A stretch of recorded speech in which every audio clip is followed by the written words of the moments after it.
What is the way of the superior man? The way of the superior man is about giving. It's about giving who you are to the world. And it's about giving yourself more and more deeply to the world, to your woman, to your family, to everyone. To do this, we need to grow. And we grow through three basic stages. The first stage is when we want to grow for our own sake. So as a man, we might say, I'd like to make some money for myself. And if we are in the first stage, that's as far as we go. We choose to make money for our own sake. Over time, we grow to what I call the second stage, which is when we want to share and cooperate with other people. So as a man, we may feel, I would like to make money not only for my sake, but to take care of my family, to invest in the community, and to better the world. So whereas the first stage is about making yourself more full, better, acquiring more money, and the second stage is about sharing with others, being cooperative, working for the sake of the whole. The third stage is about realizing that everything is only change. Everything changes. Who you are changes. Everything you build changes. And change means death. So the beginning of the way of the superior man means to come to terms with not only your own death, but the death of everything you can build, create, and make.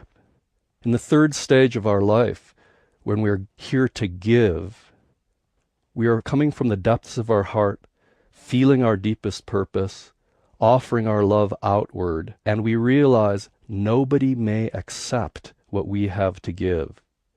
Our art that we create may not be received. Our love that we have to give may not be received. A superior man does not stop giving merely because he's not received. He may never be acknowledged. He may never receive what he feels he deserves for what he gives. But the superior man is the giving. He lives as a gift. To do so, he needs to feel deep within himself and deeply into the world at the same time. So the superior man feels deeply in himself, who am I? Who am I most deeply? To give your deepest gift, one must know, who am I? So to feel who am I at my most deepest place is the beginning of relaxing as a superior man. To feel who am I leads you to feel that you are the witness of everything. You're not just your name.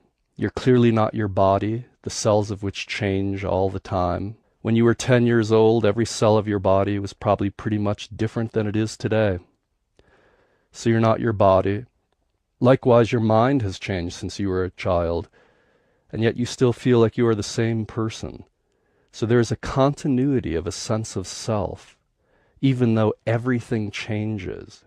So that continuity, or that unchanging sense of self amidst constant change, is what I call the masculine. The consciousness that you are conscious of everything. That consciousness that you are is your masculine.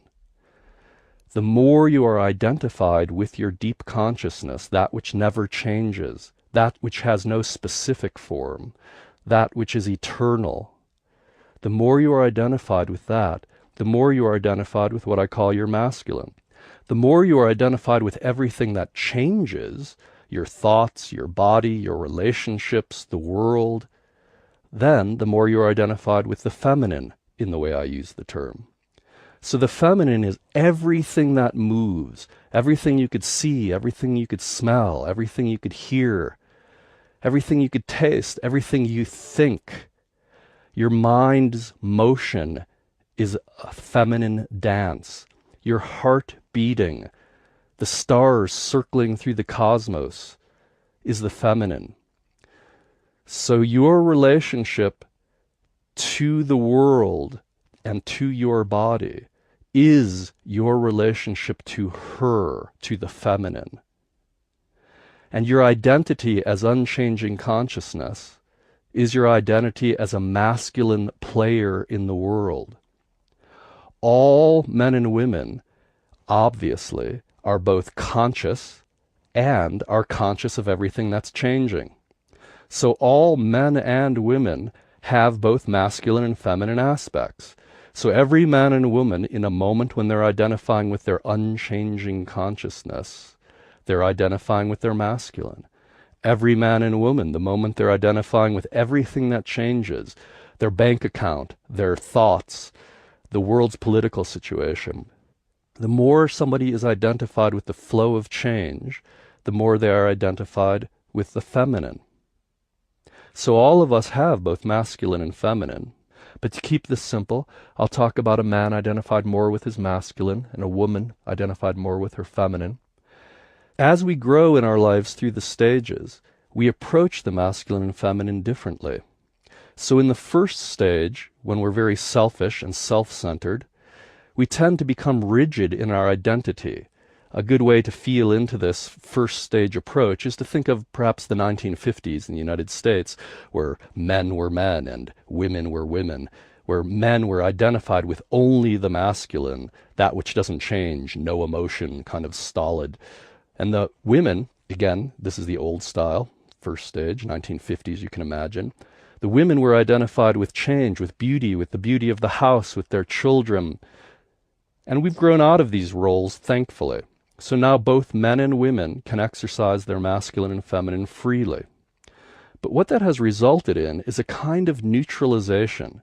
Because if every human being expresses equal amounts of masculine and feminine expression, then there is no polarity.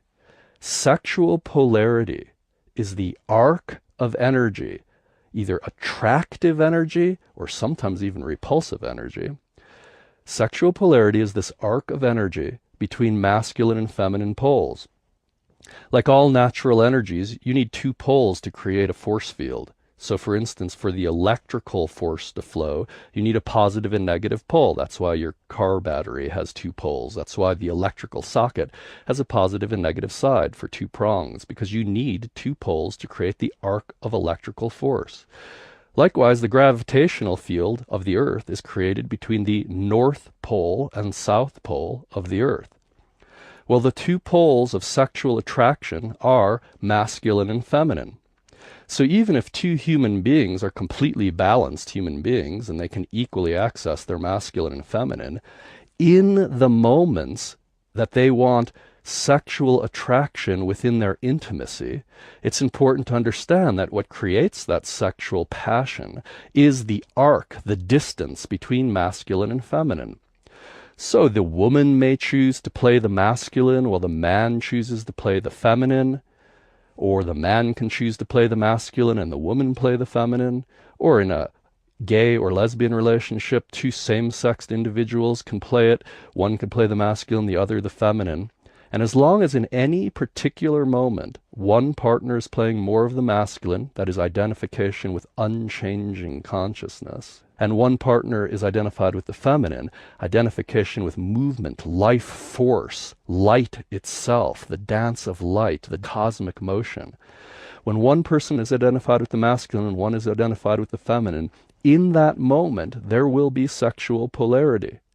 However, if two people are in their masculine, two people are in their feminine, or two people are balanced or neutral, then although they may love each other deeply, there will not be the arc of sexual polarity.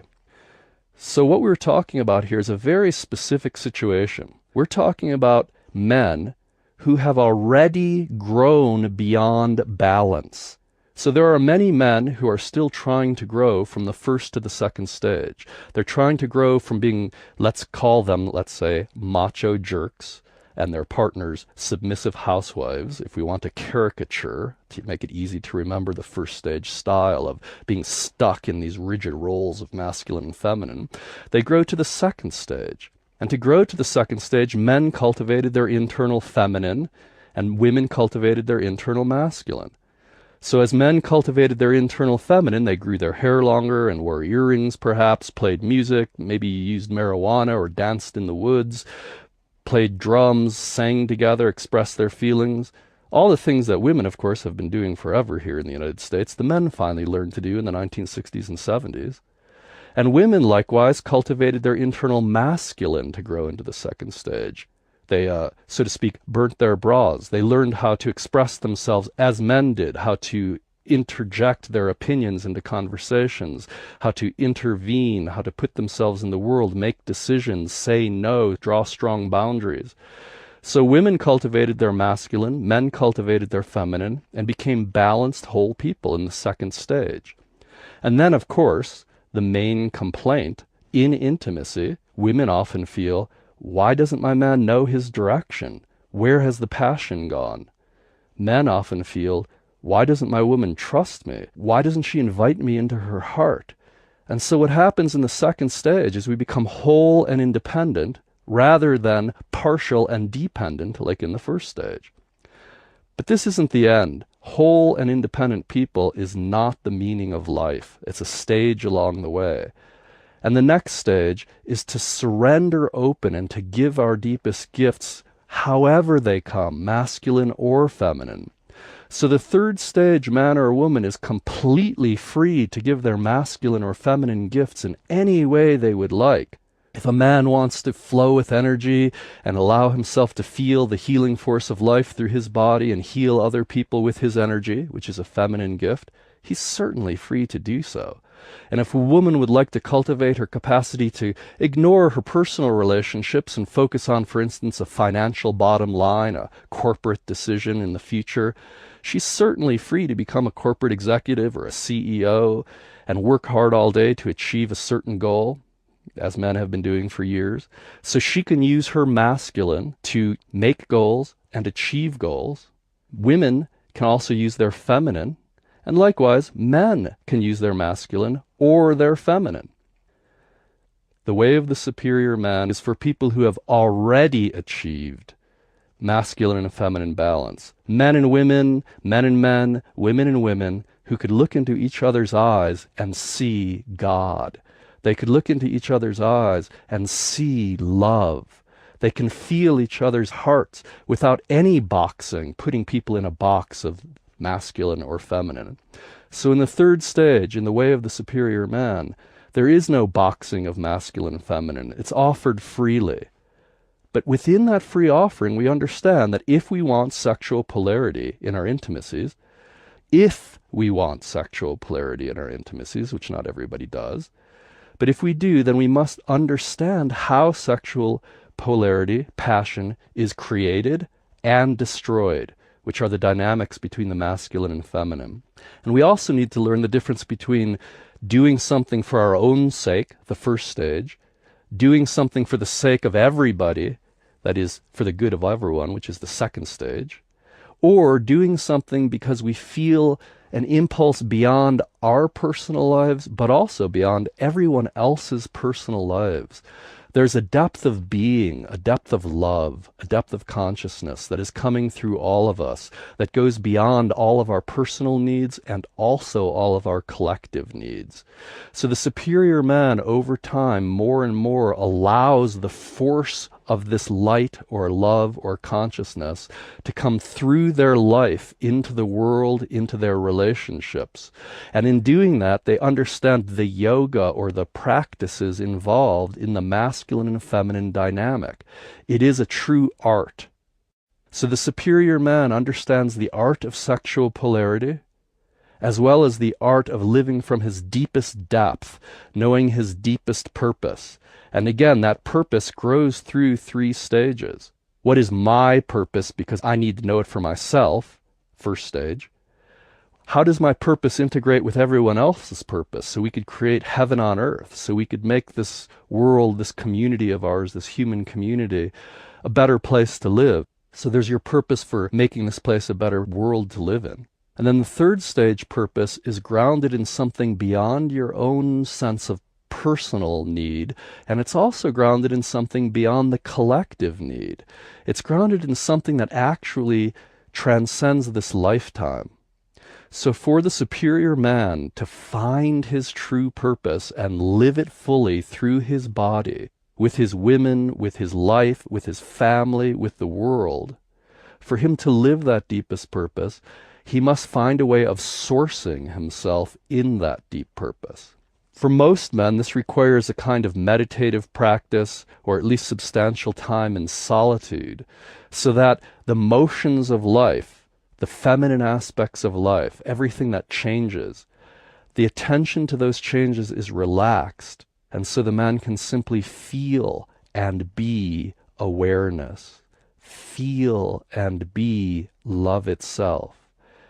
And through this practice of relaxing and breathing and feeling at the most fundamental level, who am I? You can begin to relax. And as you relax, the separation between inside and out begins to dissolve. So there simply is light, alive as the world, she, the feminine. And there is consciousness, conscious of her dance, he, the masculine. Now, when we identify with that deep consciousness, we are, man or woman, feeling and therefore expressing our masculine principle. When we are identified with the light of the world, the life force of the world itself, then we are identified with the feminine. We need to understand these differences to play the masculine and feminine game in this human domain with love and joy and freedom and artistry. So we will look at the masculine and feminine play. We will look at the 3 stages. We will look at how to source our sense of purpose in not our first stage selfishness and not our second stage sense of sharing, but most profoundly into our 3rd stage divinity. What is our divine purpose? How is that expressed uniquely through the body you were born with? How is that expressed uniquely through the mind you were born with? How is that expressed uniquely through the specific relationships that you have? The relationship with your love partner, the relationship perhaps with your children, your parents, your family. So one beginning step for the superior man is to relax into that which came before his birth, which is here now, and which will also be here after his death. So the superior man engages in whatever unique meditative or contemplative process whereby he begins to feel on a moment-by-moment basis who he is beyond this life. And it is only when one is sourced in that which is alive, which is livingness itself, with or without your personal birth. It's only when we're sourced in something that can never end and has never started, that our gestures are full and spontaneous and communicate a kind of living conscious light because we are speaking, moving, touching, acting, earning our money from, creating our family from, our deepest source. In our culture today, we have very little practices for men to feel into their deepest purpose. Therefore, most men, as they grow from childhood into adolescence and young adulthood, begin to function from more superficial desires. So we can talk about desires that are more surface or superficial, and desires that are more deep or sourced in divinity, in God, in our deepest heart. If we begin living from the basis of our superficial desires, for instance, our fears, rather than what we love, then our life begins to become structured around our fears. One of the main fears that many men have is fear of not enough money. And so frequently, one of the first major mistakes men make in their life is choosing ways of making money that have nothing to do with their sense of deep purpose, because they've lost touch with their sense of deep purpose. So in their late teenage years and then into their 20s, when they finish high school, maybe go to college or get a job or develop their profession, the decisions most men make are not sourced in the feeling of, I am consciousness, I love the world.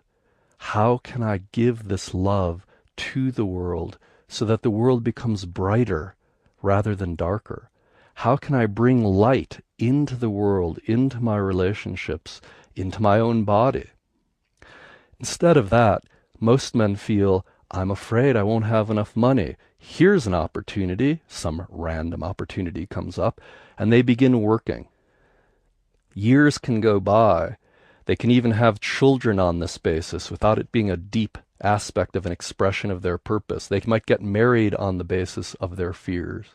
And soon a man finds himself perhaps in a relationship that he built because he was afraid, perhaps even in a family situation that is riddled with fear, perhaps working at a job that, although it's doable, it doesn't express his deepest heart's yearning.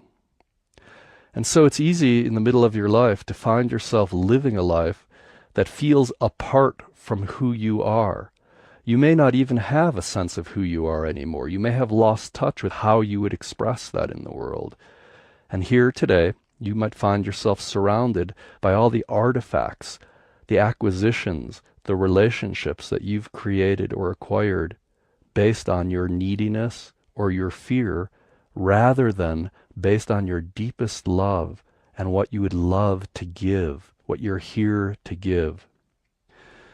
So what most men need to reestablish the source of their purpose is a formal period of solitude, isolation, and non-distraction. This formal period could be a kind of meditative or contemplative time done every day for perhaps a half an hour, say, or an hour every day, or for a more intense delving into your purpose. You might want to set aside a whole day of silence and no distractions, or even a week, or perhaps every 10 years. You might take a month or 3 months if you can arrange it in your life.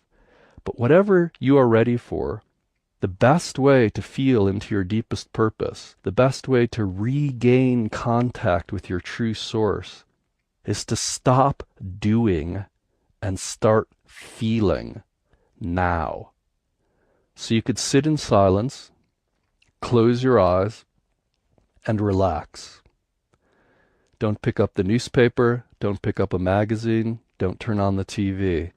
Thoughts may come and thoughts may go, and just feel the source of every thought coming and going.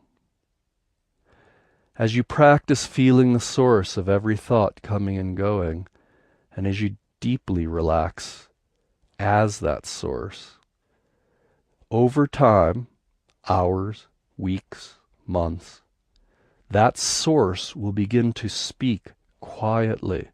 It will begin to communicate to you what it wants to do.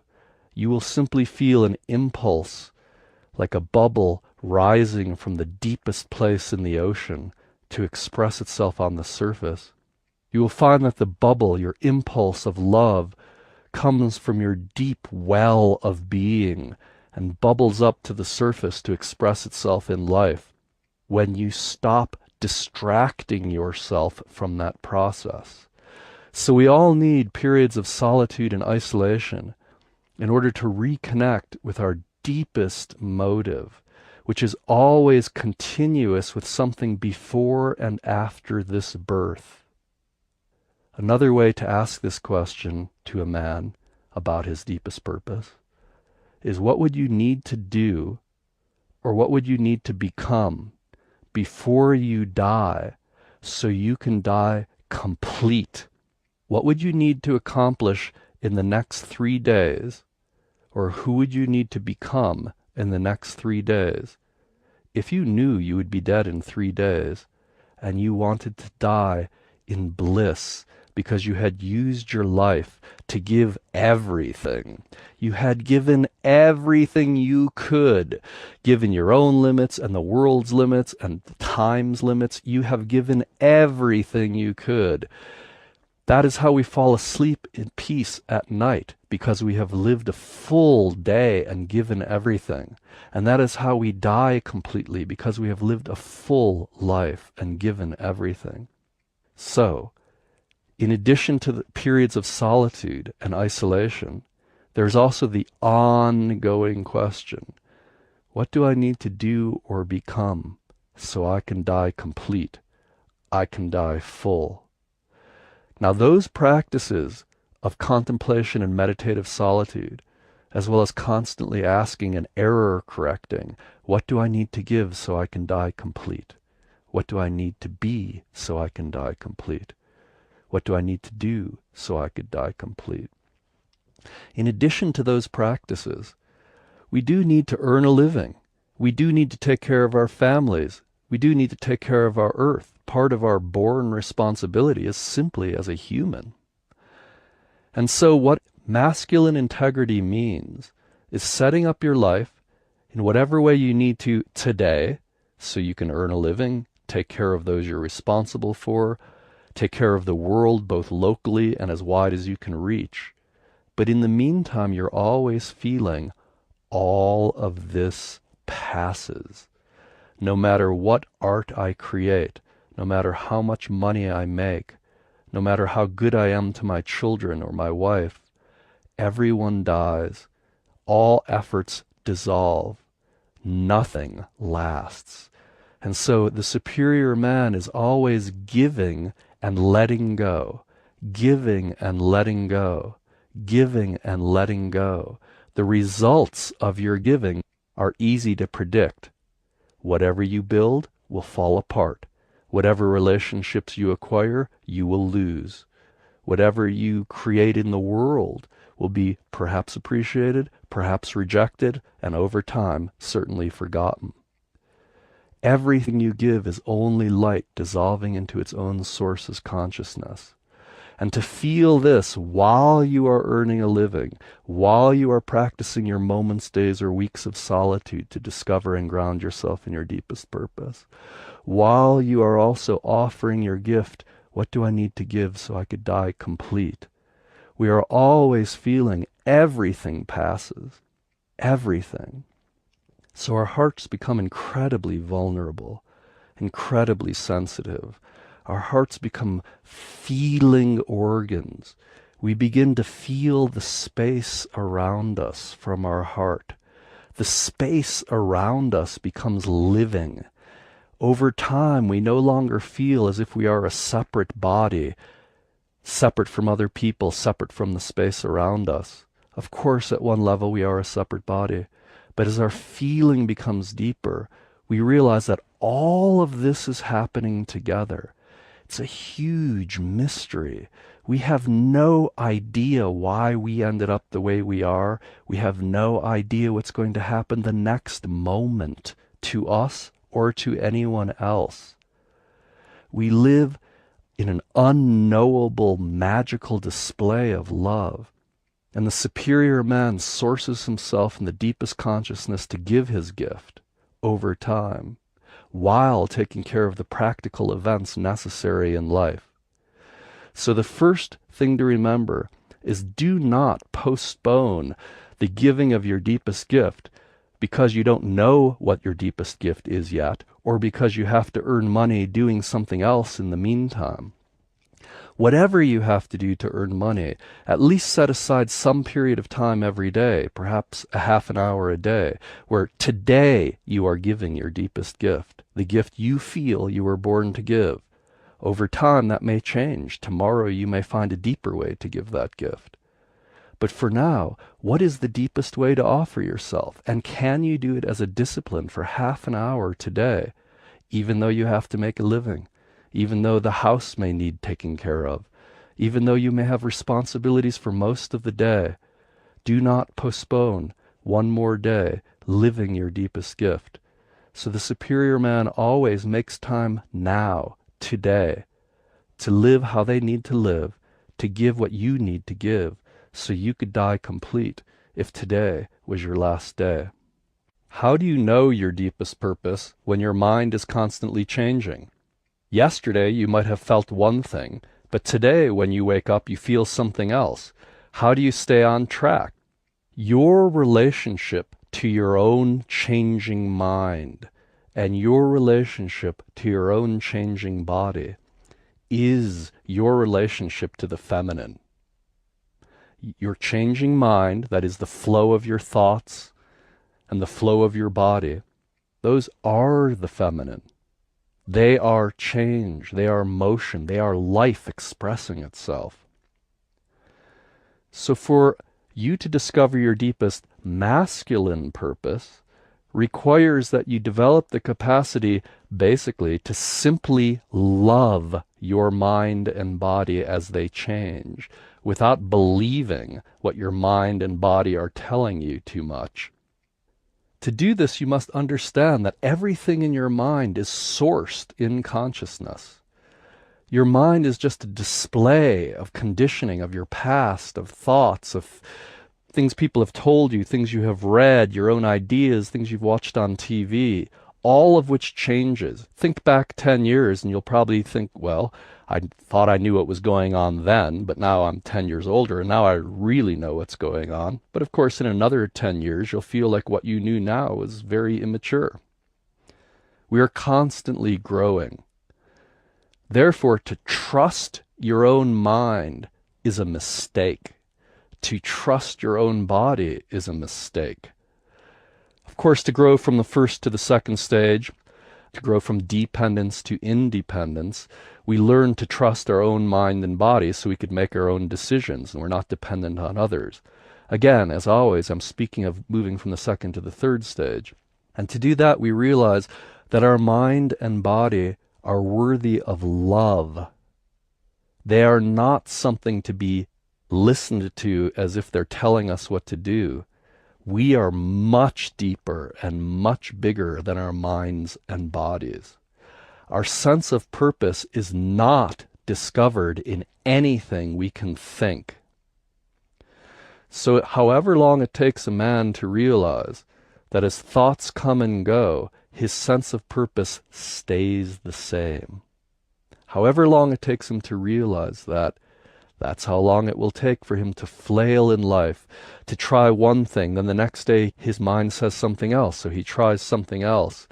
And of course, because he can't stay on a single track, his intimate partner, presuming that his intimate partner is more identified with the feminine, so I'll say she, as if she's a woman, although of course someone's intimate partner could be male or female, and also more identified with the masculine or feminine. But to keep this example simple, I'll talk about a man identified more with his masculine and a woman partner identified more with her feminine. If he's changing his mind, so he wakes up one day and his purpose is X, and then the next day wakes up and his purpose is Y, and his woman feels him flipping and flopping and unsure, she of course won't be able to trust that depth because she will feel him attending to the fluctuating thoughts of his mind rather than the eternity that he knows in his heart. So as a woman, as a feminine identified being, she will only learn to trust her partner's masculine when she feels it grounded in that which does not change. The expression is always changing. It's like an artist, any artist, Picasso, Rembrandt, painting essentially the same painting over and over, deeper and deeper in different ways, exploring how to express a fundamental realization. So the expression changes over time. But if it's true, if it's real, if it's sourced in depth, then that depth always comes through the expression. So in some ways it feels like the expression evolves, but the transmission is always the same through the expression. And that's what the partner of a superior man feels, that although his ideas change, his expression changes and evolves over time, that depth is always tangible through all of his expressions. Now, for a man to express that depth through all of his expressions requires that he has the capacity to feel depth and love the dancing mind, the dancing body, and his partner dancing.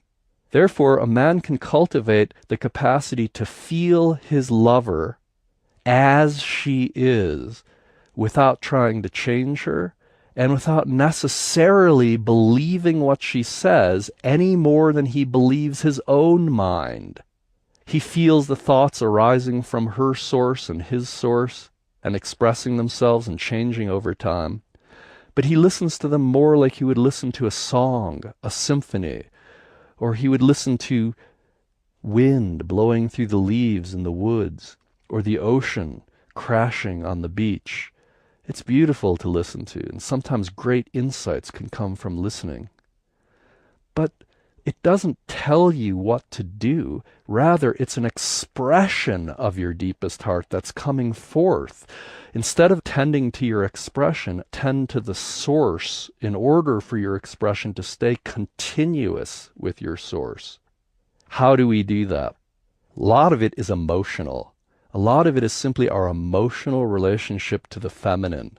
Are we willing to feel the constantly changing feminine without hoping that one day the feminine will make sense?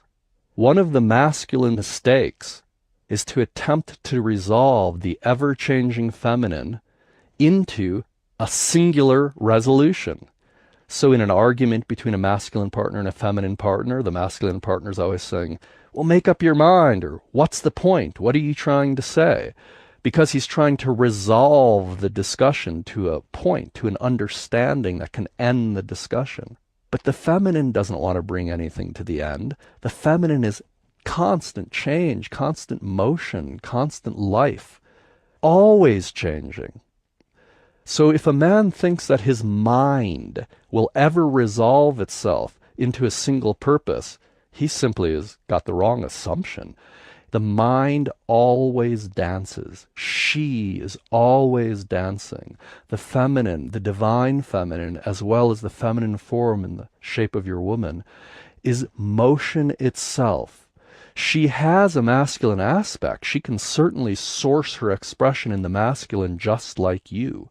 But when she's sourcing her expression in her feminine, it is very much like the expression of feminine on earth, the weather, the ocean, storms, hurricanes, tsunamis, sunny days, rainy days.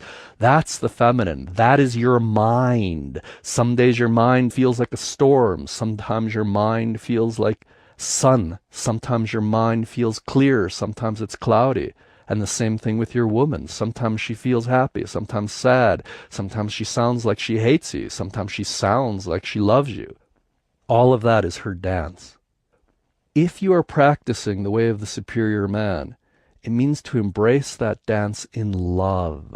It means to feel every nuance of her dance, every nuance of her expression, every nuance of your own mind, to pay complete attention with utter feeling, heart sensitivity, and vulnerability, and at the same time to source yourself in depth. That is, what lies beneath this moment? What is deeper than everything that appears? What was before you were born and will be after you die? Not as a theoretical exercise, not as a philosophical exercise, but as an in-the-moment realization, a feeling realization, so that as your mind keeps changing, so that one day you wake up and you feel your purpose is to open a new business, and the next day you wake up and you feel like your purpose is to write a novel, and the next day you wake up and you feel your purpose is to have a family. And as you express these purposes to your woman, she gets upset. Why can't you make up your mind? What's happening? Who's going to pay the rent? Don't you have a plan? As all of this is happening, you continually feel into the deepest part of your being, which is the deepest part of all being. And from that depth, you learn to embrace and dance with the feminine. Dancing itself is simple motion. It has no depth to it. But if you're sourced in your masculine consciousness and dancing, then the dance is life, and your masculine consciousness brings the depth dimension, or death. Life and death as one, depth and motion as one. The unchanging eternity is the source for all that is only changing, including your mind. You will never know your purpose in mind, ever. Your mind is only change. Your purpose is sourced in where you go when you fall asleep and deeper. Your purpose is sourced in where you were born from and where you are being born moment by moment. From that unchanging depth of being, you dance with her That is, you dance with your mind and your body. You dance with your lover. You dance with the world. You dance with your children. You dance with the political situation of the earth. You dance with the weather. You wear a raincoat when it rains. You do what you need to do to dance, to love, to live. And you do not lose continuity with that which never changes, with that which we die into, moment by moment, and then are reborn from, giving birth from moment by moment. So if you're waiting to know your purpose in your mind, you will literally be waiting your entire life. But if you stop waiting for your mind to reflect your purpose, if you stop waiting for your woman to reflect your purpose, if you stop waiting for the world to reflect your purpose, and instead feel your motivation from your deepest consciousness, and then express it into the world of woman, of purpose, of mind and body, that is the beginning of living as a superior man in the world.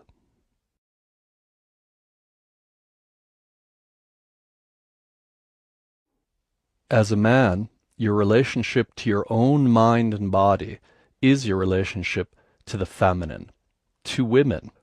Again, in all of these discussions, we could be talking about gay relationships, straight relationships, bisexual relationships.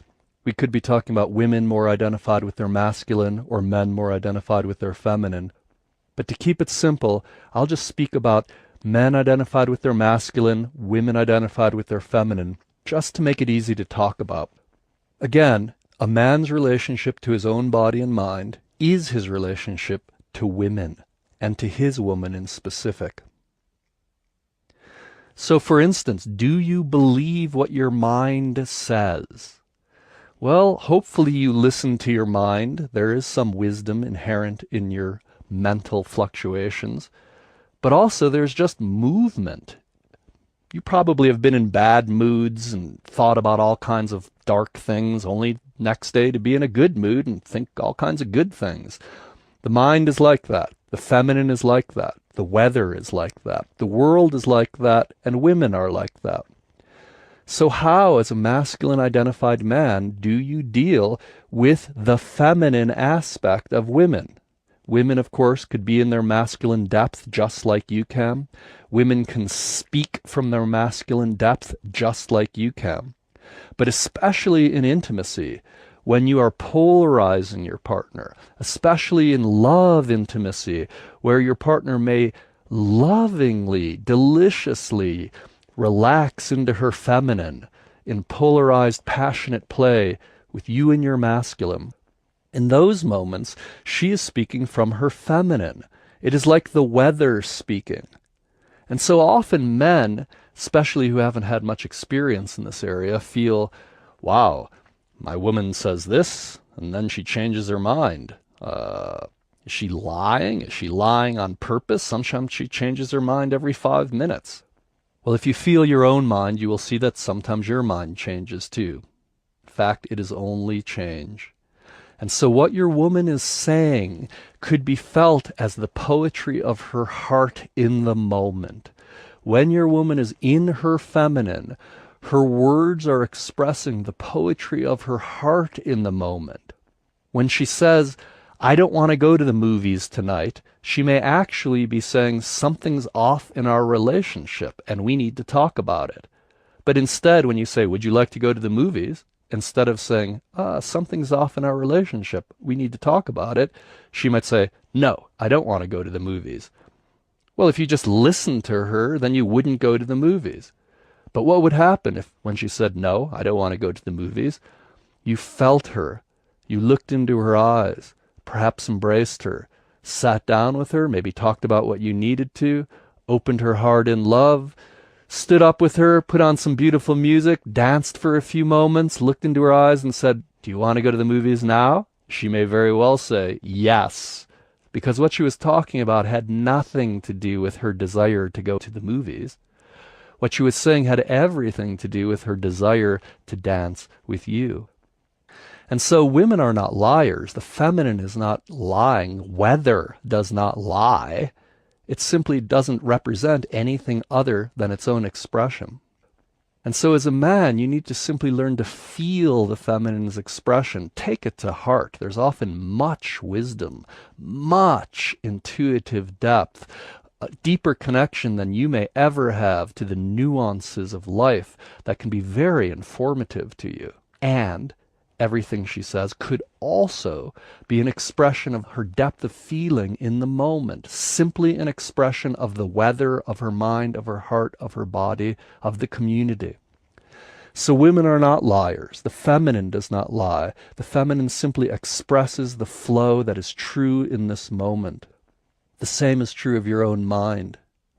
And so in learning to relate to your own mind, loving your own mind, embracing your own mind, trusting that your own mind is sourced in depth, and also knowing that the way your mind is expressing is simply a shimmer, simply a momentary bubble on the surface, a wave on the surface of the ocean. That allows you to stay sourced in depth while your mind changes or your woman's mind changes.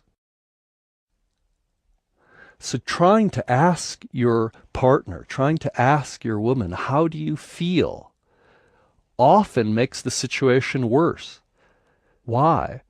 Because how she feels isn't necessarily able to be put into words. Words, especially the way masculine people use them, a linear sequence of words that add up to an expression that can be more or less true compared to other expressions, that way of using words doesn't necessarily mean what we think it means. Asking your woman, how do you feel, is sometimes like taking the ocean and putting it into a little box. The ocean is huge. How your woman feels probably has to do with the color of shoes she chose to wear today, how the weather is outside, whether you kissed her long and deep or short and sharp, the tone of your voice, the way her children related to her, the dreams she had, the food she ate. All of this is, of course, contributing to how she feels. So to ask a woman how she feels when she's in her feminine is very much like asking a windstorm, why are you windy? The windstorm is related to so many things. Hot air currents in South America, cold water currents in Antarctica. All of that contributes to all local weather.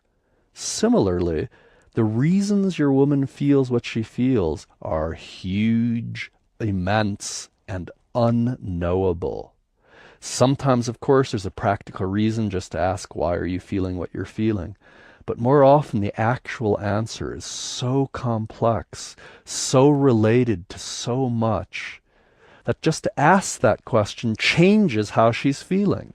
So as she begins to answer, well, how am I feeling? I'm feeling happy. But as soon as she says happy, she realizes that just you asking her made her feel a little angry. So I'm feeling happy, angry, but good you asked. But why did you ask? Just asking the question shifts the feminine flow.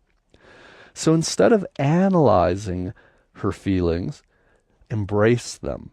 Again, it is much more like a dance, an embrace, a love gesture of inclusion, of holding her heart to yours.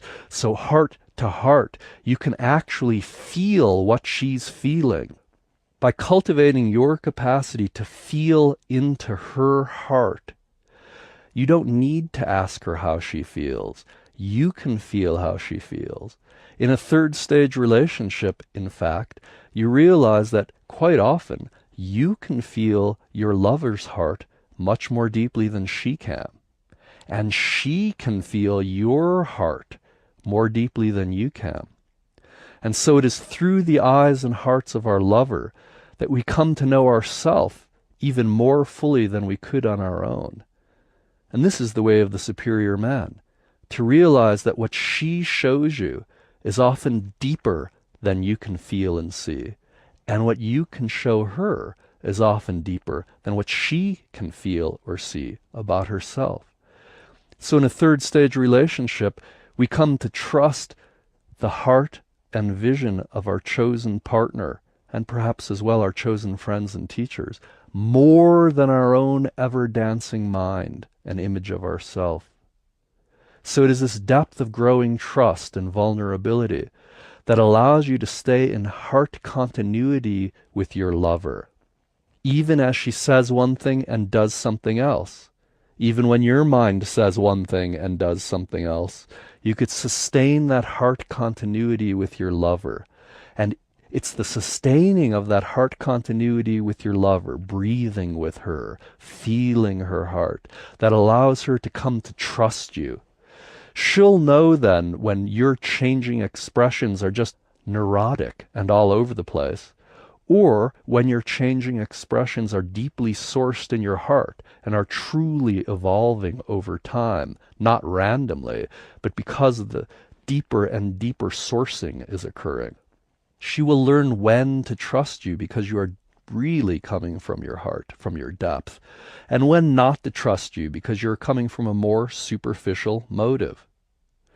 It is this deepening of trust between you and your partner that leads into the third stage relationship, the relationship between a superior man and his chosen partner, a relationship in which our deepest heart values are expressed in our life and our partnership, rather than our minds and bodies merely being expressed. Our minds and bodies become expressions of our heart's depth. Therefore, to use your mind to analyze your partner's feelings, or to think your partner's lying because she says something and then changes her mind or does something entirely different, those kind of behaviors are based on a wrong assumption. You are still assuming that the sound of the wind means something deeper than the sound of the wind. Whereas in fact, all of it is an expression of love. All of it is an expression of light. But to analyze what she means is almost by definition to reduce her to the limits of your own mind.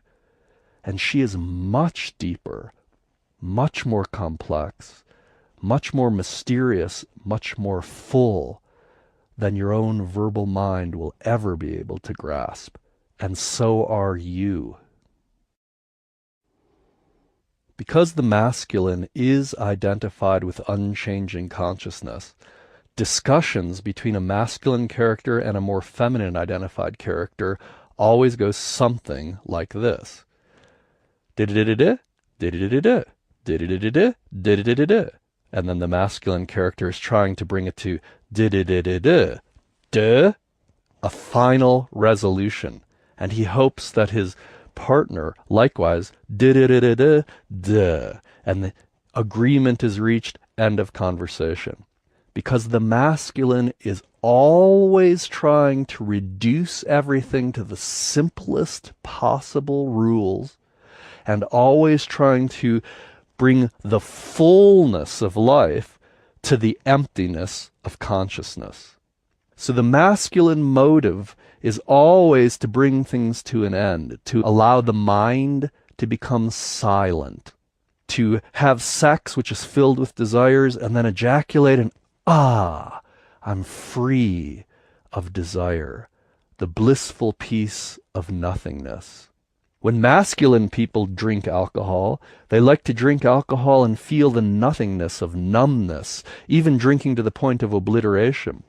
Whereas the feminine way to use alcohol is drinking for more fullness, to dance and sing and talk with your friends in a less inhibited way. So anytime we are moved towards emptying ourselves, which means becoming more free, no constraints, being empty of constraints, empty of boundaries, being free, we are exercising our masculine. And whenever we are moving towards fullness, more life, more fullness, we're moving towards greater love, we are exercising our feminine. In a conversation, therefore, the feminine partner is going to want the energy to continue. Life force is the feminine. Therefore, anger is an example of life force. Crying or sorrow is an example of life force. Those flows of anger and crying and sorrow, that is life. That is the feminine. There's no motive in the feminine to bring that to an end. Whereas the masculine partner is always feeling something like, there's anger, something's wrong, I have to make the anger go away. Or, she's crying, or I'm crying, something's wrong, we have to change it. There's nothing wrong.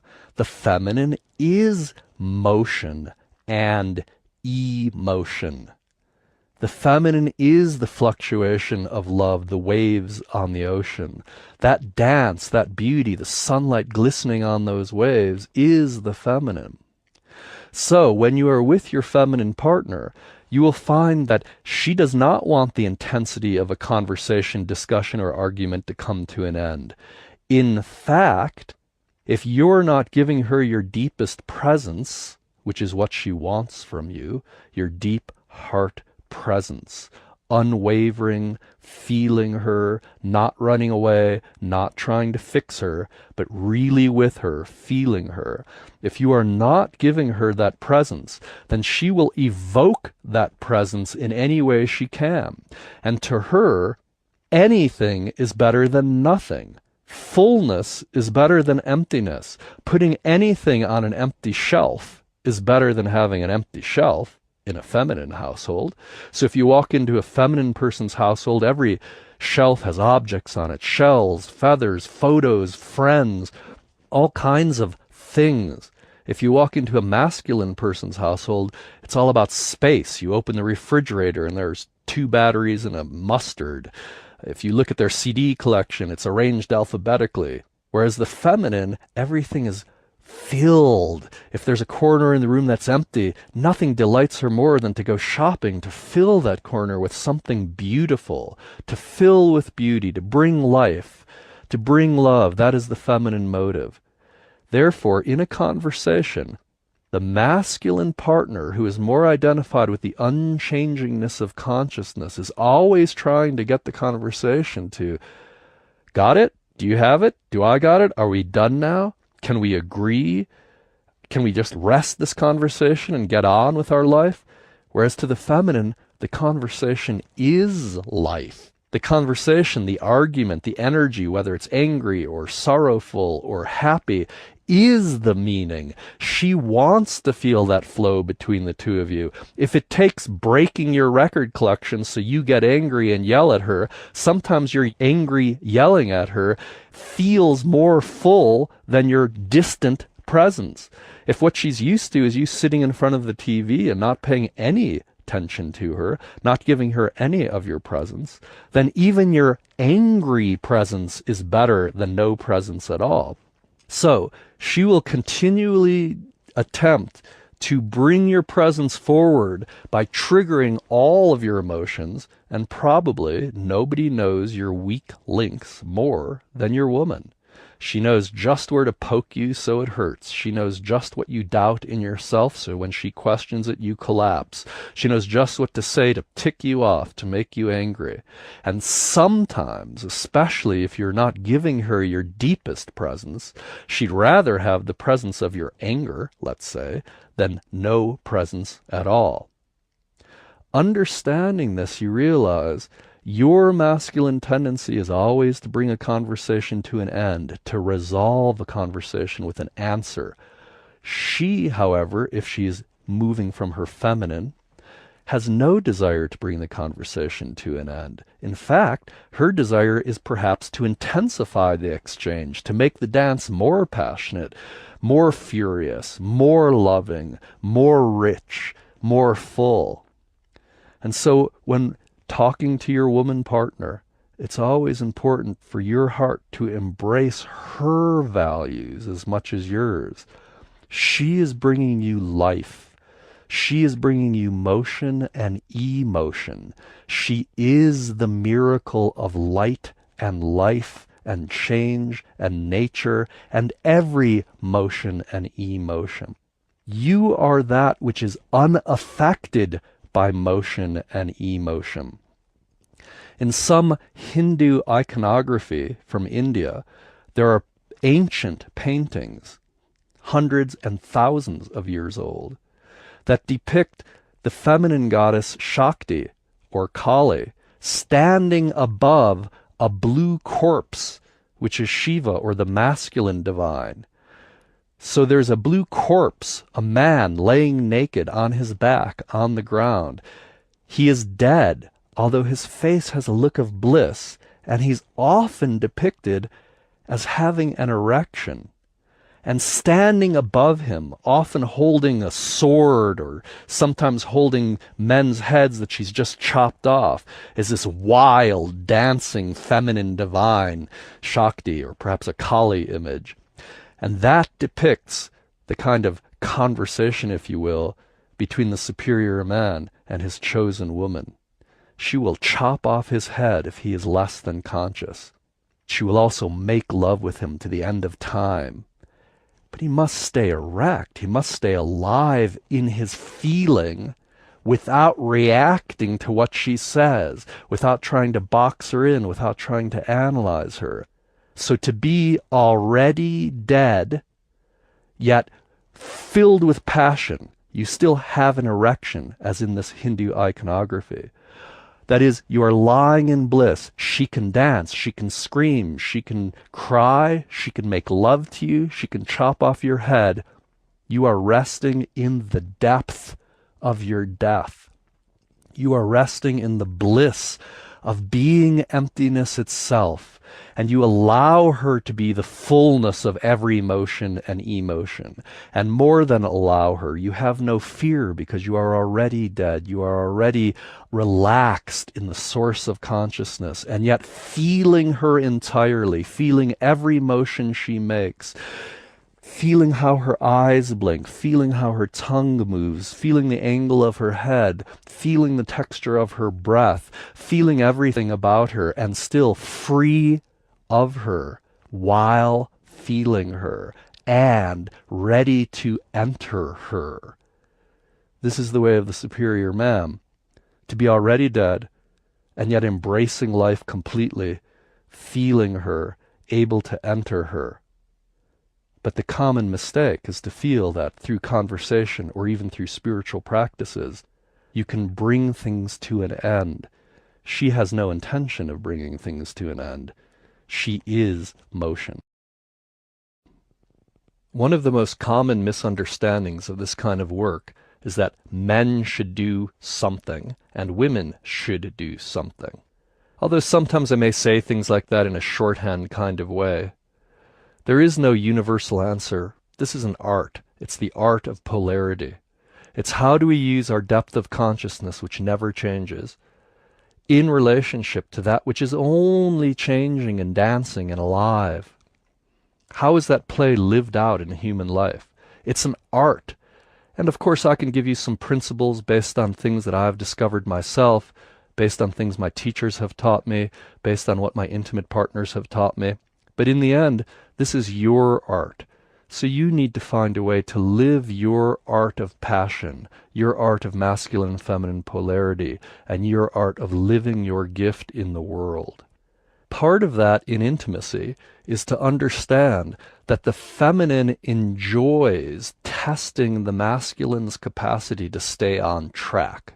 Perhaps enjoy is a bit too anthropomorphic. It is automatic.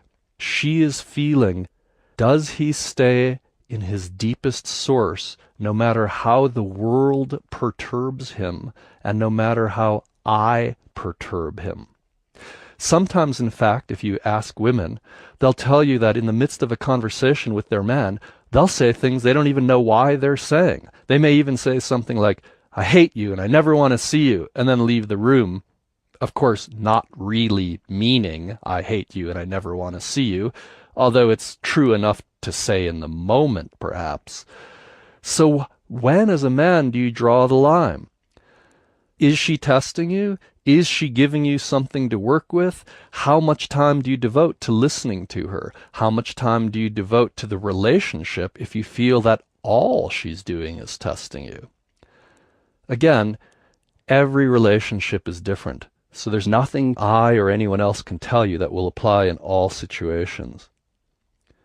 But what I can tell you is that if in your deepest heart you feel that your woman is making wrong decisions, and if you continue tolerating her wrong decisions without offering your guidance, then you will begin to resent her.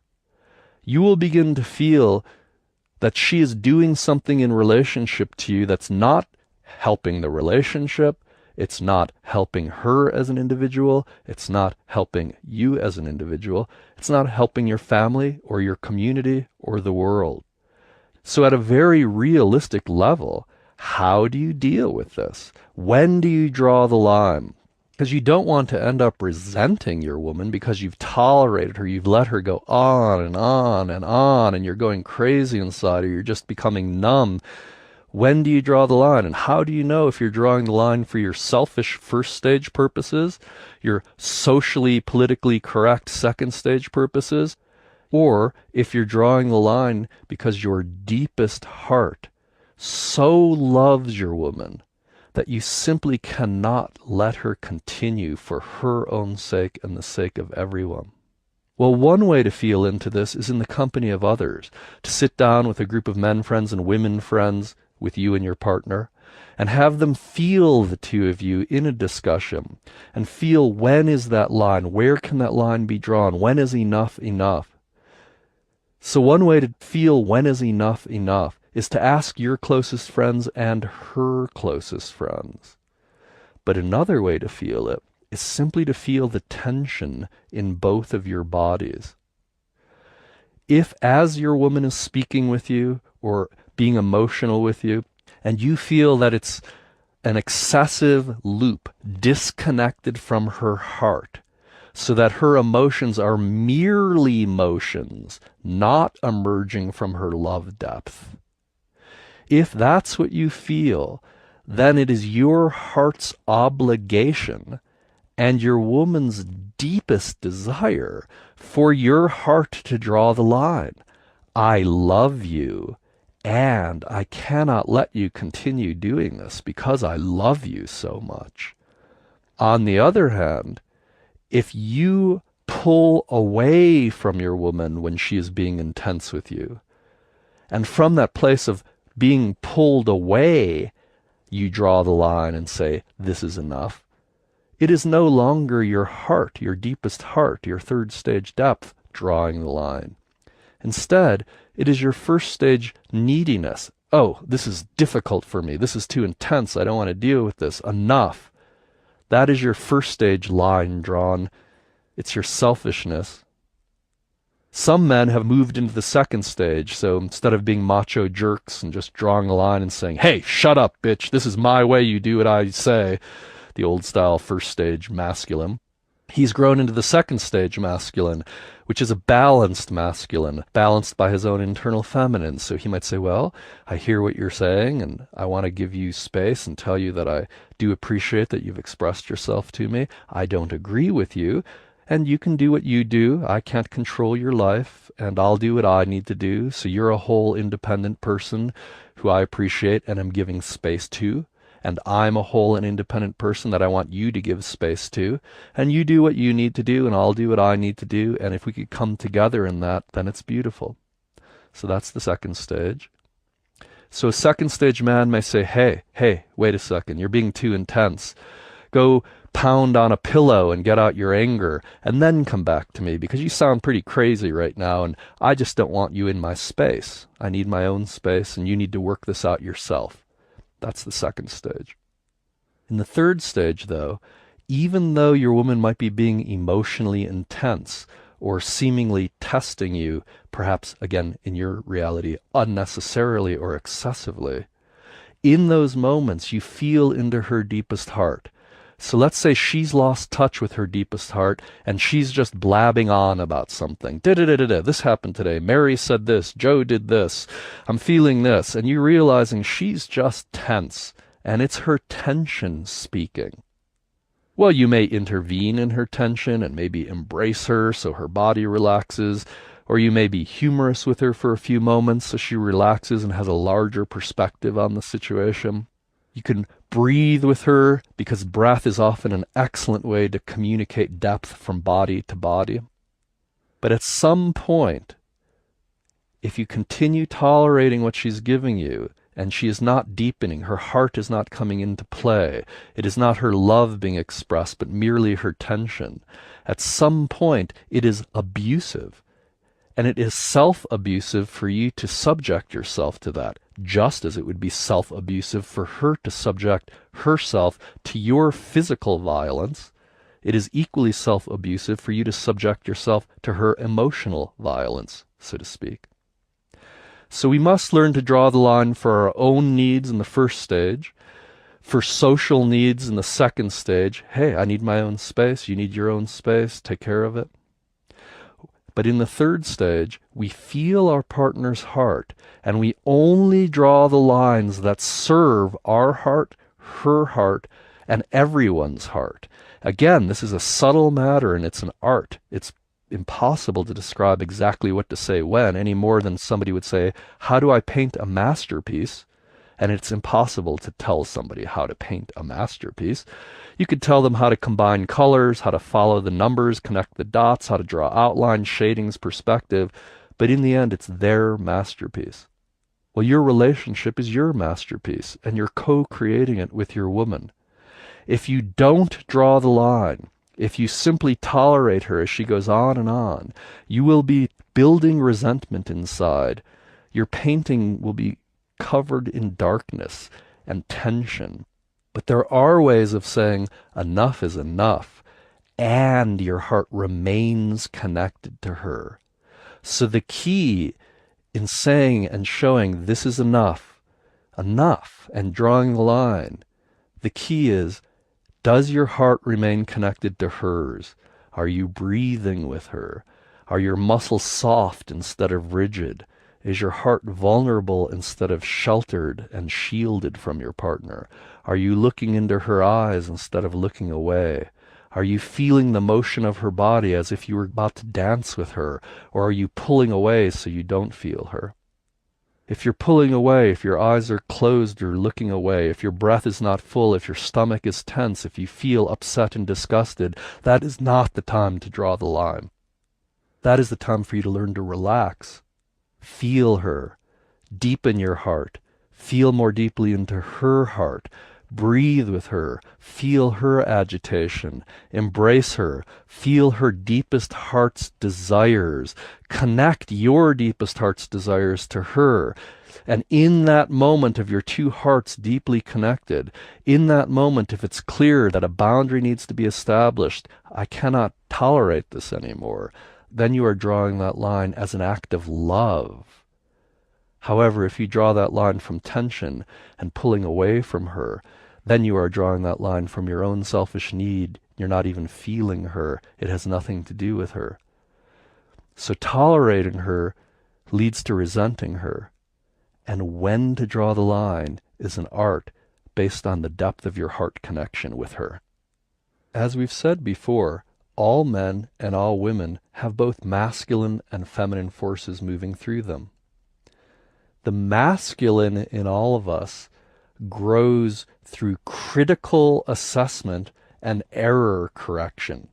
The fastest way for the masculine to grow is to be told what it's doing wrong, so that the masculine can correct its error and do it right. So if you were in boot camp in the military, or you're on a team, a sporting team, the coach or the captain might say, "You dog, give me 5 push-ups. That was wrong. Do it better next time. You suck. Better, better, better. Man, I want to see your best. You're all little girls." So that kind of critical assessment inspires the masculine. It's a challenge. It puts it on its edge. So the masculine grows through challenge and criticism so they can error correct. But the feminine in all of us grows through praise. If you see a woman exercising and you want her to continue exercising, you would praise her exercising. You would say, "You're beautiful when you exercise. You look fantastic with sweat dripping down from you. I love to see you in your workout clothes." Rather than saying, "You're too fat, exercise more." Again, the masculine grows through criticism. "You're too fat, exercise." but the feminine grows through praise. I love when you exercise. You're so radiant. Jogging, running, swimming. I love to see the glistening sweat flowing down your skin. The feminine grows through praise, whereas the masculine grows through challenge and criticism. By understanding these differences, we can serve our partner's growth, our friends' growth, our children's growth, and our own.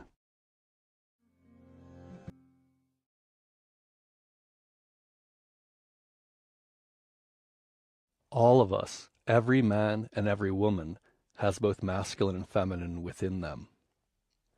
Therefore, if we want to experience the pleasure of uniting with the masculine or feminine outside of us, then we must relinquish within ourselves the quality that we want to receive through our partner. These are magnetic, polarized qualities, as we've already discussed in an earlier session. Masculine attracts feminine.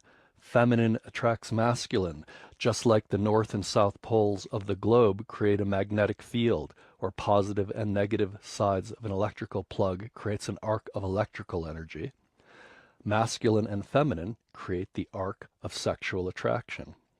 If you want that arc of sexual attraction with your intimate partner, you must let go of the quality within yourself that you want to receive through your partner. So for instance, if a woman wants to receive masculine qualities through her partner, if she wants her man to be more decisive, if she wants her man to have a deeper sense of his purpose, if she wants her man to be able to know what he wants and listen to her and still guide his life without weakening himself, then she must trust his masculine more than hers. If she does not trust her partner's masculine more than her own masculine, then there won't be sexual polarity. She'll be trusting her own masculine more than his. She'll be whole onto herself, but she will not trust relinquishing her own inner masculine and trusting the direction of her partner. Remember that the masculine identifies with consciousness rather than all the changes in life. That allows someone who's relaxed as consciousness to see all the options. Rather than getting lost in the trees, you can see the whole forest and make a decision based on the whole picture. Whereas the feminine is in the moment, feeling the flows in the moment. The masculine pulls out of life and kind of looks at life from the outside, and therefore can pick a direction and see how to follow the path to achieve that goal. Another way of saying this is if a woman wants her man to offer his direction and to know his direction and to be clear about his direction, then in moments of intimacy, she can relinquish her own sense of direction, however highly developed it may be, in order to allow her partner the opportunity to exercise and cultivate and deepen his capacity to know his direction and to guide and direct a relationship to ever deeper and more amazing openings. Likewise, the masculine character relinquishes his own feminine and receives the feminine through his partner. Again, he must trust the feminine of his partner more than his own feminine. For instance, if he looks at himself in a mirror and his own radiance, his own life force, makes him happier than his woman's, she will be upset. If he spends more time combing his hair, more time looking into the mirror, more time making himself be a goddess, more time showing his own radiance than he does receiving and appreciating with deep gratitude the radiance of his chosen woman, then there won't be polarity. So the masculine partner then relieves himself of the need of animating his own feminine temporarily and in moments of intimacy then becomes whole through receiving his partner's feminine. So to move into this third stage as we've described it requires trusting parts of your partner more than yourself. In specific, it means as a man who's playing the masculine side in intimate moments, it means trusting the feminine of your woman partner. Trusting that feminine is the light of love. And when you trust that and you feel that, you also know that nothing on earth is more beautiful and more attractive than the feminine. And the human feminine form and expression is the most attractive to the human masculine.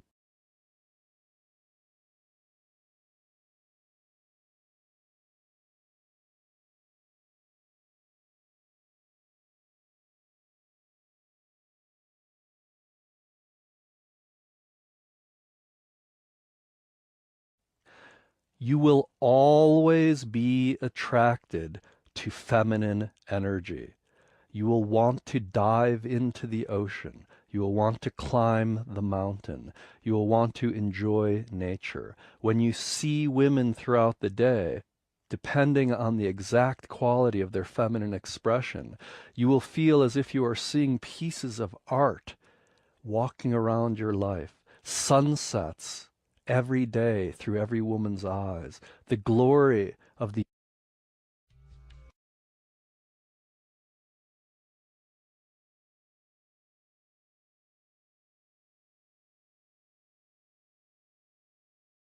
This concludes Session 1. Our program continues with Session 2, Dealing with Women with David Deida.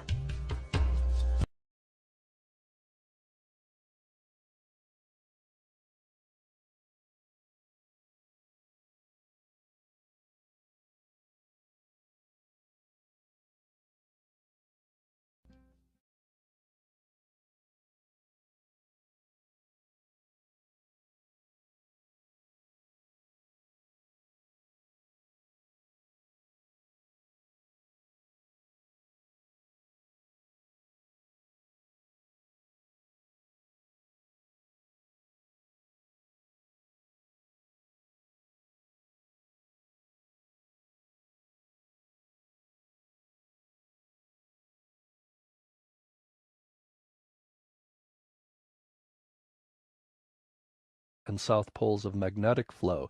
It happens automatically. It's not personal. You may not even like a woman, let alone have any intention of having a relationship with them, and still be totally sexually attracted based on the mere fact that you're in your masculine and she's in her feminine.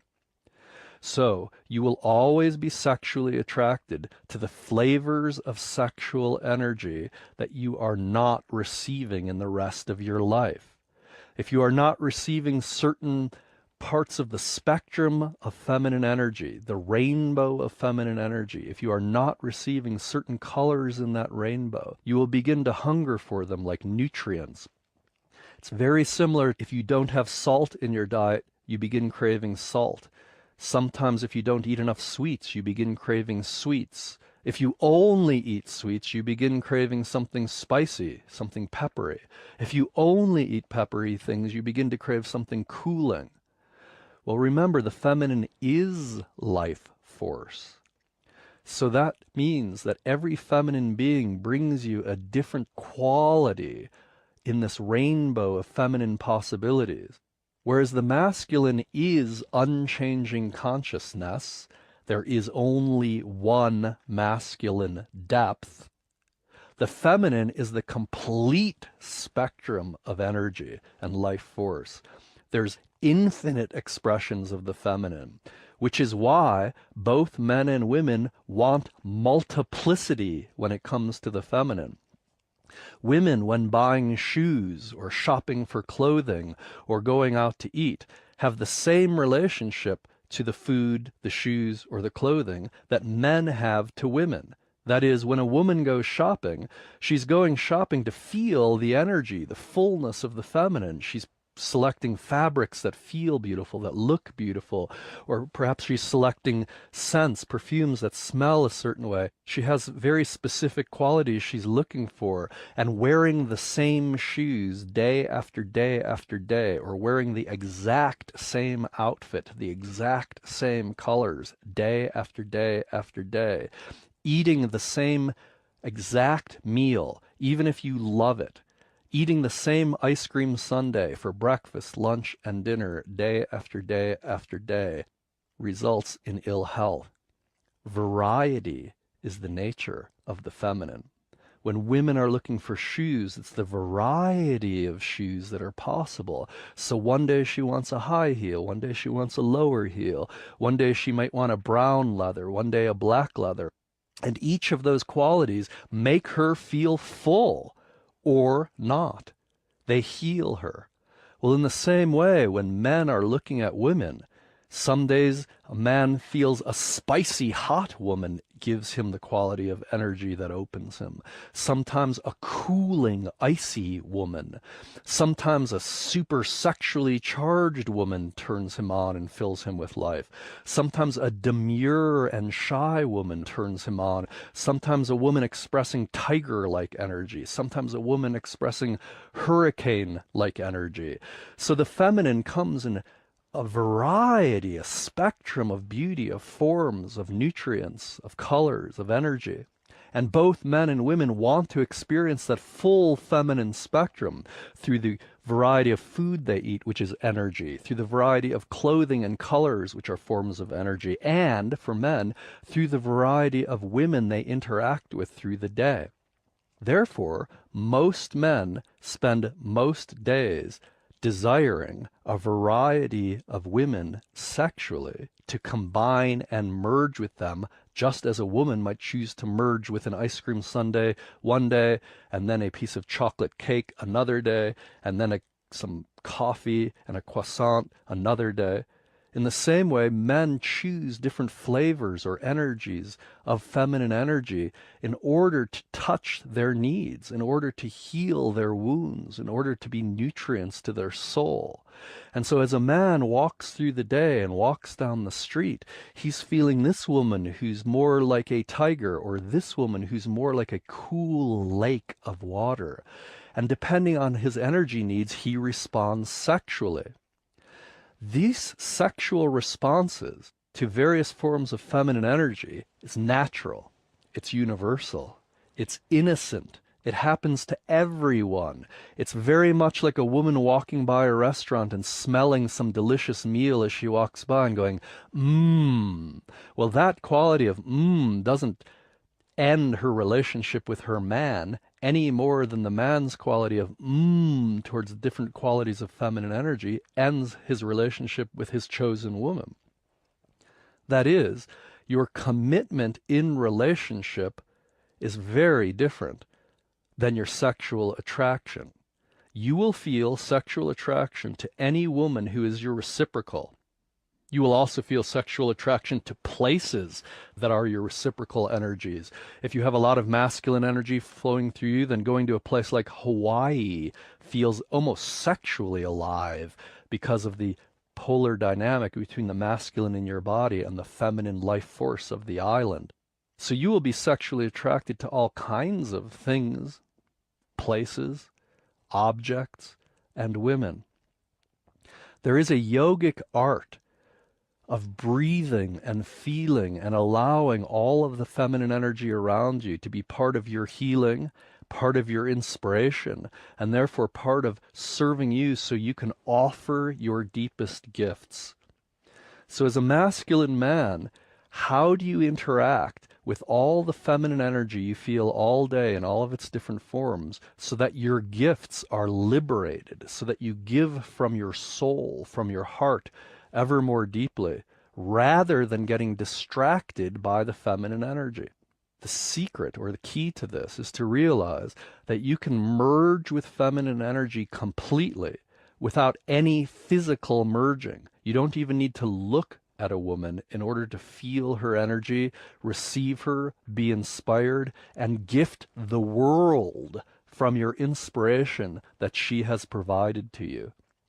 So the best way of working with feminine energy, with different women that you meet throughout the day and are attracted to, is by converting your arousal into inspiration and allowing that inspiration to connect with your deepest purpose. And so you offer your deepest gift to the world, being inspired by the feminine form. Of course, you also want that inspiration in your chosen intimate relationship, which means your chosen intimate partner can, over time, learn to give the full spectrum of feminine energy. She can be the tiger, she could be the hurricane, she could be the innocent, she could be the pond, she can be the rainstorm, she could be the sunshine, she could be the full spectrum for you. Or perhaps the two of you prefer that you receive certain flavors of feminine energy in other ways. You can receive feminine energy through nature, directly, through walking in the woods, through swimming in the ocean, through mountain climbing, skiing, fishing. You can receive feminine energy through music, through beer, through dance. You can receive feminine energy through any form that conveys life force. So by understanding this, you can get the feminine energy you need in your life without jeopardizing your committed relationship. Committed relationships are based on mutual service. I want to serve you. Your partner wants to serve you back. That mutual service, that commitment to serve each other's openness, depth, to bring each other's gifts, to help each other's lives bloom fully, is the basis of a committed intimacy. Within that committed intimacy, you could learn the yoga or practice or art of sexuality. How do you play the masculine-feminine dynamic within your committed intimacy so that you are both healed and inspired and deepened? And then you realize outside of that intimacy, you're sexually attracted all day to various forms of feminine energy.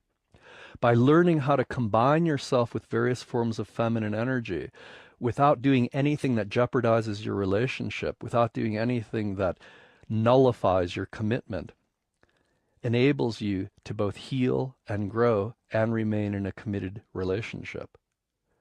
So you are always attracted to merge with specific qualities of feminine energy that are lacking in your life and in your own body. That desire to merge fuels your sexual desire. And by understanding that that sexual desire is an innocent, spontaneous, and natural response between masculine and feminine poles, you no longer take it so personally. You no longer think that you actually have to do something with a woman personally, and you realize it is an endless mutual gifting of masculine and feminine. Some is within a committed intimacy, so you can take that as far as you want. Some is outside of a committed intimacy, and you need to decide how responsible are you willing to be for the outcomes of your behaviors. Every man is free to choose how he wants to play this, how he will find his range and spectrum of feminine energy that he needs to be inspired to give his deepest gift. By understanding this, we can give our deepest gift. We can keep our committed relationships sacred. We can exchange the energies we need to outside of that committed relationship in clean ways that only inspire all the participants to give of their hearts most deeply, and we could minimize confusion. Because the feminine is energy, is life force, is the motion of love, is light dancing, the feminine is simultaneously the most attractive thing there is for the masculine, and the most confusing, chaotic, and sometimes repulsive. When you want the refrigerator to have just one picture on it, the feminine partner of yours may want hundreds of photos on the refrigerator. You may want the furniture ordered a certain way in your room so you can easily get from one place to another. But your feminine partner may have a different sense of beauty, a different sense of fullness than you do. She may furnish the home very different than you would choose. So what do? Here you've chosen this woman for her fullness, for her spontaneity, for her qualities of energy, for her light, for the way her love shines through her eyes and her body. And at the same time, when she wants to shine that light through her furniture or the way she wants to fill your space, you say no. It's very important to feel, what is your deepest purpose? How do you need to live so you can die complete? What are you willing to be responsible for? And outside of that domain of responsibility, outside of your deepest purpose, if you allow your chosen woman to manifest beauty, to manifest light in her way, you'll probably learn a lot. There may be areas in your life where the two of you disagree and you need to talk about these areas, maybe have a third person help you mediate the process so you could come up with something you can both agree with as partners. But much more often than that, the little things don't make a whole lot of difference. And it's better to let her deal with the things that are very important to her, and you deal with what is very important to you, and get feedback from each other. But realize that the exact same woman who turns you on most sexually will be the same woman who most turns you off in the rest of your life. Because when you're in your masculine and you're trying to get something done, you're not doing the lovemaking, you're not uniting with your woman in depth and merger, but you're trying to complete a task, then her feminine energy might seem like an obstruction to you completing a task. She might want to talk about something when you don't, or she may want to arrange the house in ways that don't serve your task. What do? Why is it that the women you find most sexually attractive are the most difficult to live with? The woman who you most want to merge with, heart to heart and sexually, is also the woman who frustrates you the most, who doesn't speak with you in ways you could understand, or what you do understand doesn't seem to be what she means. And this is the way it always is. I've been told that in Chinese that the characters for sex stand for something like flowery combat. We can look at the relationship between the masculine and feminine in intimacy as a kind of playful opposition, a pleasurable opposition, something like dancing together, where you're cooperating with each other, but you're also adding a little that you have to keep up with. That kind of play, that kind of flowery combat or pleasurable opposition is the nature of the masculine and feminine in relationship. If you lose connection to your deepest heart's purpose, then you are easily swayed by the feminine. You're drawn into her domain of all kinds of options and possibilities.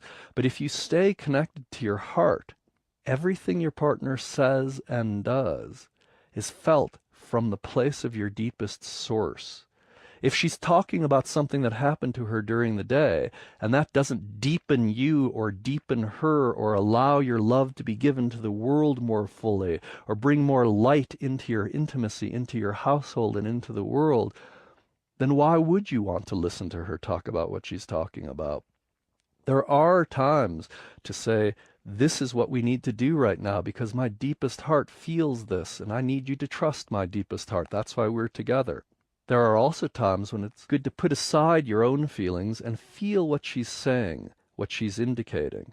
But always remember that the same qualities you find most attractive sexually are the qualities that will make you not trust your partner outside of the sexual domain. Her spontaneousness during sex will become her lack of ability to carry through during the day.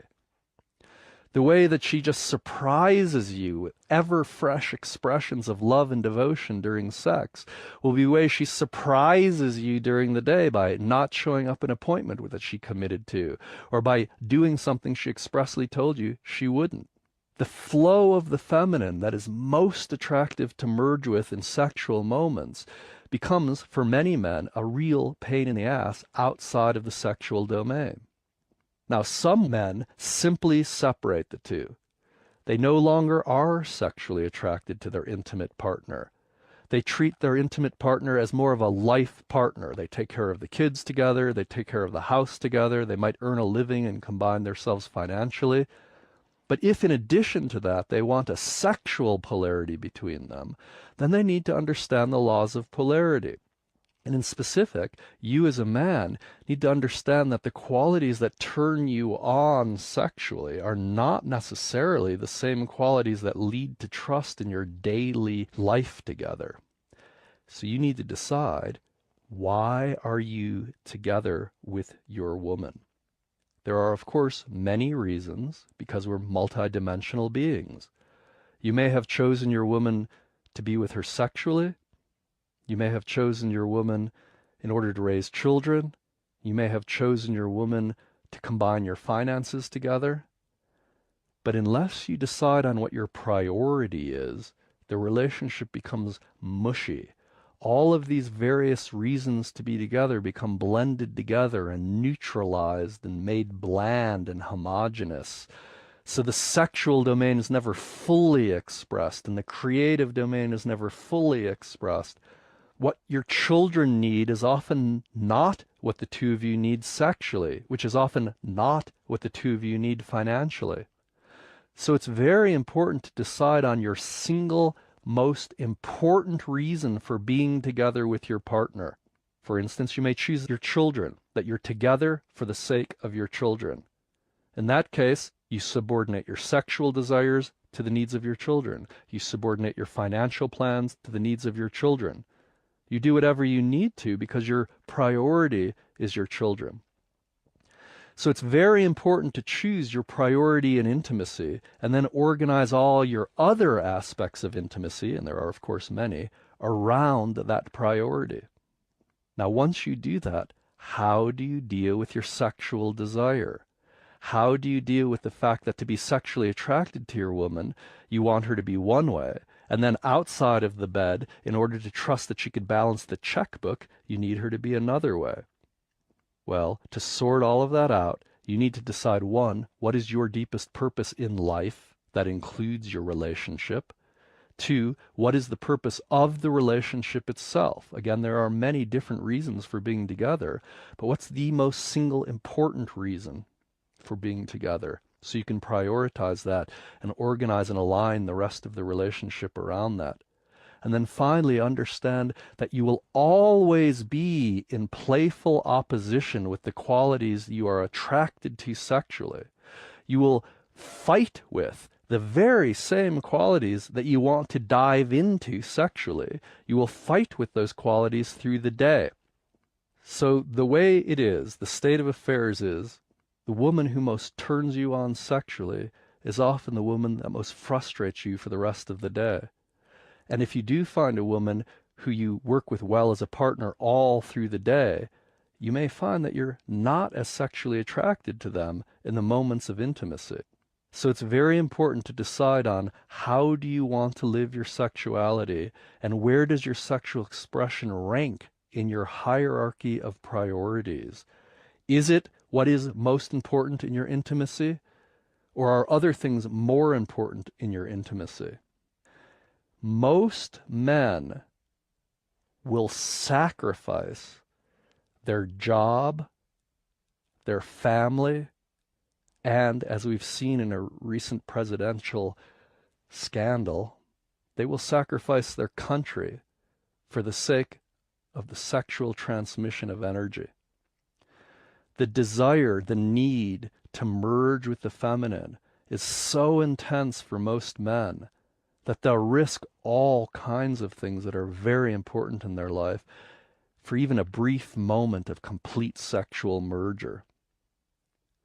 The first stage approach to this is to be selfish, and if you need sex, you have it however you need it. You go to a prostitute or have a mistress. In the second stage, we learn to cooperate. We usually suppress the part of ourselves that finds that sexual merger so inspiring, and so we become uninspired monogamists. But in the third stage, we feel our deepest purpose, and we feel, how does sex add to or subtract from our expression of our deepest purpose? And then we can yogically or artfully arrange our sexuality so that it serves our deepest purpose, the deepest purpose of our partner, of our family, of our community, and of our Earth's community. Once we understand those priorities, we could begin approaching specifically the sexual practices that we need so that all of us continue growing. Know your deepest purpose, know the single most important purpose of your relationship, and understand that the same qualities you find sexually attractive will most frustrate you, and you're on your way to being able to give your gift as a superior man in intimacy. You are probably attracted to many women every day. Every woman who offers you a quality of feminine energy, a part of the feminine rainbow that you need in the moment or that would heal you, feels amazing and fantastic, really inspirational. A woman's smile can literally light up your entire day. So how do you deal with all of this? How do you deal with the constant attraction you feel all through the day to different qualities of feminine energy? Well, you need to know, why are you here? What is your heart's deepest impulse? Without knowing your heart's deepest impulse, then all you have is a bunch of superficial impulses that are always conflictual. Your babysitter is taking care of your children, but you're sexually attracted to your babysitter. But if you have sex with your babysitter, you'll end up divorced, and you really love your wife. But you don't have good sex with your wife, so she should understand if you have sex with your babysitter. But you'll probably ruin your babysitter's life also if you have sex with her. So what do? So there's infinite complexity and always opposing thoughts in your own mind. Again, by knowing your deepest purpose, by ongoingly staying continuously connected with your heart's most profound openness, your heart's most vulnerable feeling sensitivity, then you can organize your random desires throughout the day to serve that deepest purpose.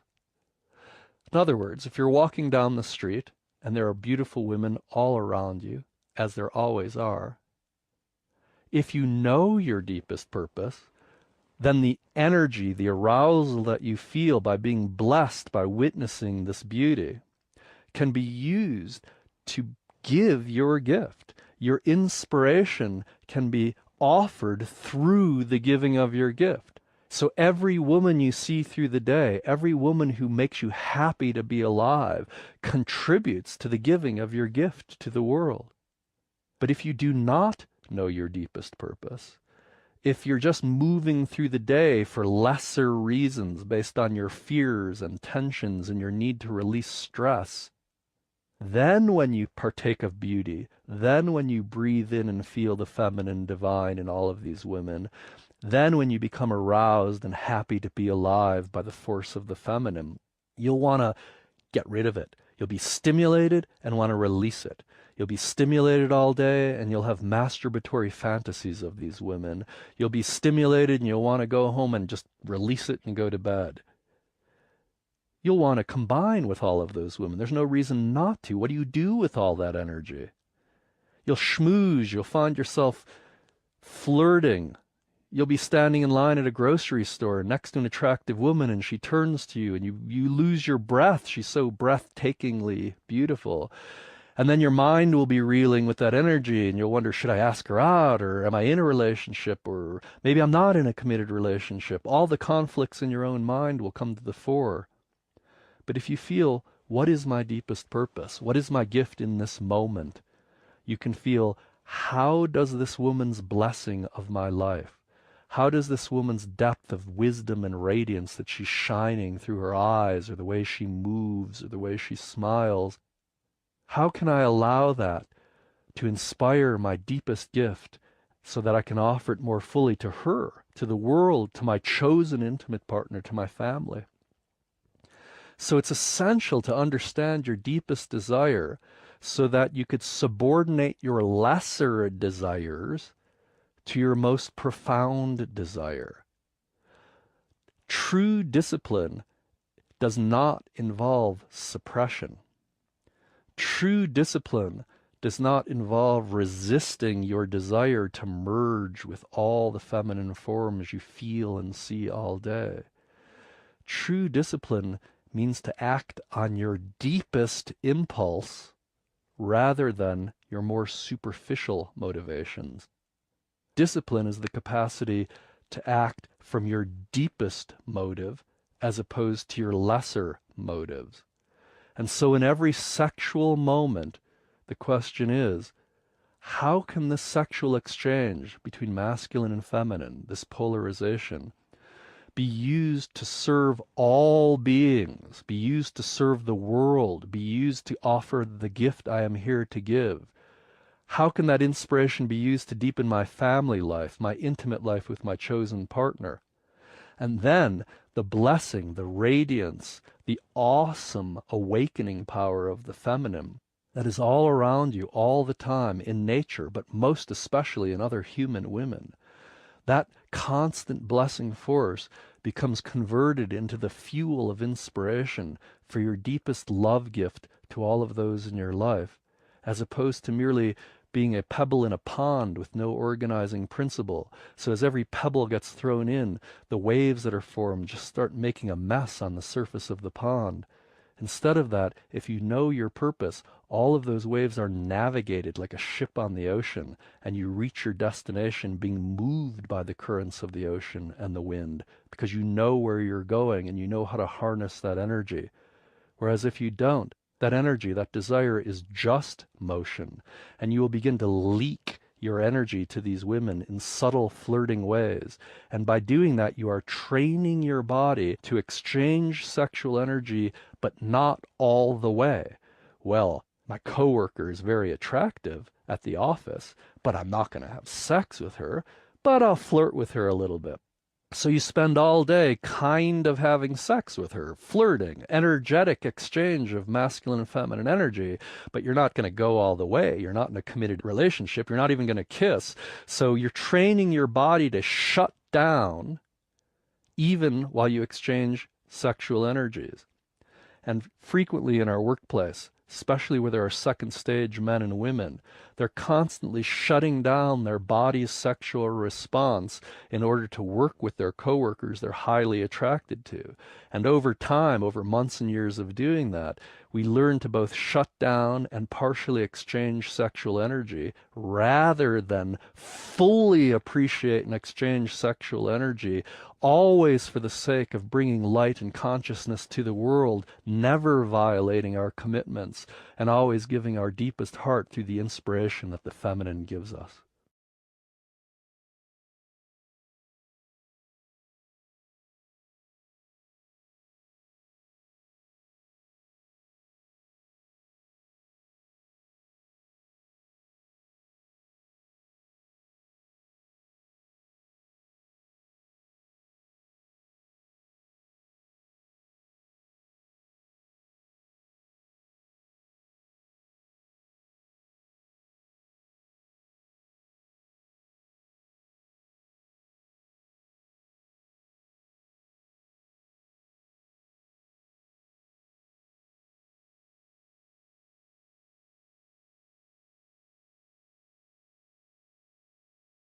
Because the masculine identifies with consciousness, the masculine is always seeking perfection.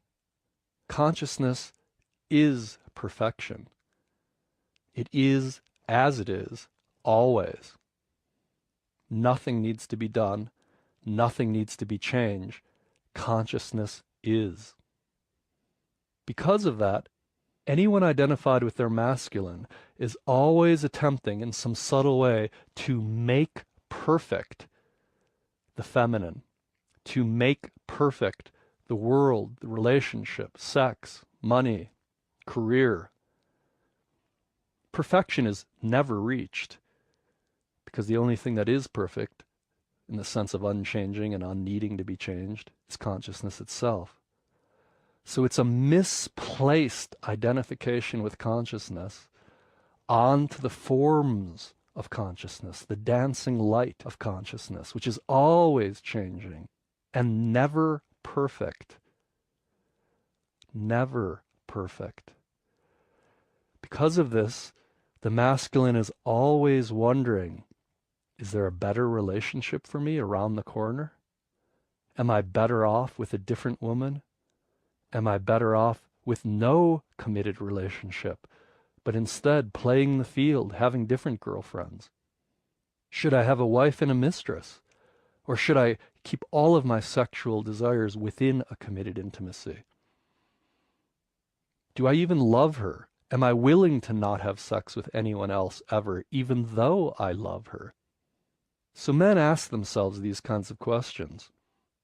And because the mind is always fractured and in opposition with itself, with one inner voice conflicting with another inner voice, one of your inner voices, for instance, wanting deep and long-term intimacy, another inner voice wanting the freedom to have sex with new people over time.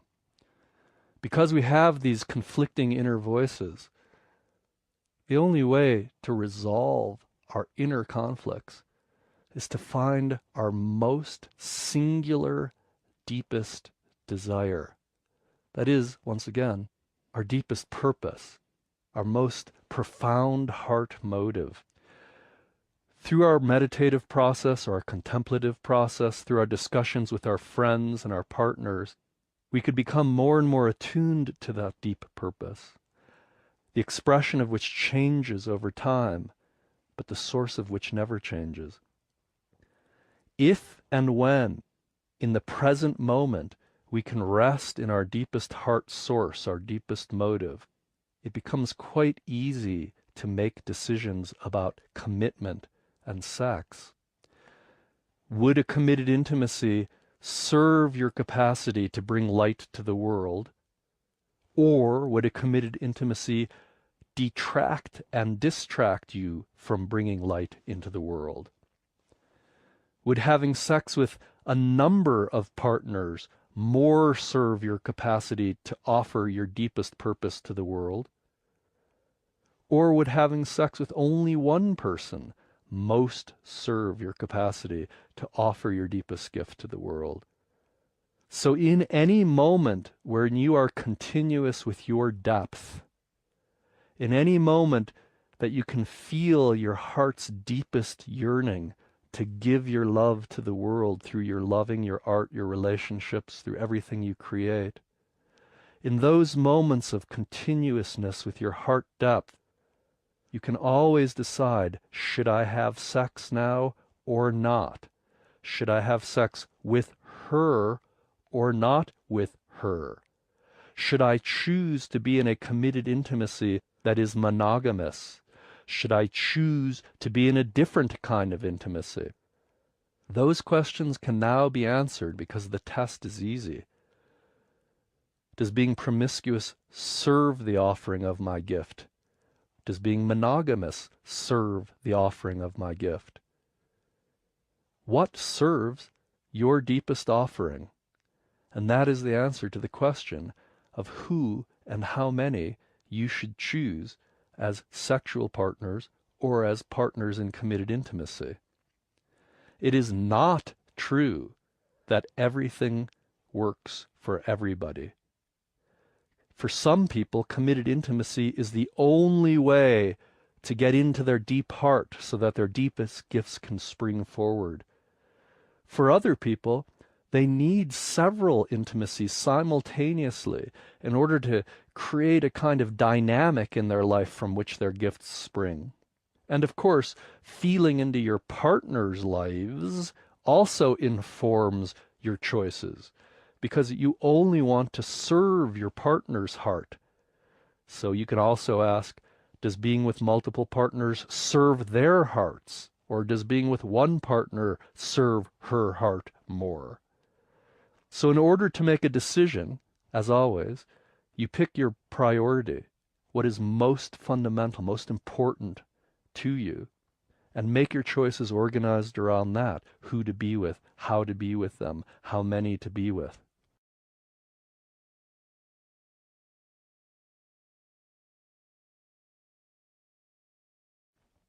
If you choose a committed intimacy, it is important to understand that the woman you choose does not want to be number one in your life. She may, of course, want to be the most important human in your life, but she does not want to be the most important anything in your life. She knows that one day she will die. She knows that the relationship may or may not last. She knows that if you hide your deepest purpose, or if you curtail your deepest life impulse in order to please her, in order to make her feel like she's number one in life, you will also resent her because you will have given up your deepest impulse to make her feel like she's the only reason that you're alive. There's a big difference between her being the light of your life, the inspiration of your heart, the source of your heart arousal, the way your soul connects to the world and is attracted into the world. There's a difference between a woman offering you those blessings and a woman who you cannot live without. If you cannot live without her, if you are dependent on her, if you can only continue when she's giving you love and you collapse when she does not, if you could only continue giving your gift while she's in your life and you will cease giving your gift if she is not in your life, she can feel that weakness in you. She doesn't want you to require her to be a certain way in order for you to give your gift. She doesn't want you to require her to be in your life or else you can't go on. She doesn't want a little baby that's dependent on her.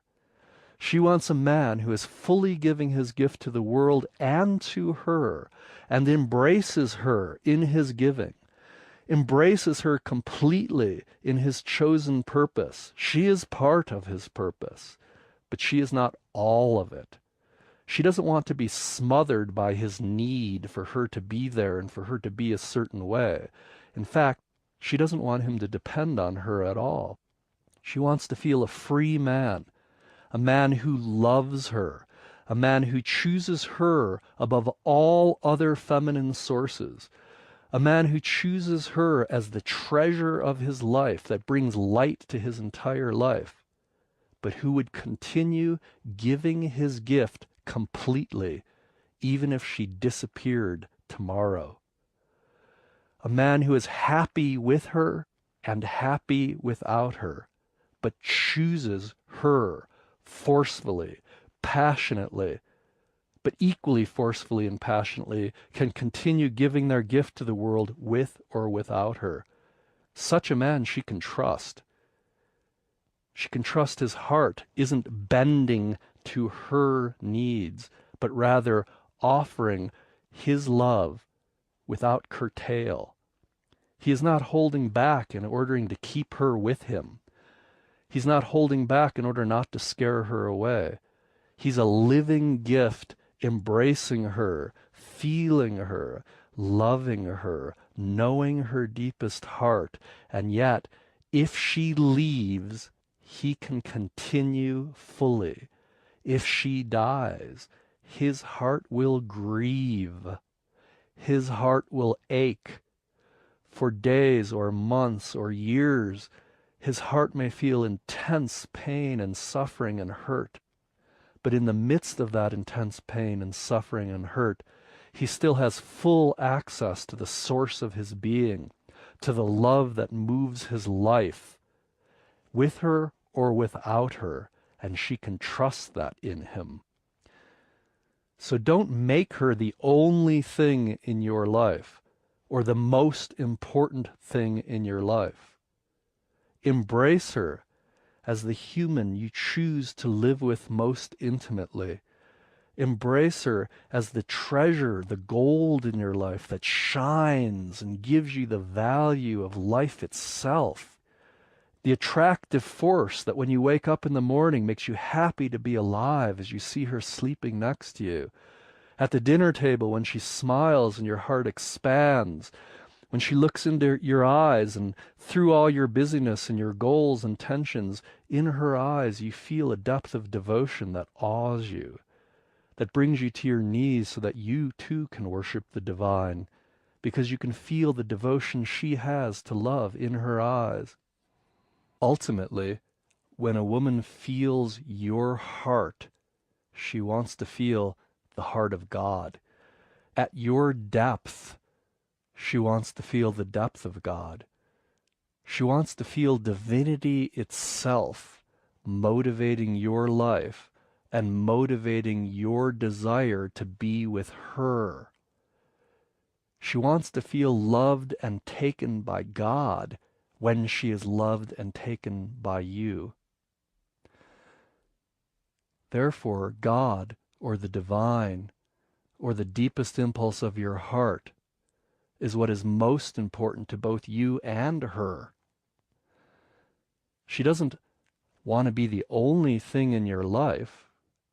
And so, if you continue to come after her, if you meet a woman and you continue to want to be with her, even though she is not feeling your purpose in your heart, even though she is not feeling the divine in your heart, and you still come after her, you are basically saying, well, I live on superficial desires. Sure, I want you. You're very beautiful and sweet. I would love to be with you. I'm lost in my life. I don't know where I'm going. You won't feel God in my heart. You won't feel my deepest impulse in my heart. You'll feel my superficial desires. But that should be good enough. Such a woman will not choose you. She won't want to choose you because she only feels you wanting her instead of feeling your love for God, your love for allowing God's will to come through your life, your commitment to bringing love and light to the world, and her being part of that. She doesn't want to be the only thing in your life. She doesn't want to be number one in your life. And therefore, choose to be with a partner who chooses to be with you. If you continue to run after a woman and dissociate from your deepest source, your deepest purpose, she will feel your own detachment, your own disconnect from your heart, from the divine. So she will not feel the divine embracing her when you embrace her. And yet that is her deepest desire. Her deepest desire is to feel the inexpressible divine. It's beyond words. It's that which is living all of us. It's the motivation at every heart. She wants to feel taken by that immense force of being, by that infinite, eternal openness. She wants to feel pressed down by the infinite mass of being that is masculine divinity. She wants to feel pinned by that, taken by that, smushed by that, weighted down by that. She doesn't want to feel pushed and weighted down by your superficial desires. And so, there comes a point in your pursuit of a woman when you must evidence your deepest desire. It is not her. So this isn't a matter of playing hard to get, but it is a matter of simply demonstrating your deepest commitment. I love you, but I love God more than chasing after you. So if you want to be with me, I am here. I love you, and I will commit myself to being with you and serving you in the name of God as an expression of our deepest love. I will give you all of that, and I will want from you all of that. But if that's not what you're interested in, I have no interest in you. That is what she wants from you. She wants your deepest desire, which may include her. But if you chase after her when she is not feeling your deepest purpose, when she is not feeling the divine in your heart, then you're simply imposing your superficial desires on her rather than offering her the gift of your divinity through your heart and body. So not only does she not want to be the only thing in your life, she also doesn't want to feel that she's more important to you than God is. She doesn't want to feel that you will ignore your heart's impulse. She doesn't want to feel that you will stop searching for your deepest expression of love because you've become so infatuated with chasing after her. She wants to know you love her. She wants to know you deeply desire her. She wants to know you want to ravish her, take her, open her, reach into the deepest caverns of her heart and bloom them open in ways she's never even felt before. But you can only do that if she trusts you enough to open with you. And she'll only trust you enough to open with you if she feels that you love God and you love her as part of your divine love. Most of us make the same mistake. We think everybody else is just like we are. One of the ways that the masculine is very different from the feminine is that the masculine lives in a kind of grid of space and time. So for a woman or a man who is in their masculine, when they say, I will meet you on 45th Street at 5 o'clock, it's a certain place in time that's agreed upon, and you need to make plans to be able to get there, both in space and in time. So the masculine is always holding a kind of grid of reality in his mind of what people said and what they've committed to and what they've done and how that stretches out in space and time. But the feminine in men and women is simply the flow of what is happening for real right now. It does not matter if it's been sunny for 30 days, if on the 31st day there's a tsunami or a hurricane or a rainstorm. The previous 30 days of sunshine mean nothing. Suddenly, everything is soaked. All that matters is that it's raining now.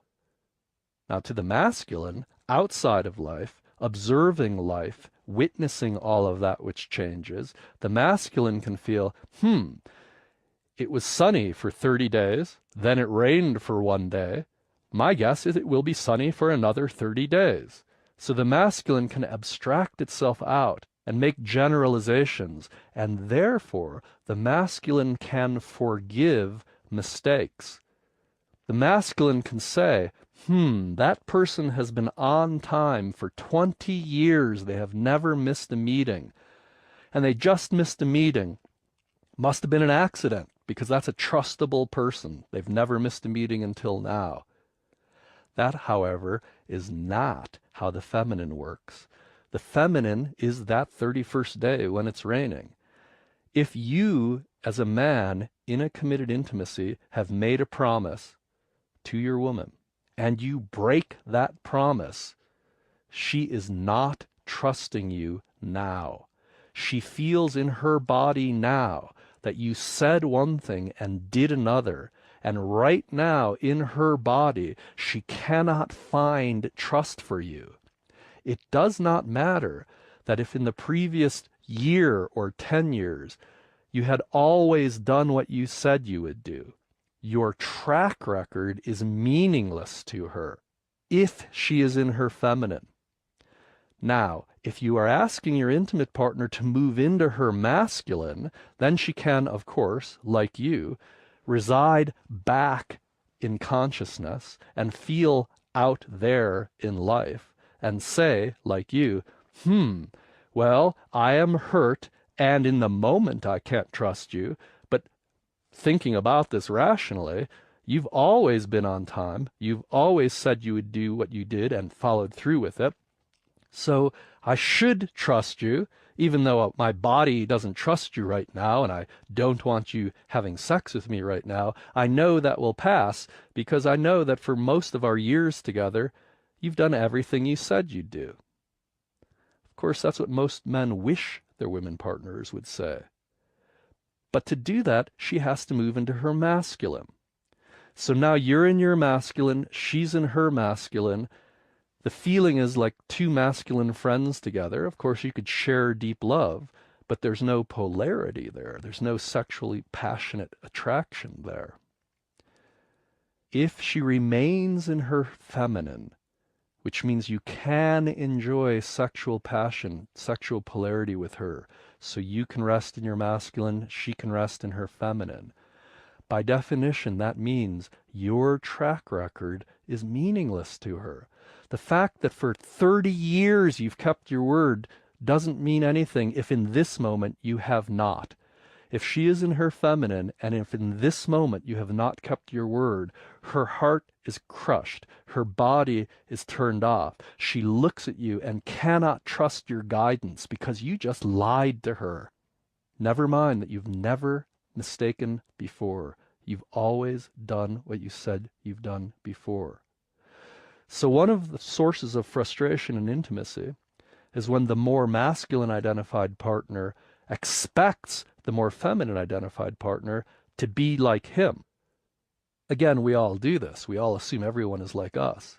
But one way that the feminine is not like the masculine is that your track record, however good it is, doesn't mean anything to her. Right now, if you're not aligned with what you said, if your actions aren't aligned with your words, and if your actions and words aren't aligned with your deepest heart impulse, she feels it right now in this present moment and cannot trust you right now. And the time and space grid that you're holding when you say, but, for 20 years I've done everything just right, is meaningless to her. She does not hold that grid in her feminine. She does in her masculine, and you need to ask yourself, would you prefer that she relate to you from her masculine so she is not sexually attracted to you, but she realizes that you've done the right thing most of the time? Or would you rather experience a deep passion of polarity between the two of you and just know that moment by moment she is always reflecting your integrity to you in the moment? You could be perfectly right on for year after year, and then you suddenly lose integrity and she reflects it to you in that moment. She doesn't trust you as much. Yes, it's a pain in the butt, but it is what you want.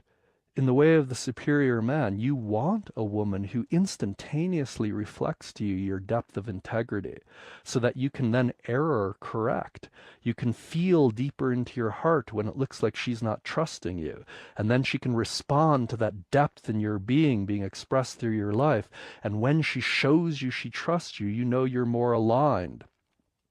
Of course, there'll be times, as we've discussed, when she might just be testing how clear you are in your purpose. She might be testing you by pushing you a little bit, by teasing you a little bit, by seeing if she could knock you off purpose or distract you.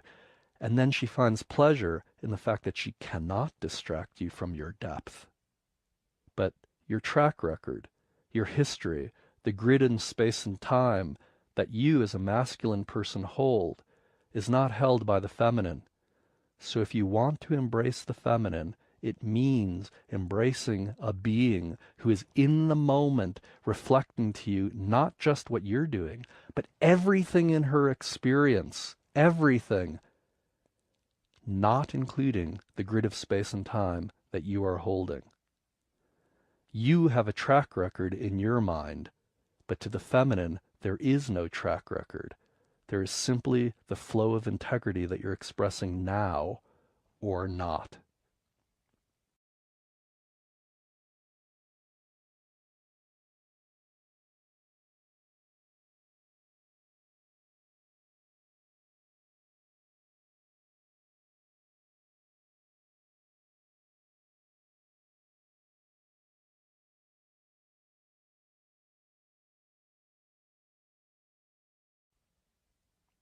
If your woman is relaxed in her feminine, she is responding to you spontaneously in the moment. Right now, in this moment, she's showing you her feelings in this moment in response to you. It doesn't have anything to do with your track record of the last 20 years. It's only this moment.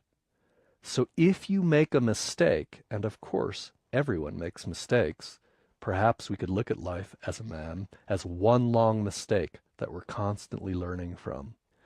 But since we're always making mistakes, We're always seeing that look in our partner's face when we're hurting her, because she can feel when we're not living from our deepest source. She can feel when we're lying to ourselves. She can feel when we're bending our true heart's impulse for the sake of our own fear or even for her fear. But because her response is spontaneous and not based on a grid of space and time, it means that in the very next moment, after making a mistake, she just wants to feel you deep, present, feeling her, offering your deepest heart to her deepest heart. She doesn't need to hear you go on and on about how you're going to fix yourself. That space and time grid doesn't really matter to her feminine. She doesn't need to feel you collapsed into your own weakness and endlessly apologizing for how you'll do better next time and how you're sorry for hurting her. If you know you've hurt her, if you've made a mistake, you may simply acknowledge that you've made a mistake. I've messed up. But then the very next moment, show that you have error corrected. Show that now you've fallen down, you've stood up, dusted yourself off, and you're taking the next step, taking into account what you have learned from your mistake. Every mistake is a learning. So your woman can feel your constant learning parallel with what seems to you to be your constant mistakes. One of the secrets for offering your depth to a woman is not to linger in time, but in the moment, present moment, to simply offer your deepest love to her so her heart opens. If she is closed down and concerned because you've done something stupid, you've seen what you've done, you've corrected what you've done, but she's still concerned, perhaps it's more important to embrace her or to give her a loving spanking with a smile, or to tickle her, or to stand up and put on some music and dance for 2 minutes with her. Sometimes you can open her body through touch. Sometimes you can open her heart through humor. Sometimes you can access her soul through your gaze in this present moment, no matter how bad your error was a few minutes ago. So one of the things that women really want from you as a man in intimate partnership is your capacity to simply recognize you've made a mistake, and without collapsing, you might offer a brief apology or not. But what's most important is that you've taken into account the error that you've made, you've corrected it, you've embraced her, and you're moving on. You simply show her your depth now.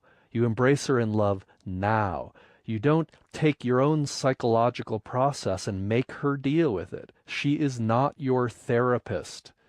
She is not your men's group leader trying to help you man to man or masculine to masculine.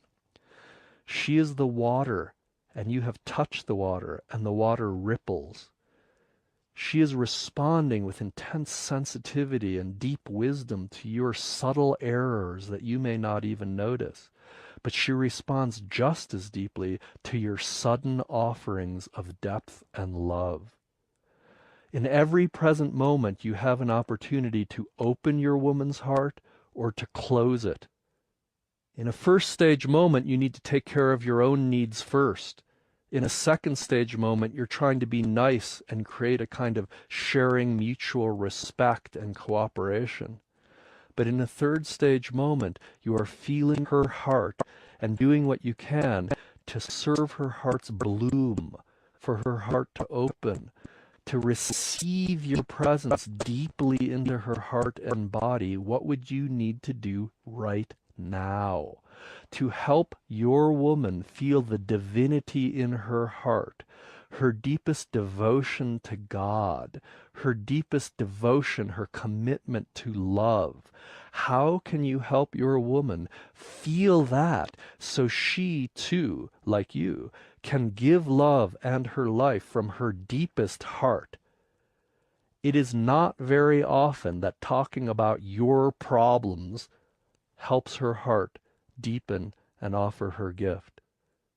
Sometimes, of course, it's fine to discuss your problems with your intimate partner, But for a regular rule, always feel that this moment is an opportunity to learn from the response of your feminine partner, and in the very next present now moment, to offer your deepest love and gift through touch, through movement, through humor, through connection. The feminine lives in the domain of energy, whereas the masculine lives in the domain of attention. So the masculine is often wondering, where do we put our attention? Toward what goal do we orient ourselves? So man to man, perhaps me speaking to you, I often would suggest feel your deepest purpose and align your actions with that deepest purpose. But that is not what the feminine is feeling. The feminine is love. The feminine wants to receive love, and the feminine wants to give love. The feminine is the movement of love itself. Your service of the feminine is always to liberate any traps around the feminine so that she can bloom freely in her loving. And that requires your loving in the moment.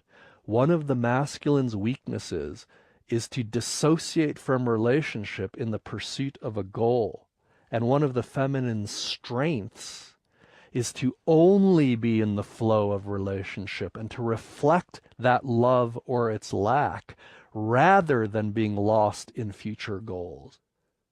So embrace her response as a gift and immediately offer her your gift in the domain of energy, not the domain of attention. That means rather than directing your woman's mind to attend to certain facts, that is sometimes important, but rather than orienting her mind to attend to certain facts or events, allow her body and heart to feel the energy of love transmitted through your bodies. It could be as simple as a touch of her hand, looking into her eyes, the tone of your voice, perhaps a gentle embrace, perhaps a sudden and passionate embrace. The question is, how do you communicate love through energy? That's not the question between the masculine and masculine, between man and man. If I look into your eyes as a man and touch you and communicate love to you, you may say, thanks, man, I feel your love. But what are we going to do? You want to make a decision. So for men to feel they've communicated their love completely, there needs to be a resolution with a decision. Hey, brother, we're going to do this. That sounds right. Let's do it together. But the feminine isn't attending to options. The masculine within your partner is attending to options just like you are, trying to decide what to do. But the feminine in your partner is feeling, is love flowing or is love not flowing? That's a different kind of feeling than, am I aligning my present and future actions with my purpose or not? That's your business. That's the business of her masculine also. But the business of her feminine is devotion. Is love flowing or not? Your communication to your intimate partner, to the feminine core of your intimate partner, is an energetic communication. Your integrity is communicated to her not through saying what you're going to do, not through talking about your philosophies or your spiritual theories, not through describing your visions and your life, but through in the moment transmitting love through energy. Energy is conducting love through you to her. The energy, again, of touch, the energy of sound of your voice. Singing a song of love to her in a tone of voice that communicates deep love means a lot more to her than making all kinds of promises about what you'll do in the future because you love her. She needs and wants to feel love communicated through energy, not through the reorientation of attention, which is the masculine's preferred way of moving forward in love. So one of the keys then for working with the feminine, for touching your intimate partner in a way that truly communicates love, is remembering that she receives love through energy, not through orienting her attention.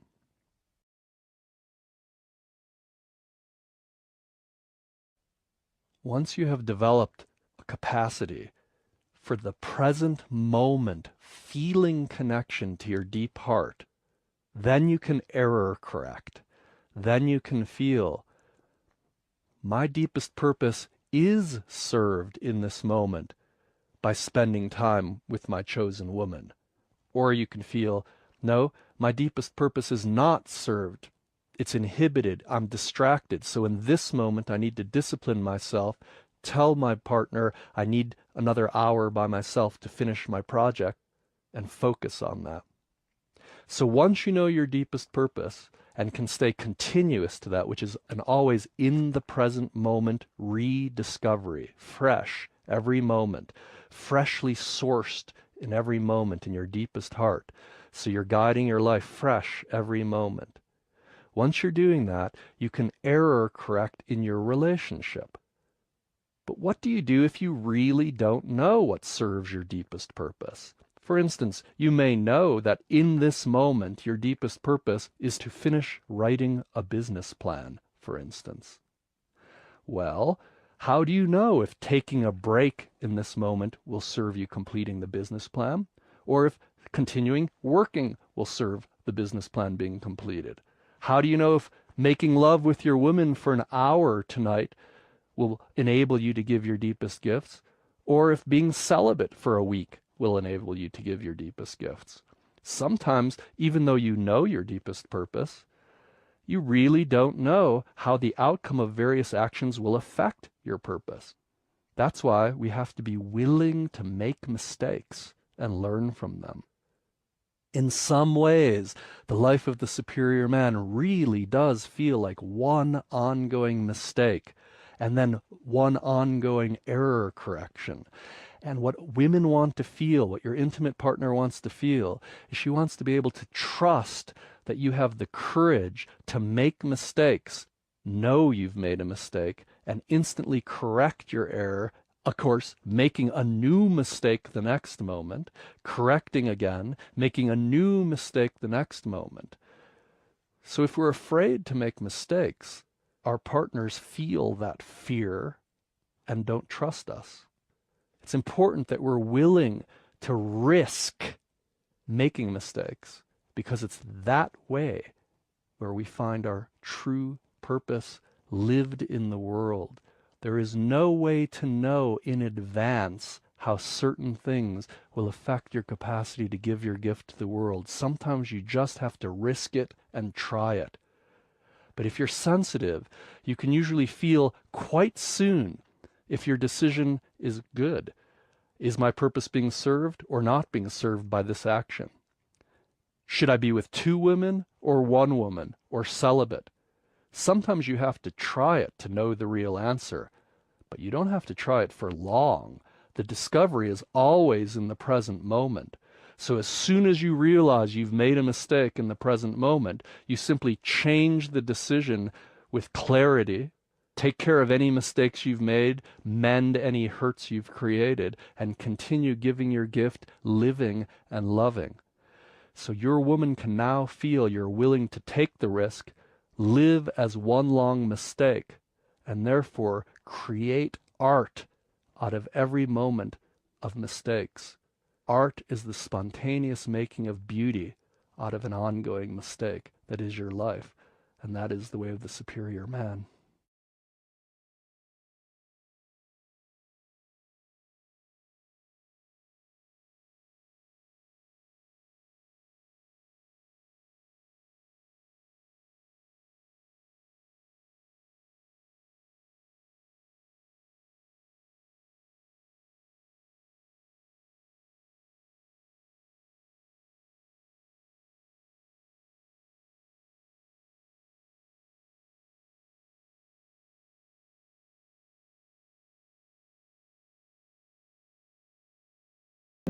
The Way of the Superior Man.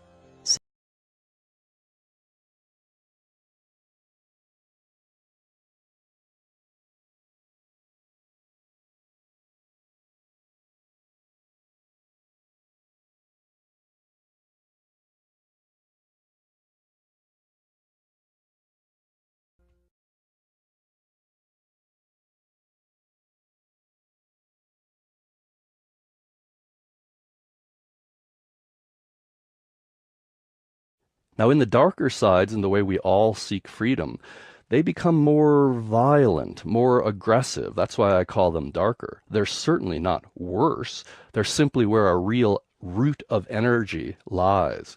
So some ways of seeking freedom that we can consider toward the darker side of the spectrum is through killing or war.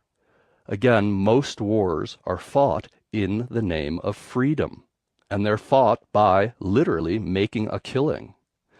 So when we approach war, it is often the masculine desire to be free, politically free, free for religious expression. You might want to expand the boundaries of your country and so have greater freedom within your country, or freedom of speech, or freedom for women to vote. So most of politics, and war in particular, is about desiring more freedom. But so are things like martial arts, or the capacity to fight. When confronted by constraints, the masculine could become very trapped. For instance, a man who comes home from work, he's been working all day, he might be exhausted. And here comes the dog rubbing on his leg, and here comes his 4 children asking for attention, and his wife walks in with a stack of bills and says, "Honey, we have to pay these bills. They've been collecting for weeks." And then the phone rings, and it's a friend of his who's complaining about something he did. And this man just feels trapped, constrained by the responsibilities of life. And that constraint builds up in him, and he may get angry and kick the dog and strike out, or maybe even hit his children or his wife, or punch a hole in the wall. So that's an example, toward the darker side of the spectrum, of the masculine seeking freedom from the simple responsibilities of life and striking outward. In this case, you're striking out and trying to be free of the demands put on you by your dog, by your children, by your partner. Now, martial arts are a way of using those same energies of fighting, the ability to combat yourself towards freedom, for the sake of love. So even the darker aspects of the masculine scale of seeking freedom can be converted as expressions of love. So when war is only fought for love, that becomes martial arts. When an abusive man is able to take that energy of his desire to break out of constraints into freedom and use it constructively, then he becomes somebody who can ravish his partner in love rather than attack her because he's angry. He becomes somebody who could make very clear demands from his true heart authority, of his children, of his coworkers, of his dog even, from a place of love, but strongly and with clarity. So it's important that we enter the dark side of our desire to seek freedom from a place of love, of openness. Our motive must be one of liberating light. So, for instance, again, at the darker side of the desire to seek freedom of the masculine is the rapist. Here's a man who feels so constrained, the only way he could feel freedom is by overpowering a victim. If that desire to overpower a victim to feel free is connected to the deep heart, then he would look into his partner's eyes, and he would feel her deep heart from his. He would feel how her deep heart is yearning to be known, yearning, in fact, to be taken, occasionally yearning to be ravished. And so the impulse, when it's dissociated from the heart, that would possibly become rape, or perhaps rape fantasy, when united with the heart desire to open one to freedom, to love, to bliss, becomes ravishment. The rapist impulse becomes the impulse to gift love through ravishment. It involves that dark energy. It could still be pretty rough and tumble, pinning someone's arms down, holding them below you, really taking her. But you're feeling deep into her heart because your heart is so wide open. You feel her soul looking through into her eyes. Every nuance of her breath you feel and are breathing with her. Her toes curl and your toes feel it. Your entire body, cell to cell, is with her, merging in deep love. And you are ravishing her, overpowering her with your love. So the darker side of the desire to seek freedom involves things like war, which can be converted to martial arts, and abuse, which can be converted to authentic heart command. And that desire to rape or ravish, the need to help open the heart, is specifically to be with the woman you love, remove all of her tension, pin down her resistance, and enter her heart with your deepest love, your deepest motive. Now, because our culture has not learned to embrace the darker aspects of our seeking freedom with love, we often simply disconnect from our darker aspects. So the desire to really take a woman becomes sublimated and even suppressed and begins to fester underneath. It begins to build up in psychological terms into a demonic force or a pathological force, often below your consciousness.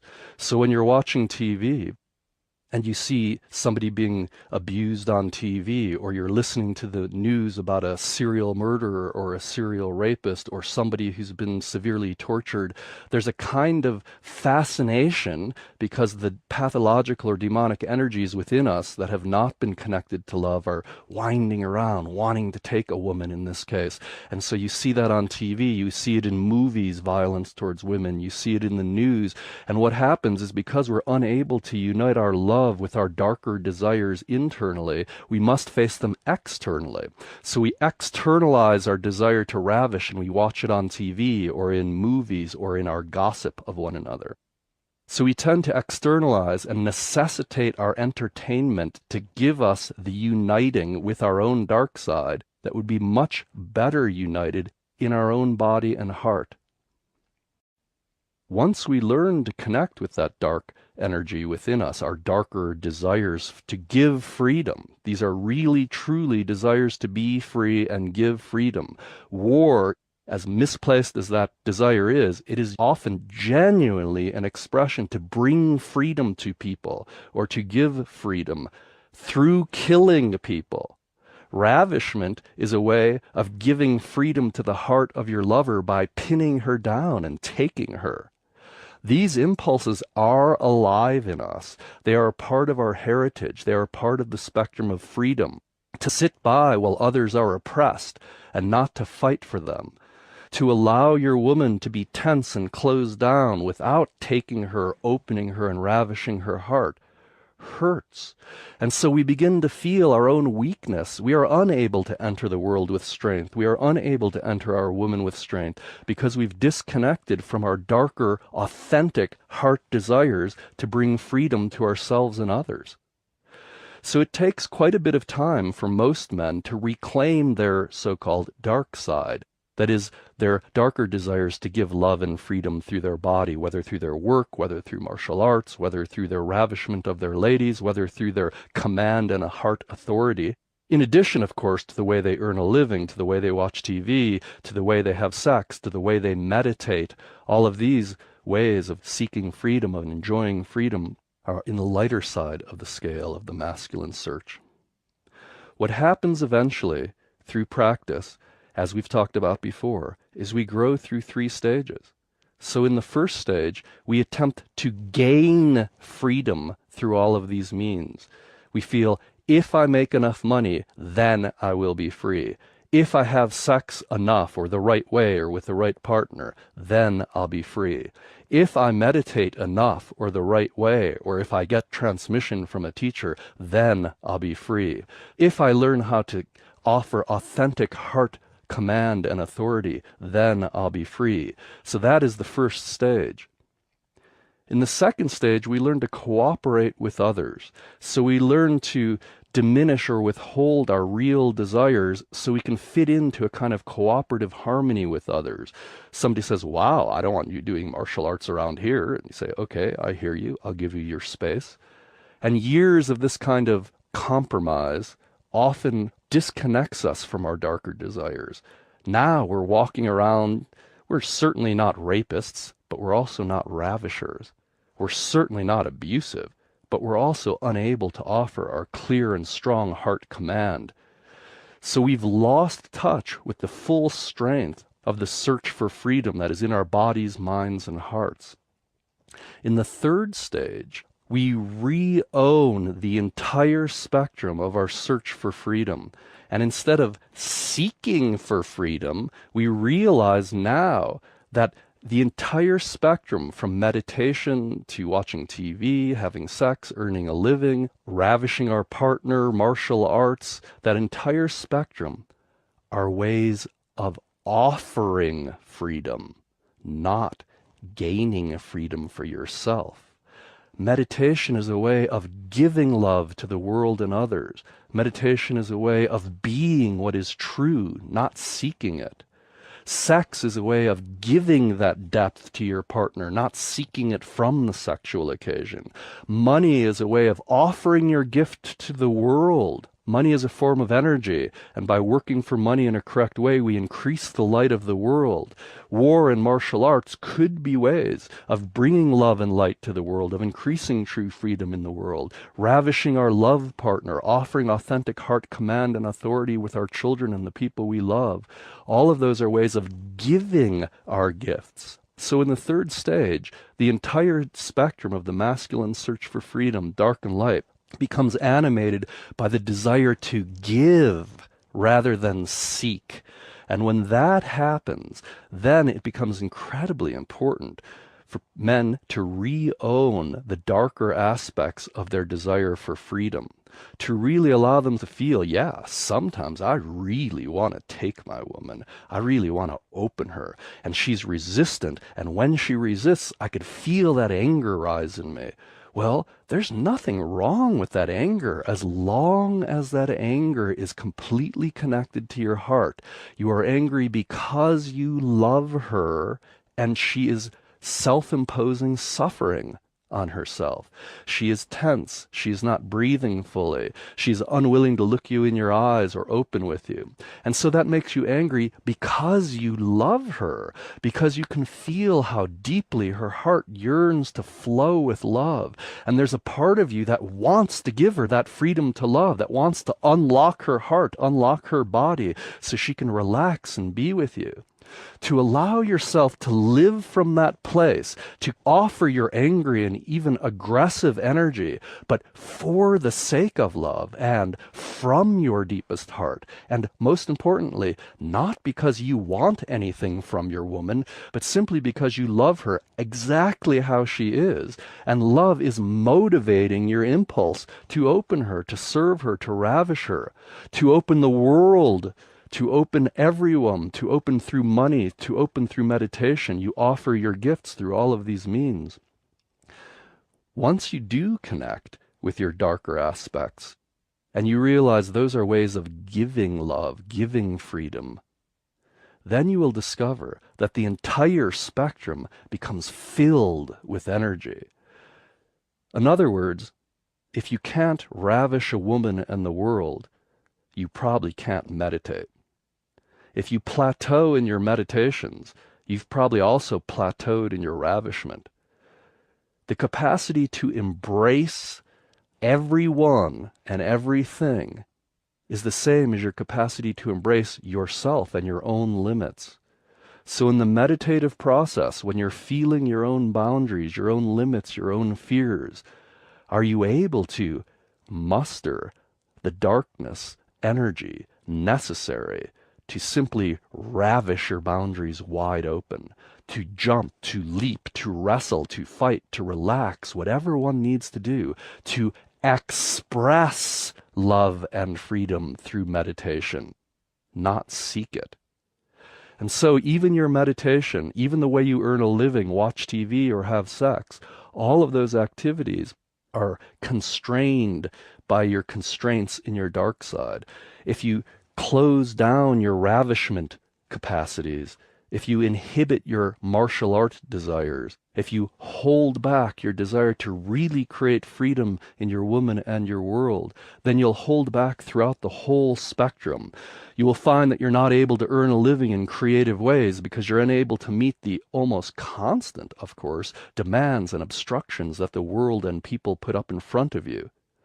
So if you want the strength to create love and light and freedom in the world and with your lover and in your own practice, then reconnect with your dark side. your aggressive desire to create freedom when aggression is necessary in the lovemaking of freedom. Whereas the masculine in all of us is seeking freedom, the feminine in all of us is seeking love. And the feminine seeks love through a full spectrum of means, just like the masculine does. So the feminine in all of us seeks love in the middle of the spectrum through ways of being full. Love is a feeling of fullness, whereas freedom is the feeling of emptiness, and even in religions like Buddhism, it's called emptiness. Love is the feeling of fullness, more life, whereas freedom involves death, emptiness, removing constraints into freedom. The feminine seeking love wants fullness or more life. So the feminine is always seeking to increase the flow of love and the flow of life. That's why in a conversation between the masculine and the masculine's trying to bring the argument or conversation to an end, whereas the feminine has no impulse to bring it to an end. The energy, the flow, the fullness, even if it's angry fullness or sad fullness or chaotic fullness or confused fullness, that's certainly better than nothing. But it is exactly nothing that the masculine is seeking, nothingness. So by understanding what the feminine is doing while you are doing what you are, allows us to help each other rather than act in conflict. So let's take a moment and look at the feminine's search for love. In the middle of the spectrum, the feminine searches for love through fullness via, for instance, eating. Delicious meals allows the feminine to feel full. Sometimes some chocolate and coffee really does taste like love. And you put that chocolate in your mouth and it melts on your tongue and fills your body and it just feels so good. It is love. It's edible love. But there are also other ways that the feminine in all of us seek fullness. Shopping. You're feeling empty, alone perhaps. You go shopping, you go into a store, there are beautiful fabrics and colors, you're touching them, they're full, you try on this, you feel that. You come home with something beautiful you've purchased, you feel great, you feel more love. So shopping allows us to be full, to fill our closets, to fill our lives. If you look at the shoe collection of many people who are identified with the feminine, you'll see there's fullness through the variety of shoes that fill the closet, or fullness on their shelves. Sex is a form of being filled, having your body filled, having your heart filled with affection and emotion. Children, filling a household with children, the sounds of laughter, pets, animals, play, loving conversation. Getting on the phone and talking with your girlfriend is a way of experiencing love and fullness. So telephone conversation, shopping, eating, food, chocolate, those are what the feminine is doing when their masculine partner is masturbating, watching TV, and making money. That is, masculine people who are emphasizing the middle of the spectrum in their search for freedom tend to attract and reinforce the middle of the spectrum in the search of love for the feminine. We could say lighter in the spectrum of the feminine search for love are things like devotional practices, prayer, sacred dance, chanting, puja, meditation, all the forms of allowing your body and heart to be filled with song, communion, the divine through the body through sacred dance. Then in the darker side, just like the masculine, in the darker side of the feminine search for love, search for fullness, there are things like unwanted pregnancies, high school girls who feel alone and unloved, who purposely become pregnant just to feel the fullness of a baby. It is not the desire to live a full and loving life with a family. It's a kind of dark desire to get pregnant way before you should. It's not necessarily good for you or the baby to get pregnant that early, but still you're doing it so you have the sake of fullness. Or you might play the active victim and elicit abuse from your spouse or from your partner. Because sometimes when your life feels very empty, especially love-wise or relational-wise, if your partner is sitting in front of the TV all the time and is not offering you as a woman any presence at all, your desire for love can become so intense that you're yearning so hard for any kind of fullness that you would just assume have his angry fullness as nothing, and so you might break his stereo just out of your anger. And what do you expect? He's going to embrace you lovingly when you break his stereo? No, you know he's going to be angry, but at least he's going to relate to you. And his anger has more fullness to it than not giving you any energy at all. So at the darker side of the feminine spectrum are things like playing the victim, or it could also be sexual, to feel yourself, well, we could say the slut or whore, to the desire to be filled sexually, promiscuously, being filled over and over by many men, fantasies about being taken and ravished.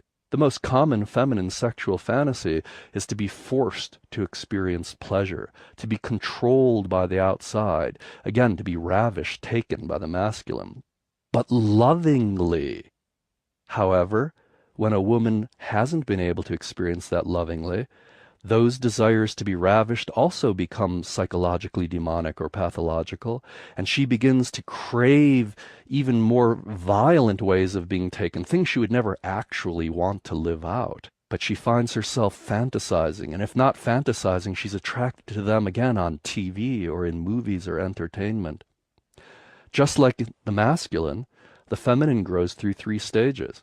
So in the first stage, the feminine feels that she can get love through chocolate and shopping and family and sacred dance and sex and being a victim and attracting abuse. And then she grows to the second stage. And in the second stage, she disconnects from those feminine desires. She feels that they're weak. She doesn't want to play the victim. But in doing so, she also gives up her true desires to be ravished by the divine in relationship through a man or through a partner. And so she disconnects from her true yearning to be taken by the divine, filled with light, obliterated in love. She gives up those desires and plays into the middle of the spectrum, maybe the higher ends of the spectrum. So she might do sacred dance while her partner sits in the room and meditates. And then she has some chocolate and talks to her good friends on the phone and maybe does some social events or social goodism, which is another form of fullness, to feel as if you're helping society and you're filled with your schedule of various meetings and services and your volunteer work. And your partner, meanwhile, is building co-ops and businesses to serve people. But both of your dark sides are laying dormant. He is not ravishing the woman, and the woman is not opening herself to invite that ravishment.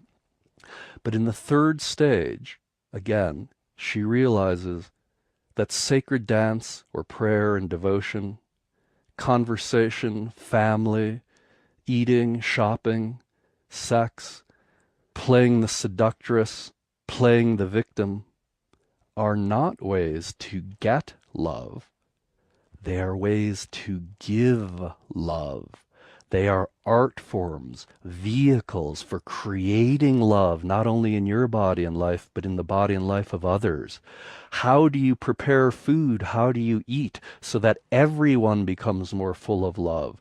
How do you, in fact, make shopping into a sacred art so that everybody becomes filled with love? The clerks at the store, the other shoppers, your friends you're shopping with. And, most important for our current discussion, how do we enter our darkest desires as desires to give love? How do we play the sacred whore, the sacred slut, sex for the sake of enlightening others, sex for the sake of opening our man's heart to its depth?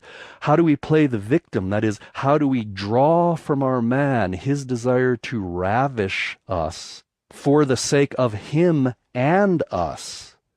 There is nothing more attractive to the masculine than that dark aspect of the feminine opened devotionally, a slut for God.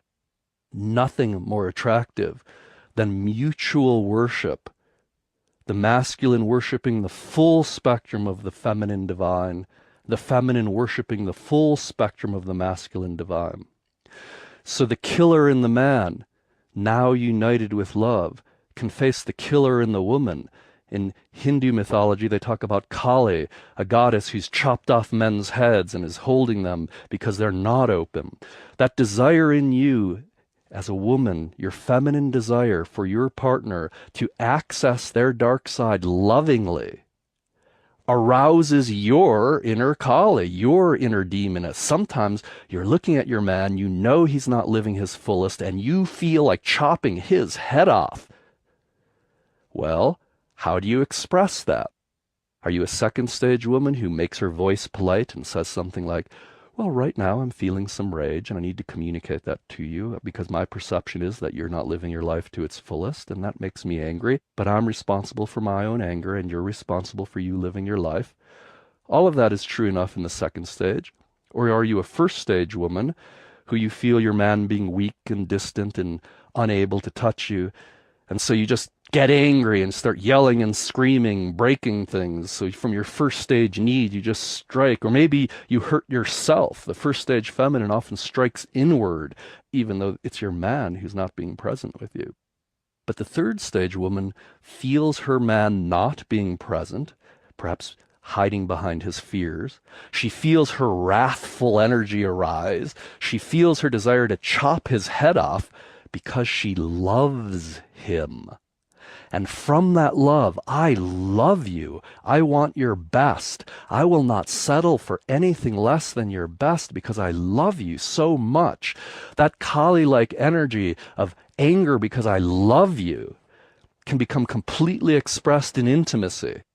And so, if you are identified with the masculine, and you want to open your dark side so you can ravish your love partner, then you must expect that the dark side of your love partner will also open. And when that opens, she or he will become both a slut for God, open devotionally, using her body and heart to enchant you into divinity. But she will also be Kali, ready to chop your head off if you are not present, if you are not deep, if your heart is not being offered fully.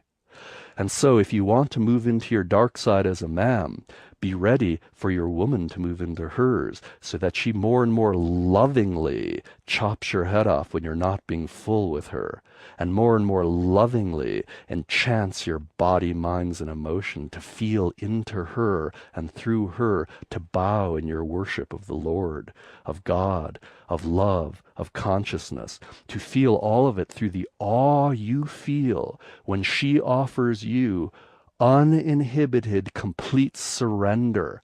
Take me, she says. Take me if you dare. And it is that if you dare that separates, let us say, the bimbo from the goddess. She will give you everything. She will receive you. She will take you so deeply into her, you will disappear in the giving. But if you give her less than your heart, she will chop off your head. And so a superior man welcomes that in his chosen partner, welcomes both the Kali head-chopping demoness, heart-connected for sake of love, as well as the most attractive slut in the universe, the entire cosmos opening to receive your love.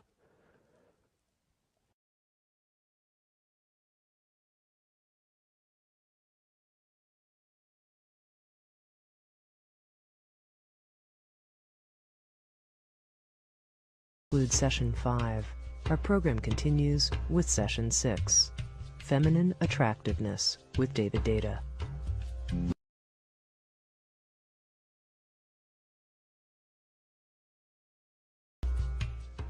This concludes Session 5. Our program continues with Session 6, Feminine Attractiveness with David Deida.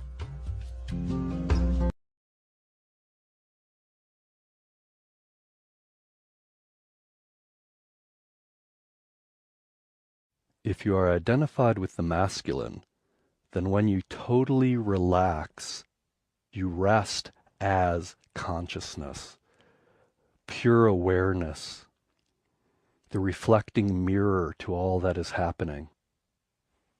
And all that is happening, everything that moves, everything that changes, is the feminine, is she, dancing, changing, moving. So a man's relationship to all appearance is his relationship to woman. What is that relationship? Well, it varies.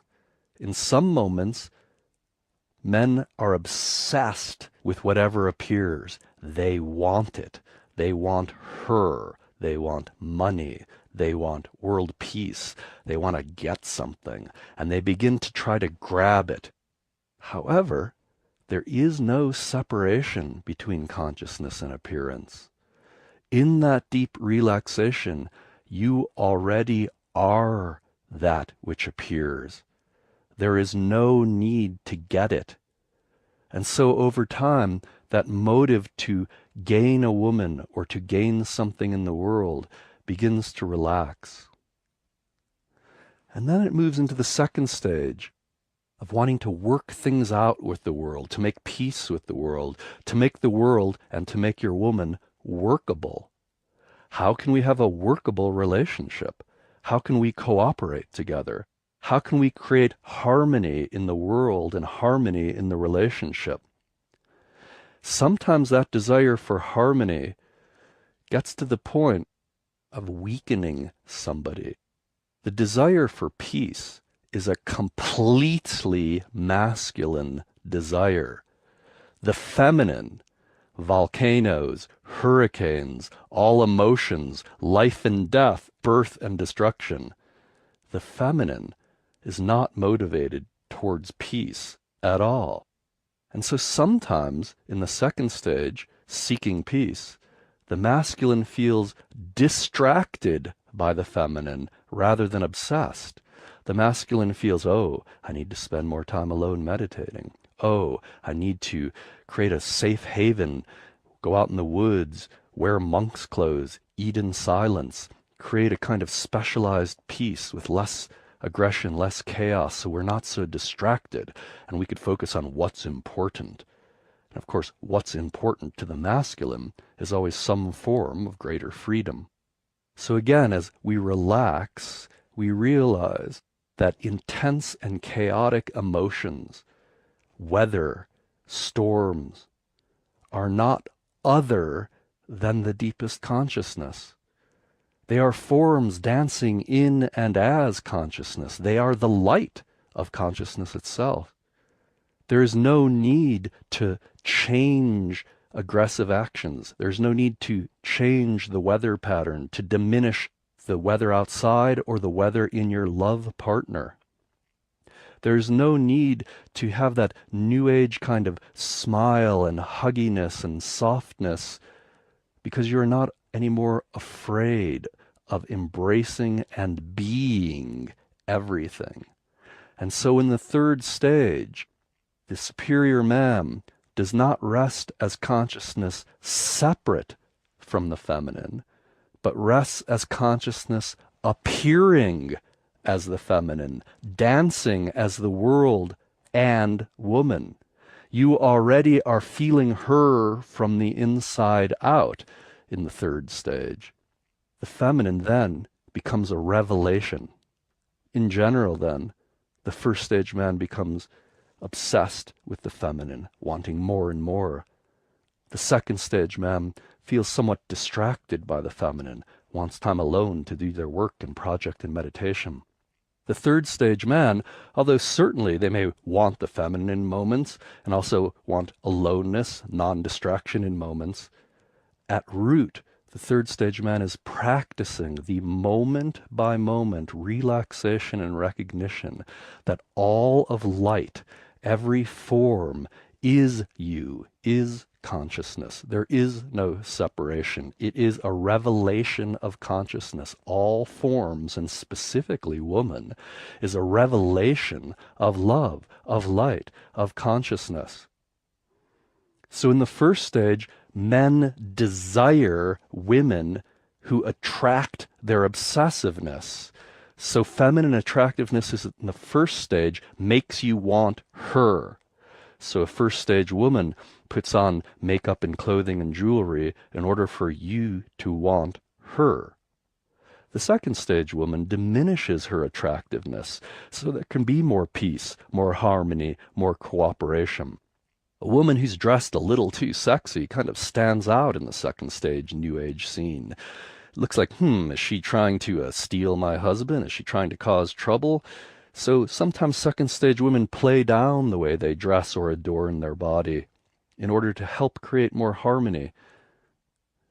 A third stage woman may sometimes dress to attract attention to herself and may sometimes adorn herself in a more diminished way in order to allow more harmony, for instance, in a workplace or in a social situation, all of which is, of course, excellent and good. But a third stage woman also feels that she is here as a gift of light. So in her chosen intimacy in her life, she allows her full radiance to show, knowing she is completely attractive. And that radiance is more attractive than anything else to her, ma'am.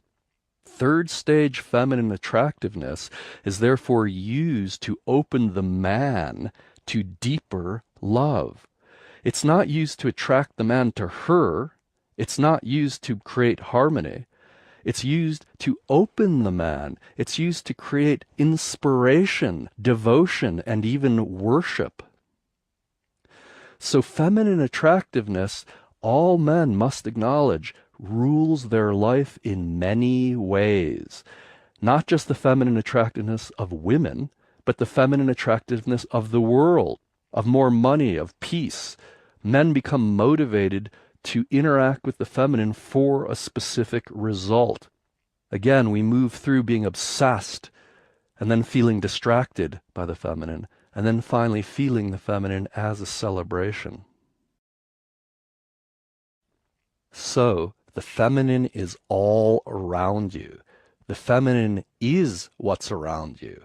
Everything around you is the feminine.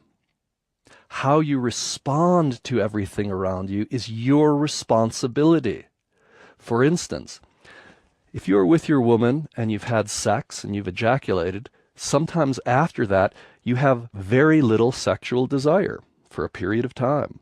You are depolarized. The polarized attraction between masculine and feminine is neutralized because you've spent yourself, you've decreased your desire. In those moments, you might look at the woman next to you and feel love deeply. So I'm not talking about love diminishing. Love might remain very deep. But your sexual desire, that is, your desire to merge with her energies, is decreased. Of course, the same is true with your desire to merge with the energies of the world. You no longer feel that impulse to dive into, open, and transform her, that is, the world.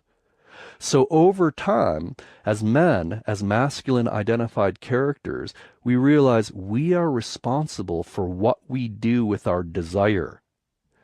We can diminish our desire.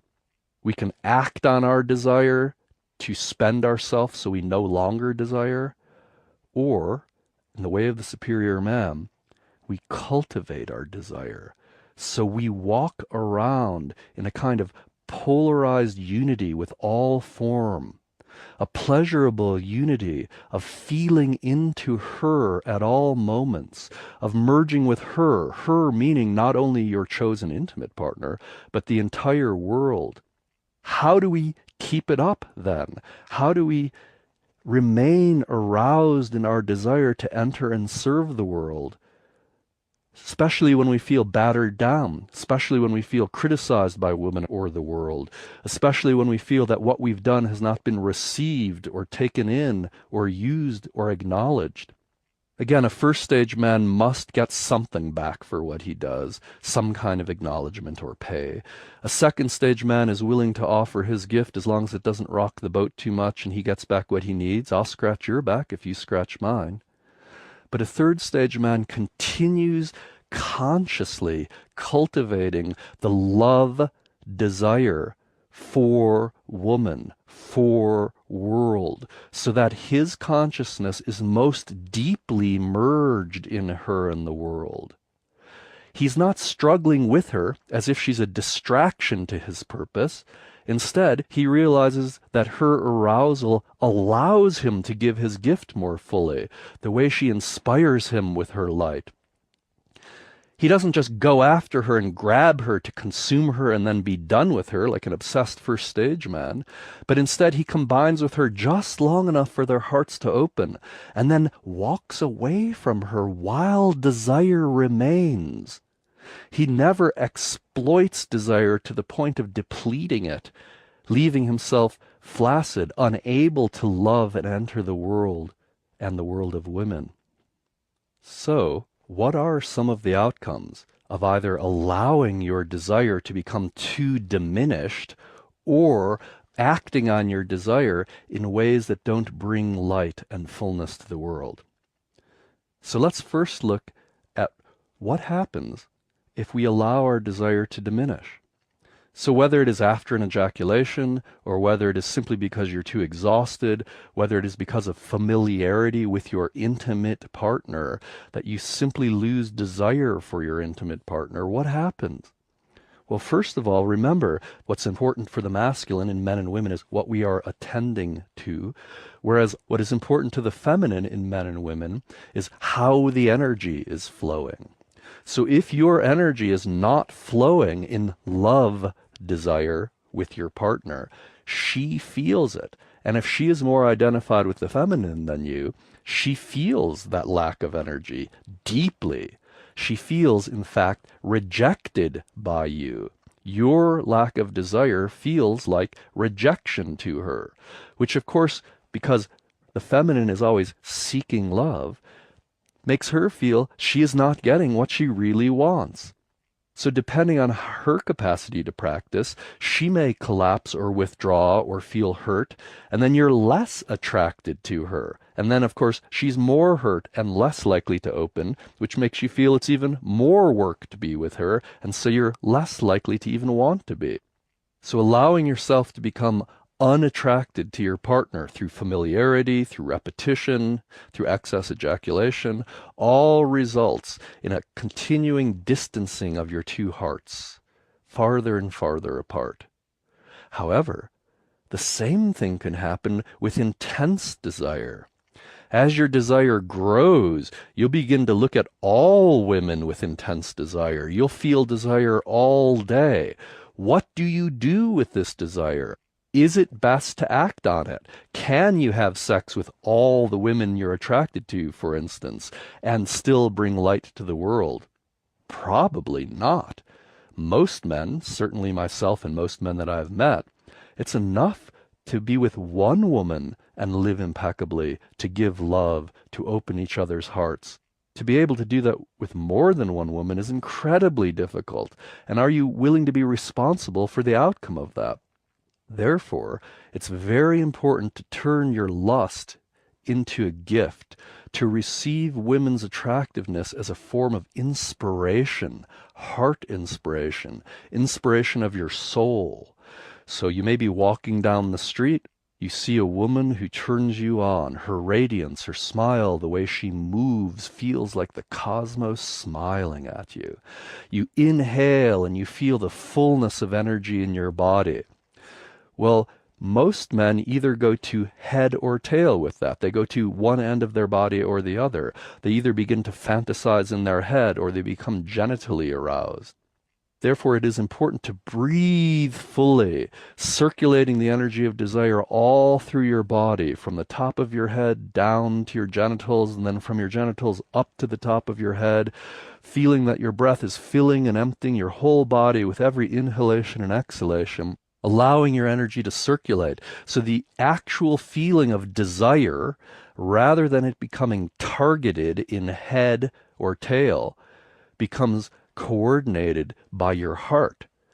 You still may have sexual fantasies in your head, and you still may be sexually aroused in your genitals, but your heart is the center. And so your heart regulates that flow of lust, that flow of desire. And when your heart feels lust, it becomes inspiration. You want to give. You're dying to give. And so it's important to turn our lust into our gifts as we cultivate the capacity to sustain desire. To sustain desire through hours and hours of lovemaking. To sustain desire through seeing the beautiful feminine in all of her forms all through the day. As every man knows who has ever gotten the woman he has wanted, it's never as good as you thought it would be. After a few minutes or a few hours or a few days or a few years, it's just business as usual. Therefore, if you feel that by gaining the feminine because you're attracted to her, something fundamental will change, you are just wrong. Nothing changes. If you're not careful, you'll be 80 years old, still going around with the mind of a 17-year-old, thinking, I'll find that woman somewhere. I'll find the right woman. Or my present woman will someday become the kind of woman I really want. No. All of appearance is only change. All of appearance is motion, dance.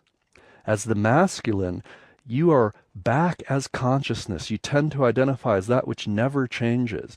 And therefore, to commit yourself in relationship feels like a reduction of freedom. Infinite consciousness is limiting itself to one woman. So the masculine is inherently resistant to committing in relationship because the masculine wants to feel freedom. It's its deepest impulse. The first stage man interprets freedom to be the freedom to have sex with whoever I want. The second stage man interprets freedom perhaps as freedom to come and go from the relationship and live his life with purpose, with or without his woman. The third stage man feels that freedom means freedom from fear.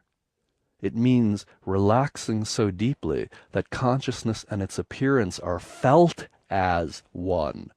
This is not a theoretical discovery. It is as visceral as making love. It is, in fact, making love. Your relationship to this moment is your relationship to woman. Your capacity to relax so deeply that it feels like you are deeply inside your lover, literally in the midst of sexual intercourse. So your breath is full, your heart is open, your skin is relaxed, your mind is relaxed. All of those are practices that can be done in every single moment. This moment can be embraced as a woman, loved as a woman. And when you feel turned off by this moment, it is the same practice as when you are turned off by your woman. Feel your deepest purpose. What are you here for? How do you give that deepest purpose to this woman who no longer turns you on? How do you give this purpose to this world which may no longer turn you on? As a masculine force in this world, how do we continue offering our gifts even when in the moment our lesser desires are repulsed by what appears, by our woman and by the world? The way of the superior man is about feeling what is always true, which is love or consciousness. They are the same. Love or consciousness is the nature of this moment, and it wants to be expressed through this moment. Your obligation as a masculine identified human character is to enter the moment and open it as consciousness or love, to enter your woman and open her as consciousness and love. She wants this from you.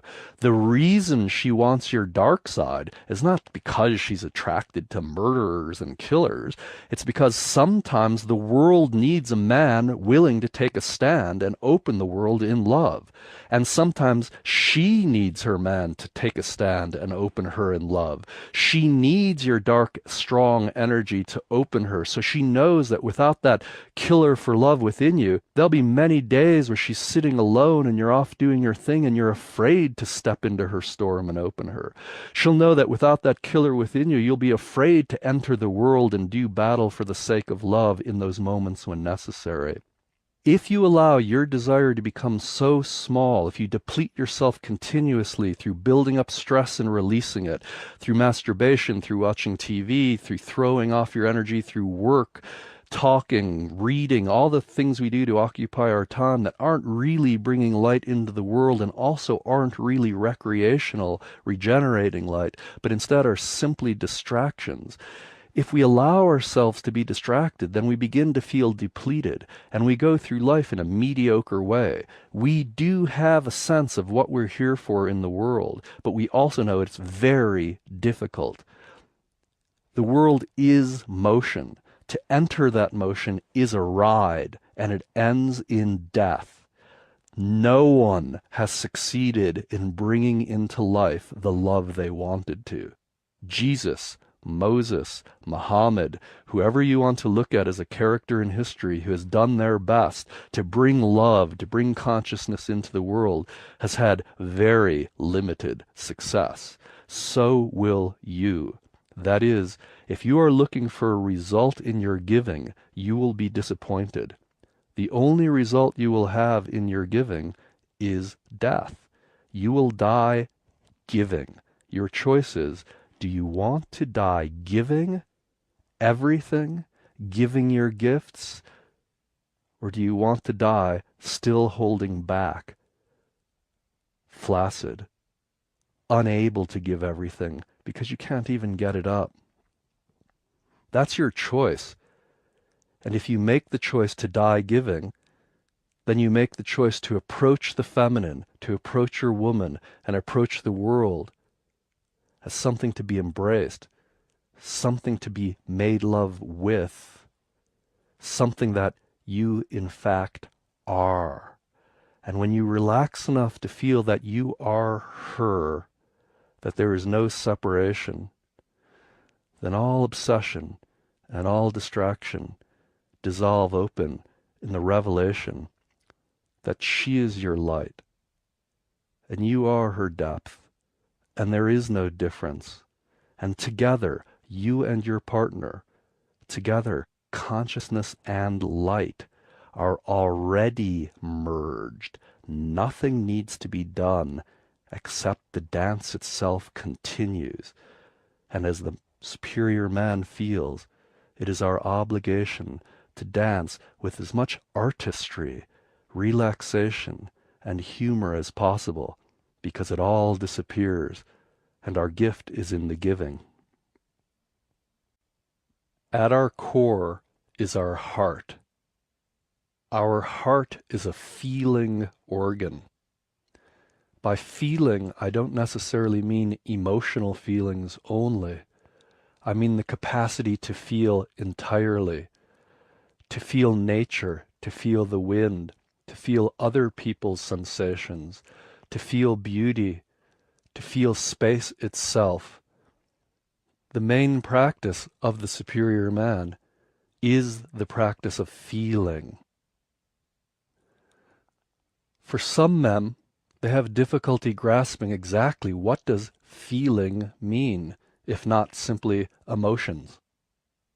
The way I'm using the word feeling is very similar to the way a hunter or fisherman would use the word feeling in trying to feel where the animals are or feel where the fish are.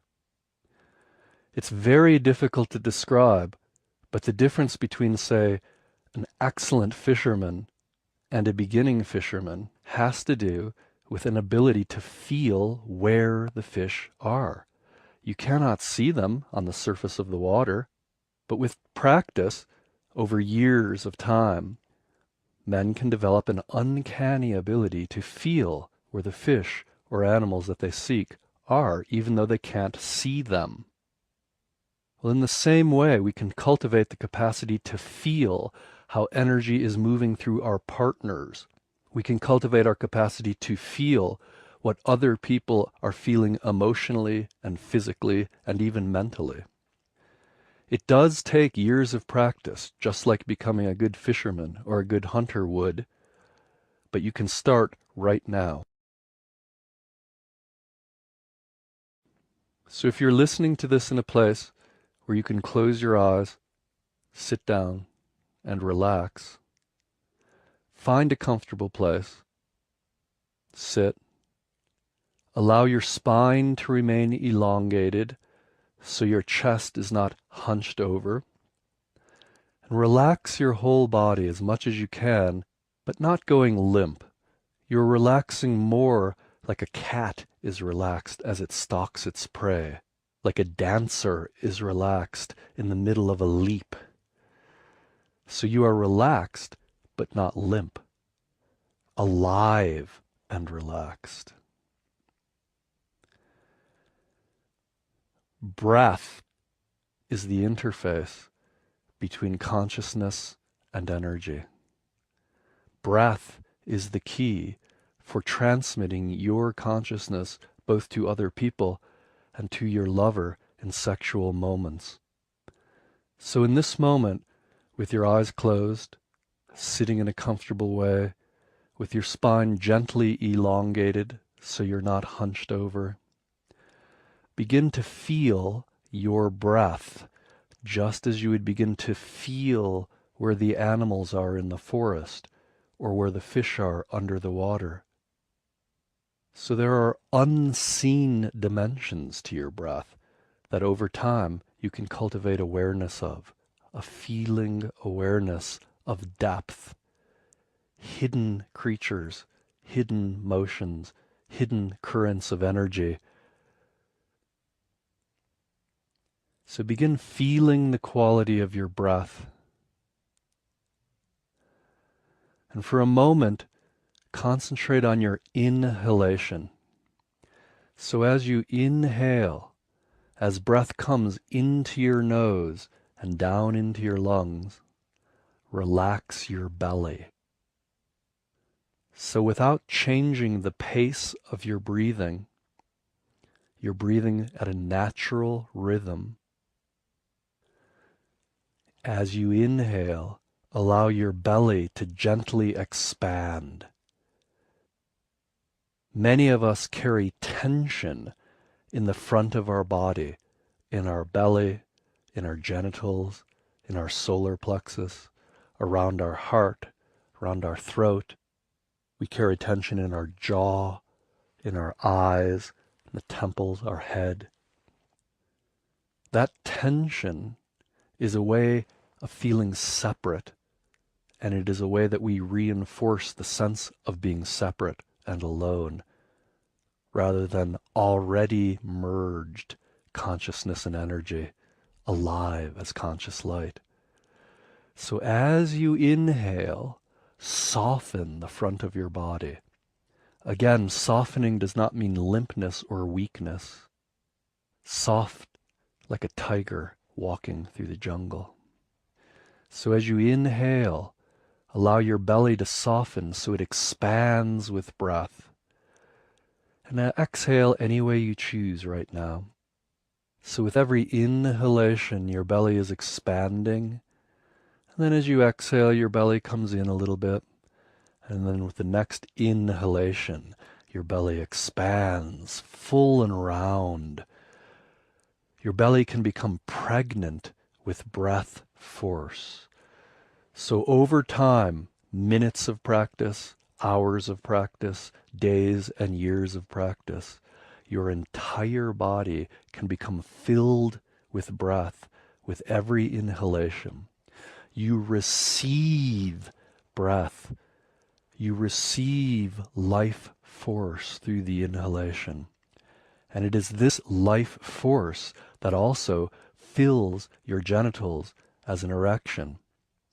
The inability to achieve or maintain an erection is the inability to inhale fully. So as we inhale, our entire body becomes full of energy, something like an erection. That is, our body doesn't become rigid, but it becomes firm and full, like a water balloon full. So our whole body becomes full of breath energy as we learn to receive through the inhalation. So the emotional quality associated with the inhalation is one of complete and active reception. Yes, I am receiving life down into my belly, down into my genitals, down into my feet and toes. It may take you months to feel the inhaled breath filling your belly, genitals, and even feet. But with practice, you can fill your entire body with every inhalation. At this point, If your mouth is open at all, gently close your mouth so your lips are together, and allow your tongue to rest gently on the roof of your mouth. It can rest anywhere on the roof of your mouth. The tip of your tongue may be behind your front teeth. The tip of your tongue may be in the back of your throat.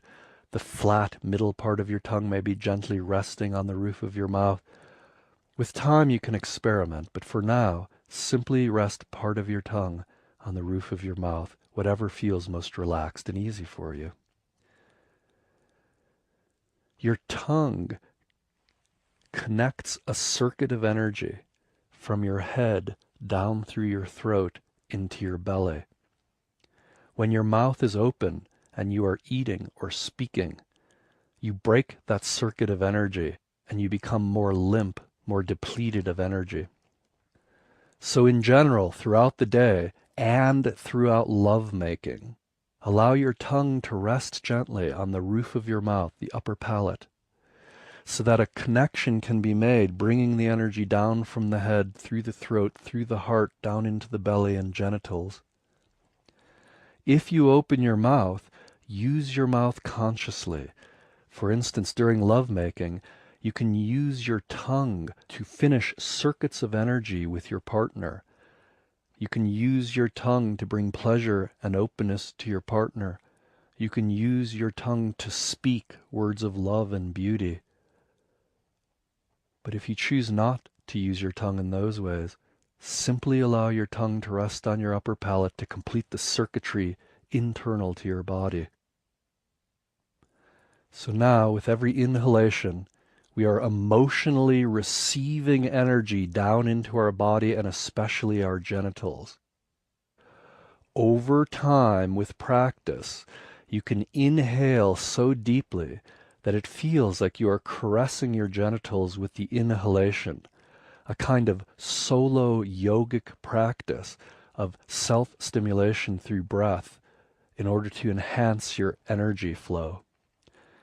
So at this point, as you inhale, not only is your belly expanding with every inhalation, but also feel as if you're beginning to caress your genitals with every inhalation.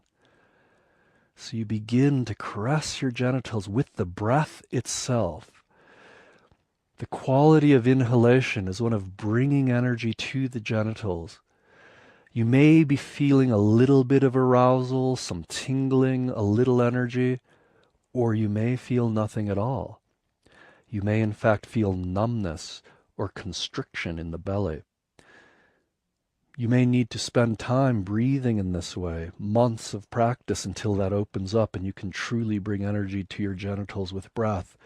You may choose to get various forms of physical therapy, yogic work, and other forms of therapy to help your body and emotions open.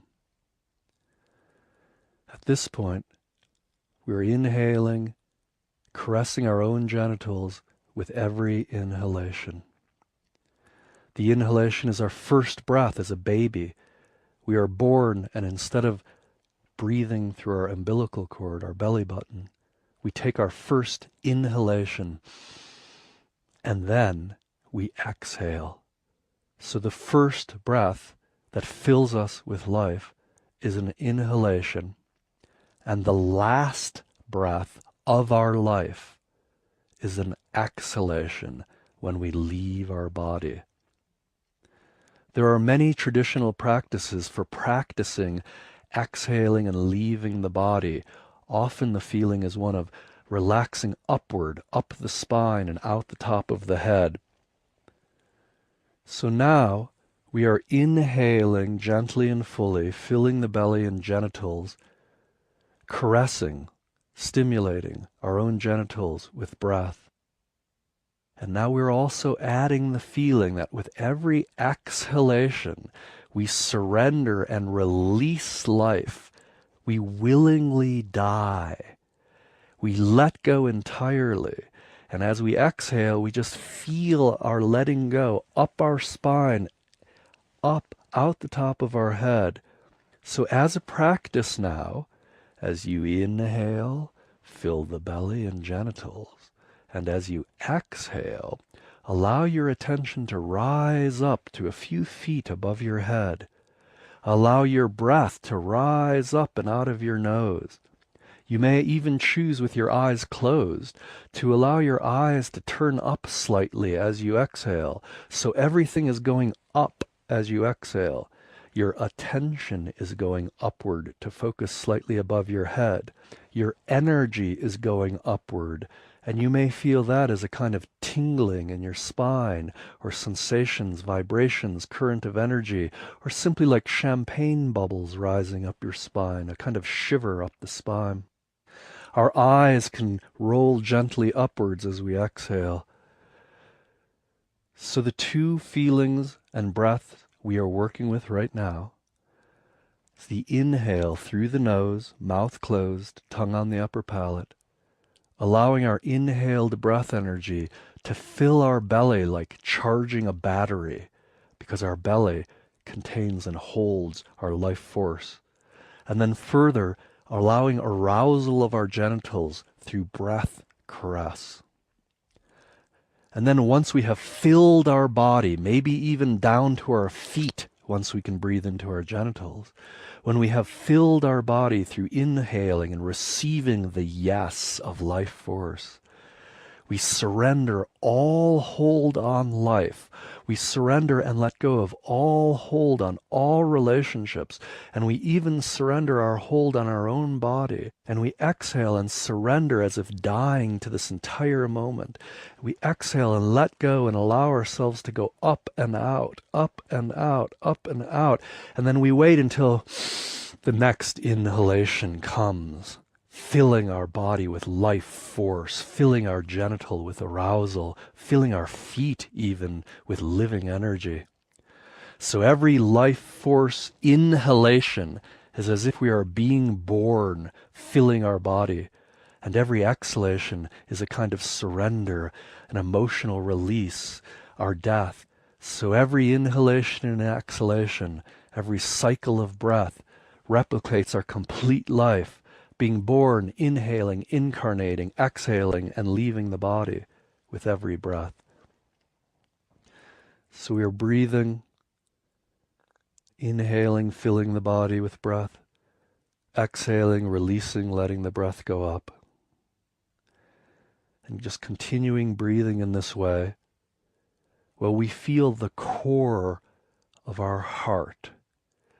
So our heart is approximately midway between our genitals and the top of our head.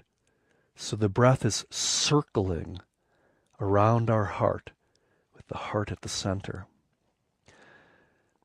If our hearts are tense, our breath energy implodes, and we focus on our own thoughts and feelings, our own sensations. We become riveted on ourself. In our practice of being a superior man, we learn to feel beyond our own thoughts. We learn to feel beyond our own bodily sensations. We learn to feel beyond our own emotions.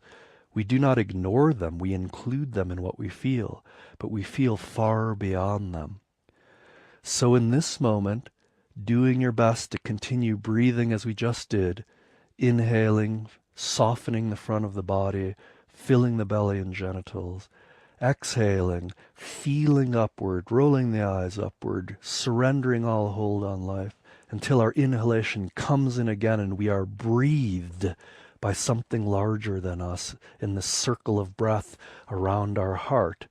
As that breath practice continues, from your heart, feel the space around you. Feel the actual air, the space around you. Feel in front of you. Even though your eyes are still closed, feel the space in front of you. Feel the space behind you. Space is feeling.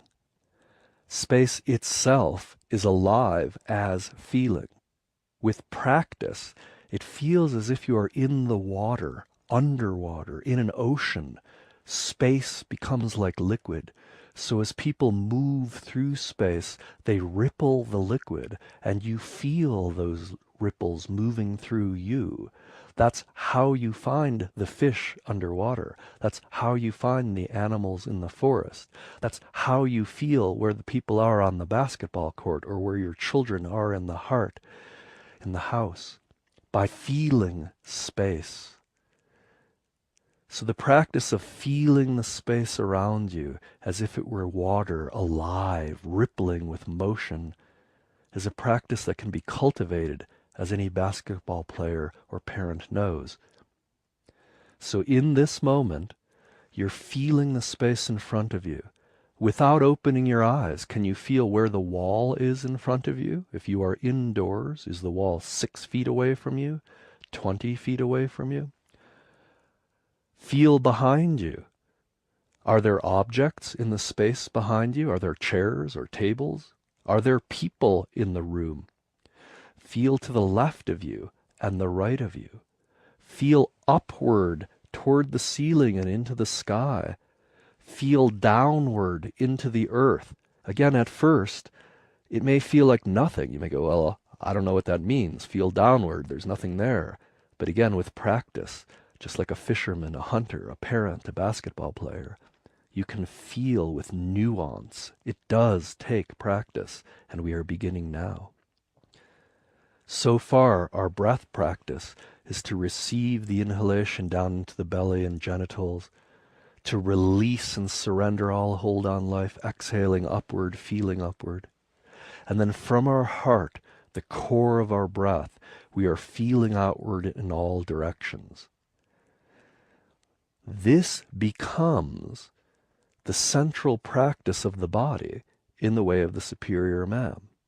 A wide open body, full of life force, also completely willing to let go of life force, and feeling in all directions completely, not shielding your heart, not getting lost in your head or genitals, but instead feeling from the heart into space. So for a moment, feel space all around you. Feel its texture, its thickness, its livingness. Imagine your lover approaching you in this water of space. As your lover approaches you, you feel the liquid between the two of you, the space becoming somewhat compressed, so there's a kind of pressure perhaps against the front of your body as your lover approaches you. Instead of targeting and focusing in on breasts or ears or something that is said, you are feeling all of space from the heart. You are feeling your partner's heart from your heart. You are feeling your partner's body from your heart. But you are also feeling all of space. Again, it may take months or years of practice to sustain that open, feeling nature of being that is space. So we're breathing fully, and now we're feeling fully. This kind of practice can be done throughout the day, 24 hours a day, 7 days a week. It can be done at night. It could be done in your dreams. It could be done in any body you find yourself in a dream. And it can be done sitting as you are right now, quietly by yourself. Relaxing open, feeling into space, breathing the inhale to fill the belly and genitals, exhaling and releasing all hold on life upward.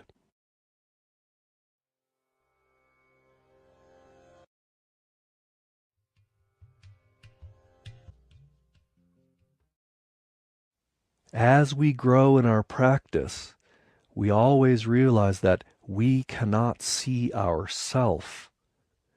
Just like an eyeball can never see itself, but it can only see its reflection in a mirror, you can never see yourself. You can only see your reflection in others.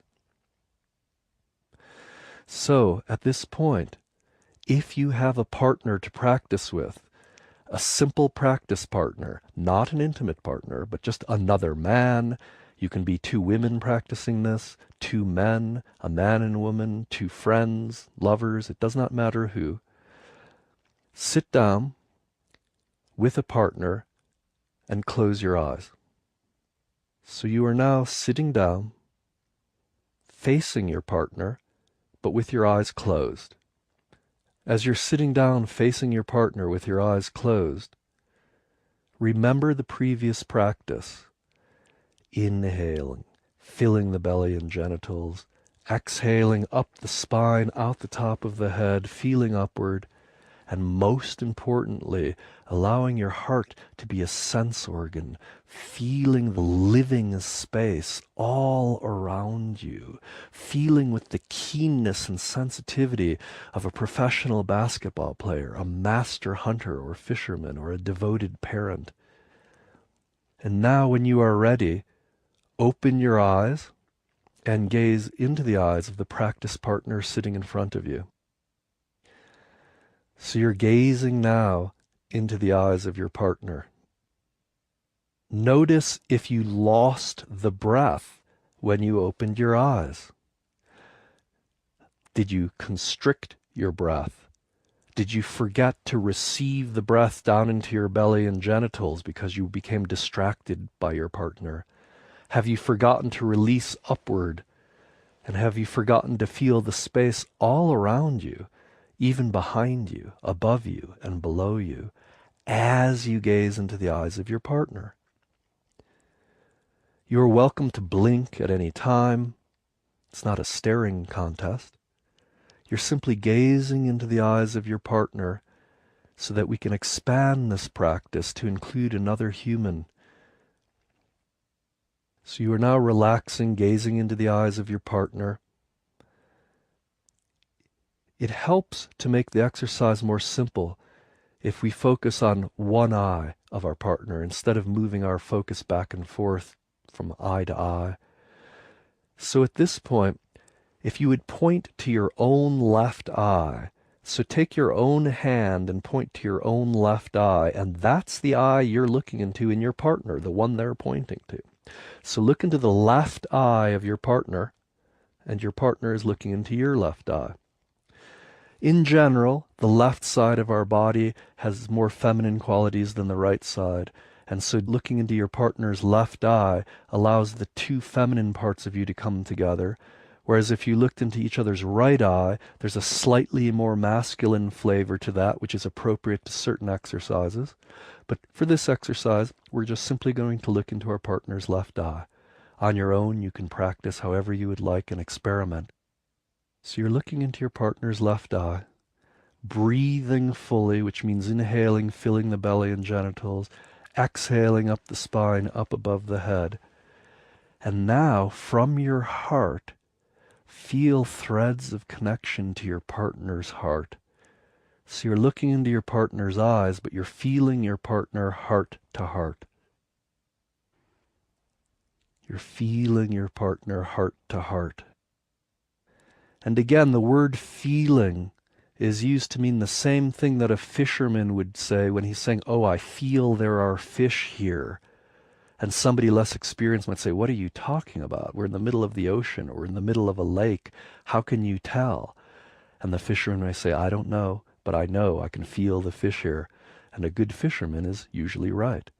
Well, in the same way, fish into your partner's heart. Feel into your partner's heart to find the deepest part of their heart, perhaps a place in their heart that they themselves might not have felt. So you're feeling deeply into your partner's heart, gazing into your partner's eyes. Your mouth is closed, your tongue is on your upper palate. Inhale, filling the belly and genitals, exhaling up the spine, out the top of the head, breathing fully, feeling your partner's heart, relaxing. And begin to feel now how present your partner feels with you.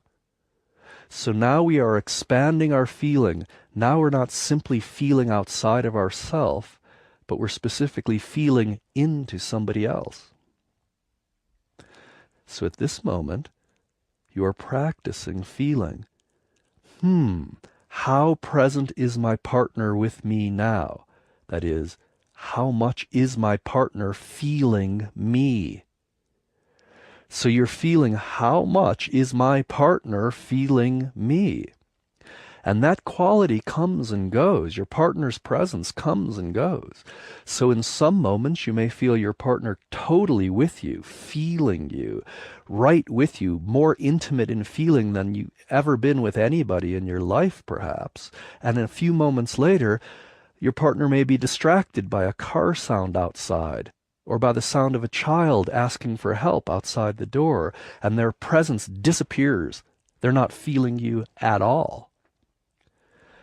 And what we're going to do to make this practice easy to communicate is use a simple number scale 0 to 10.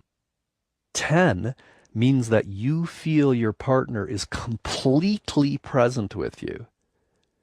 0 means you feel your partner is not present at all. You might as well be sitting there with a mannequin or sitting facing a wall. There's nothing happening there, no feeling at all. That's 0.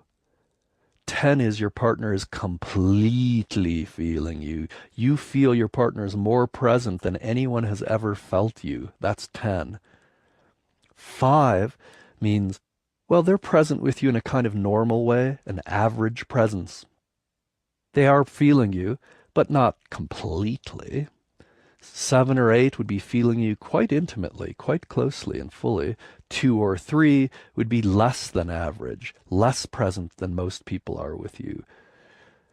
And it doesn't matter exactly what the numbers correspond to, as long as you know that 0 means your partner's not present with you at all. 10 means you feel your partner feeling you completely. No sense of separation. None. 5 means a kind of average presence. So for a few moments, you are silently going to narrate the numbers that say how present your partner is. So in your own heart, you are silently giving numbers to your partner's presence. So in your own heart, silently, you may be feeling 6, 6, 10, a sudden total connection, 10, and then a little less, 8, 8, and then your partner somehow pulls back a little more. Maybe they're drowsy, 4, and maybe now they're just thinking of what they have to do tomorrow. They're going over their do list in their mind, and they're not feeling you at all, 1, and then suddenly they realize that they're in their head, and they come back to feeling you, 7, 7, 8, 3, 3, 6. So you are now silently narrating the numbers that correspond to how present your partner feels to you. And I will give you a moment of silence here to practice assigning numbers in your heart silently to your partner's presence. And do that for about 1 minute, starting now. Simply feeling how present your partner is and training your heart to discriminate how present they are being by assigning numbers 0 to 10. Moment by moment, every few seconds you're giving another number silently.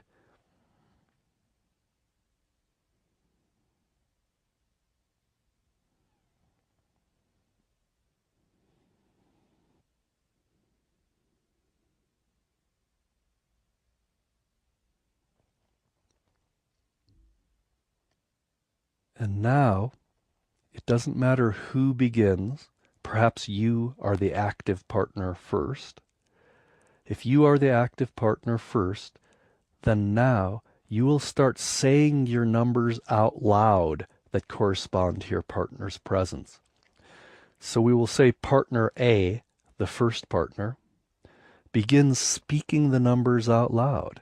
So begin now just gently with no conversation, with no small talk, without breaking the depth of the exercise, practicing being as intimate as possible heart to heart with your practice partner, while also breathing fully, Inhaling, filling the belly and genitals. Exhaling, feeling upward, allowing your heart to feel the space all around you, alive, full of life and sensitivity.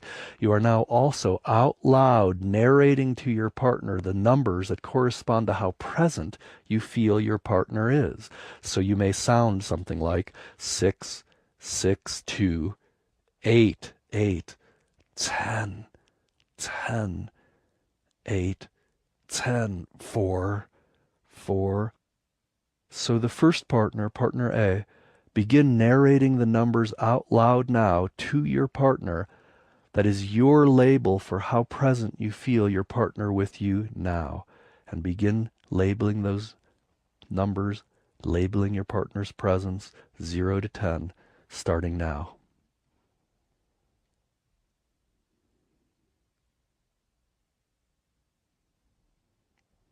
And partner B, you are just listening and feeling how sensitive your partner is to you.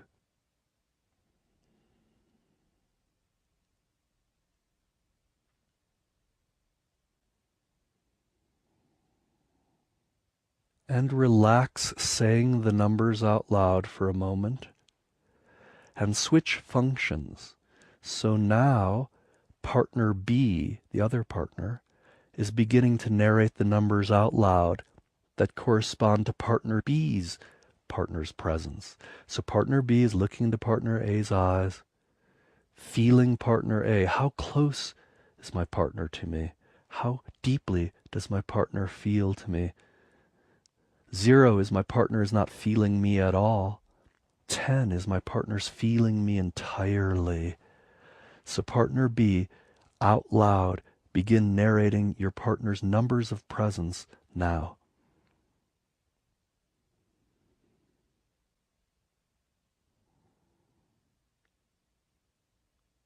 And now come to silence. So now both partners are in silence, but both partners are continuing in their heart to discriminate how present your partner feels. So your heart continues to assign numbers silently to how present your partner feels, how much they are feeling you. 10 means they're feeling you completely. There's no separation. 0 is there's a lot of separation. There's a wall between you and they're not feeling you at all. And now for the next part of this exercise, we will continue to breathe fully, inhaling down the front of our bodies, filling our belly and genitals, exhaling up the spine, feeling up above and releasing all hold on life, feeling space all around us, feeling as space, and feeling our partner's presence and assigning numbers to our partner's presence. To that practice, we now add this.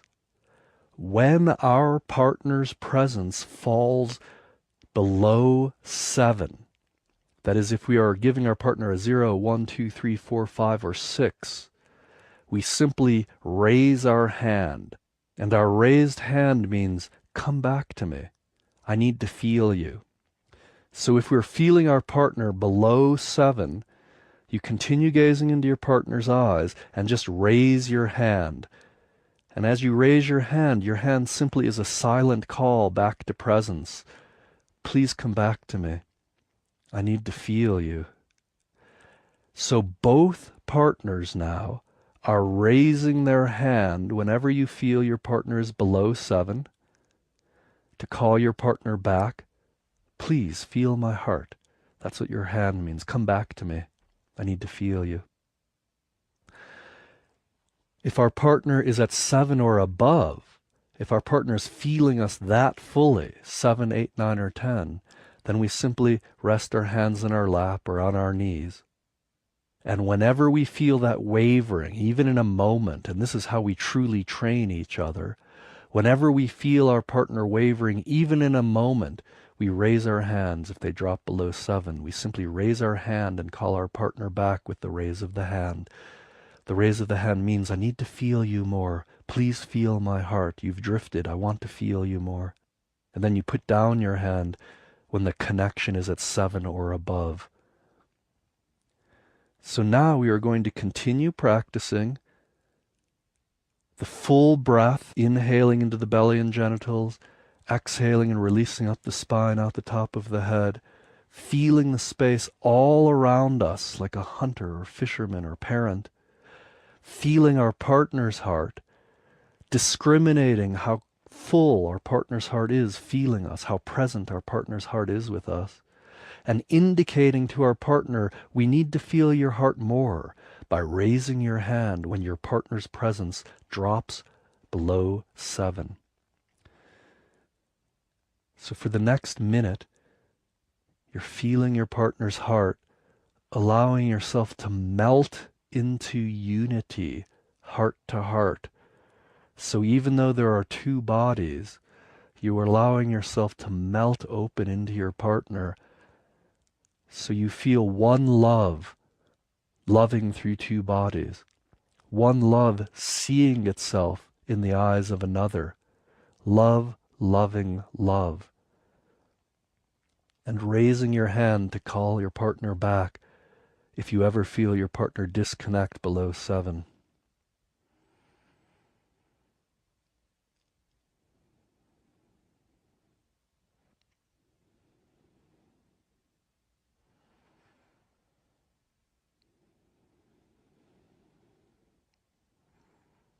Because you always attract to you people who are as committed as you are to opening, to serving, it is very important to learn how to give this feedback.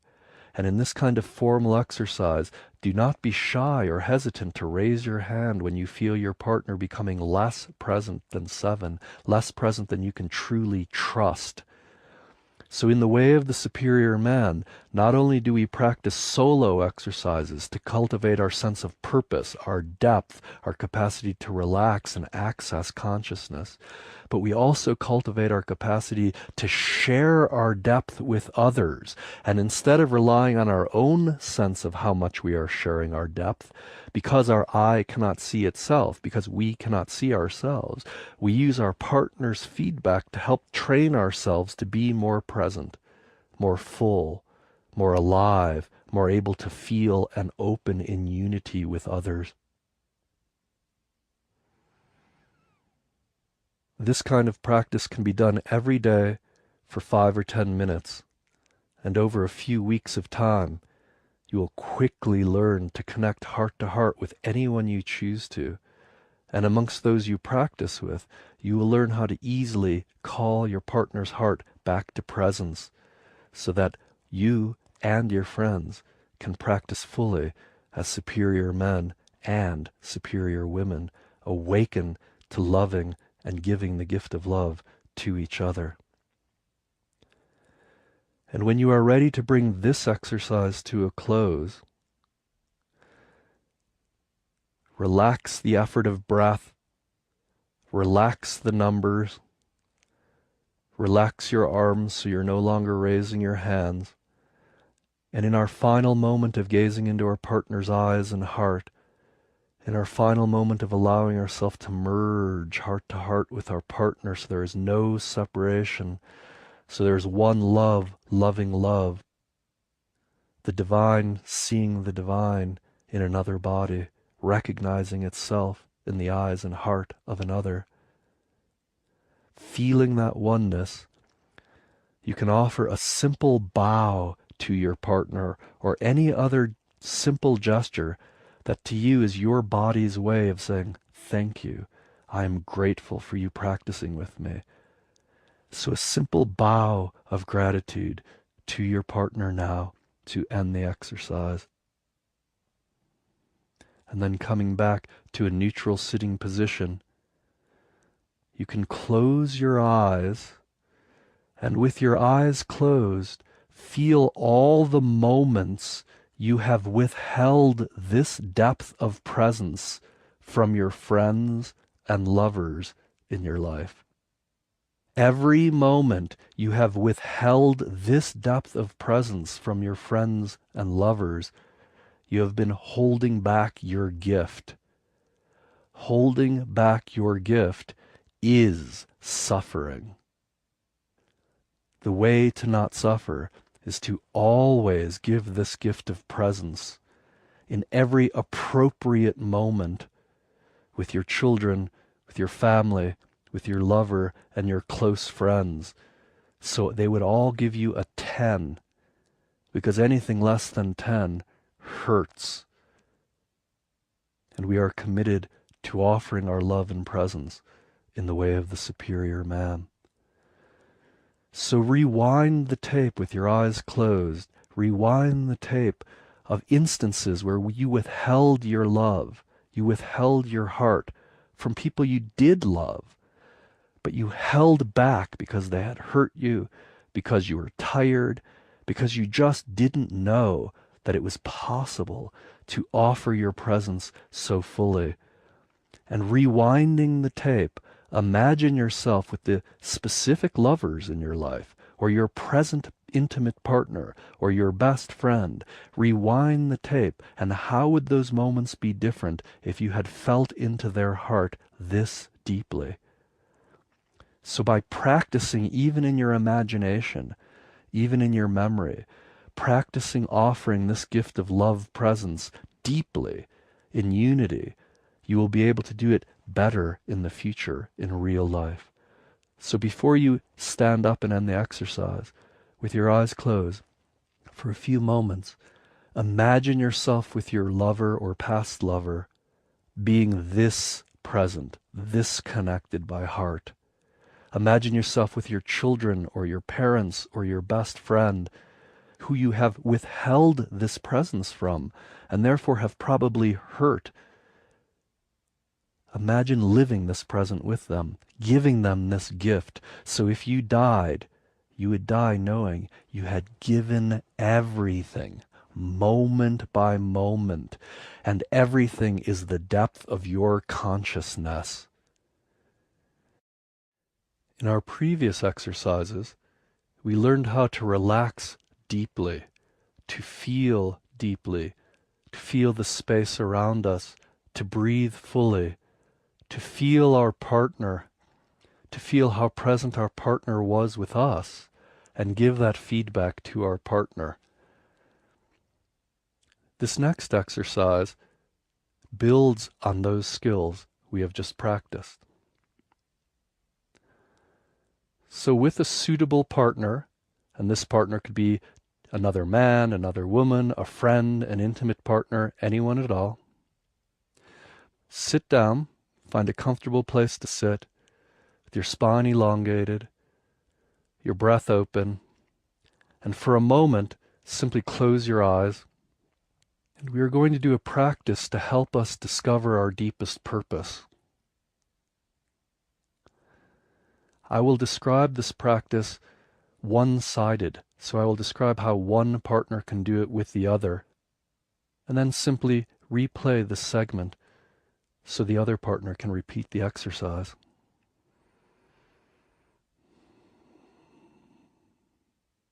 And to briefly recapitulate some of our previous practices, our tongue is resting gently on our upper palate to complete the circuitry internal to our body so breath energy can flow freely.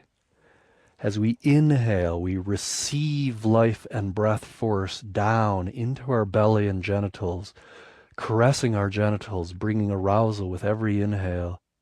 And then with every exhale, relaxing upward, relaxing up our spine, allowing our eyes to turn upward just for a moment, letting go of everything.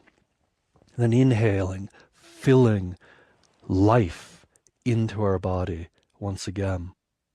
From our heart, the center of breath, we're feeling the space all around us, up and down, left and right, forward, back, feeling the space like water, alive. So as people move through the water, you can feel the ripples against your body and against your heart. So you're feeling the fullness of space, breathing, inhaling life force into your body, exhaling and releasing, dying to life with every inhalation and exhalation.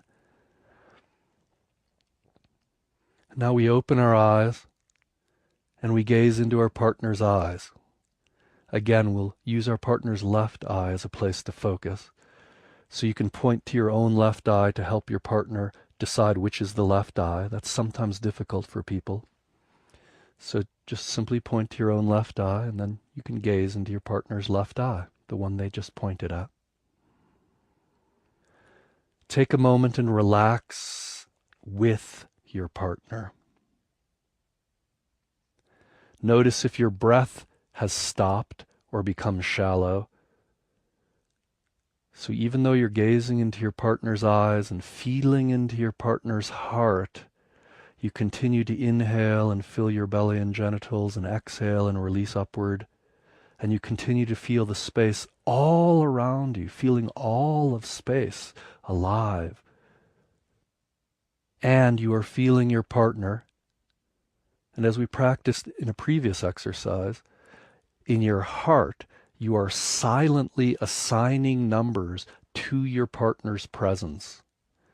So internally, you are feeling 7, 7, 10, 2. We're using a 0 to 10 scale, 10 being completely present, no separation. You are 1. 0 being total separation. Your partner's not feeling you at all. 5 means your partner's feeling you about average, whatever that means to you. So in this moment, you are silently giving numbers to your partner's presence.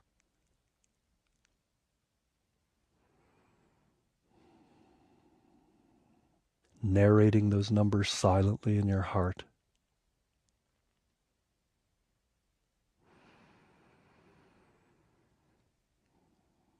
So you're gazing into your partner's eyes, silently labeling their presence, breathing fully, and feeling the space all around you.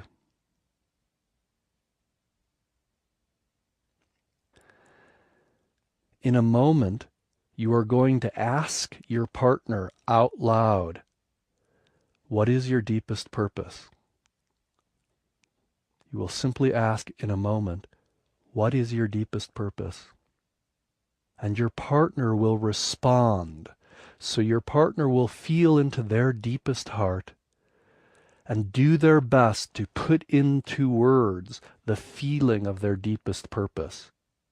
It doesn't matter if they're right or wrong, or if they may change it in the future. They're just doing their best in this moment to put into the words they can use the specific purpose that they feel they need to do or become before they die, so they can die complete. Your purpose is that which you must do right now, tomorrow, the next day, next year, so that when you die, there is nothing left. You have given everything. So in a moment, you're going to ask your partner, what is your deepest purpose? And your partner is going to do their best to speak from their heart. So they may say something like, my deepest purpose is to raise a family, build a business that brings happiness to others, and write a novel. So again, you'll say, what is your deepest purpose? And your partner may say something like, raise a family, build a business, write a novel. Now, as your partner says their deepest purpose, use your heart discrimination to assign a number to how deeply present your partner is with you. It's the same kind of feedback we gave our partner in our previous exercise. So as you listen to your partner's purpose, you're not focusing on what they say at all. Rather, you are feeling how present their heart is with you. So no matter what your partner says, the number you are giving your partner is basically how deeply their heart is with you. The reason we are doing this practice is because at 10, in unity, when someone's heart is that present, they are spontaneously living their purpose, and everything they say is coming out of their deepest heart. They are speaking from 10. They are speaking as unity. They are their purpose, which is unity. They are living it. And so you're simply reflecting back to your partner how deeply you feel their heart is with you as they're saying their purpose. And as you'll see, that fluctuates. So you'll say, what is your deepest purpose? And your partner may say, to start a business and write a novel. But when they say it, they pull back a little. So you feel 5. So you say 5. Thank you. What is your deepest purpose? You repeat the question. And your partner says, well, to write a novel and to build a business. And now they even feel more distant. So you say 3. What is your deepest purpose? And I'll try again.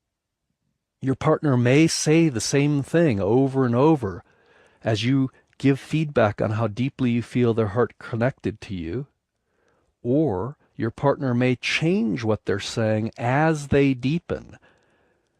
So the partner who is speaking your purpose, just allow your purpose to be spoken spontaneously. You can even experiment and say things you're not quite sure about. What you're going for is keeping your hearts in unity, keeping connected fully with no separation, even while you speak your purpose, and you will find out what happens. So, we are now going to begin. Once again, you're gazing into your partner's left eye, tongue on the upper palate, inhaling into the belly and genitals, exhaling upward, feeling your partner's heart from yours, while you feel all of space around you alive. And now, you will ask your partner out loud, what is your deepest purpose? Your partner will answer. You will give your partner a number to how present their heart feels with you, and then you will simply say, thank you. And again, what is your deepest purpose? To write a novel. 4. Thank you. What is your deepest purpose? To have a family. 7. Thank you. What is your deepest purpose? To have a family and write a novel. 4. Thank you. What is your deepest purpose? And you will just continue that process for several minutes. So begin now out loud asking your partner, what is your deepest purpose? And of course, you stay connected with their heart as deeply as you can. Listen to your partner's answers. Give your partner a number out loud, and then say thank you. And again, what is your deepest purpose? So beginning now, start with, what is your deepest purpose? And begin.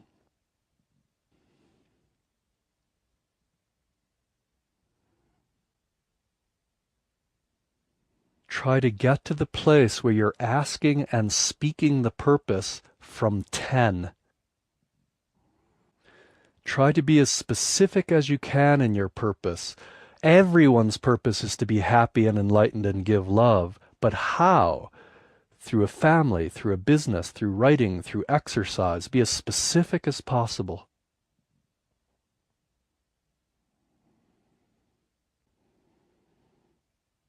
Once again, make sure you speak your purpose in practical terms, things you can do and accomplish and be checked on.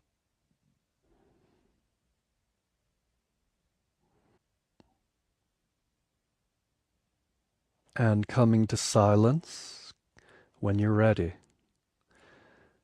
You can take this exercise deeper by asking, how are you going to live your deepest purpose tomorrow? How are you going to live your deepest purpose tomorrow?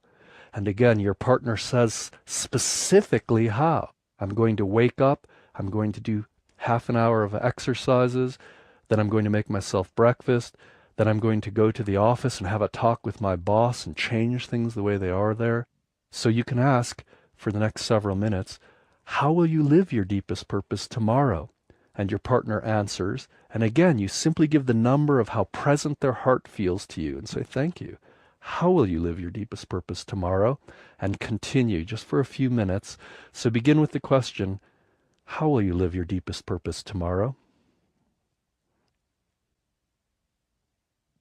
And coming to silence when you're ready. These kinds of practices, reflecting to our partner how present we feel, how in unity we feel them as they speak the details, the specifics of how they're going to work out their deepest purpose, allows them to begin offering their deepest purpose from their depth. Obviously, if you're giving them a 3, they can't possibly be speaking from their deepest purpose. They're hardly feeling you. Their deepest purpose is wide open conscious love offered to the world in specific ways. If they are not living that with you now in the speaking of it, they certainly aren't going to be able to live it in the doing of it. So this kind of exercise helps you and your partner not only refine what your deepest purpose is and how precisely you will live it tomorrow and in every day, but also help you practice remaining fully present and in unity as you speak and ultimately live your purpose moment by moment. When you have completed this exercise, and you can practice this as long as you want, 10 minutes at a time, half an hour at a time, once a day, once a month. When you have completed this exercise, as always, feel how moments in your past you might not have lived your deepest purpose, or might not have offered your deepest purpose from your true depth, but instead we're trying to give your deepest purpose from 3 or 2, a closed and separate place, which is useless in terms of your deepest purpose. We all make mistakes. The superior man learns from the ongoing mistake of his life, and this is one way of learning how to speak and act your deepest purpose from your true deep heart. When you are done, offer a simple bow of gratitude to your partner for sharing this practice of purpose with you. There are many exercises that we can use to help explore and express our dark side lovingly for the sake of bringing love and light and consciousness to our friends and partners. This one exercise we'll do is specific to your intimacy. So those of you who have an intimate partner, sit down with your intimate partner and face your partner. As always, your partner can be the same sex, the opposite sex, you could be playing the masculine, the feminine, but to make it simple in my description, I'll be speaking to you as a man relating to your partner as a woman. If you do not have an intimate partner in your life, you can do this exercise sitting with your eyes closed and imagining that you're doing this exercise with a partner until you have one to practice with. This kind of exercise can also be done in a formal practice situation with a trained supervisor who knows how to lead you through this exercise. Then you can do it with a group of people who are practicing not necessarily in intimacy, but to prepare each other for their real intimacies. To use this exercise, please use it only with your real partner, as there is no living supervision, and it's best to do this with those you have established trust with. So sitting down with your real intimate partner, or sitting down and imagining yourself with a partner, for a moment close your eyes. And remember some of the basic practices of presence and breath and feeling. And as a brief reminder, we are inhaling, filling our belly and genitals, almost caressing our genitals to bring energy to the base of our body, where we often hold our energy back due to fear. So we're practicing really inhaling into the lower parts of our body, filling them with life force. As we exhale, we surrender and release upward, feeling above. And from our heart, we feel space all around us, like a fisherman would find fish under the ocean, or a hunter would search for animals in the forest, or a parent might feel his or her children throughout the house. You are feeling all of space and cultivating the capacity to feel things you cannot even see. And now open your eyes and gaze into the eyes of your partner. As always, notice if you've holding your breath now. Have you started holding your breath? Or are you continuing to breathe fully, inhaling into the belly and genitals, exhaling upward, continuing to feel the space alive around you, rippling with whatever motion there is? And now you are also feeling into the heart of your partner as you gently gaze into your partner's left eye.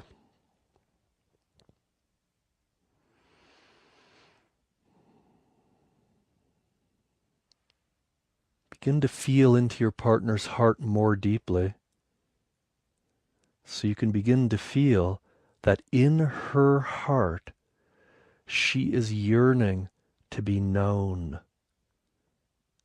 She is yearning to be seen.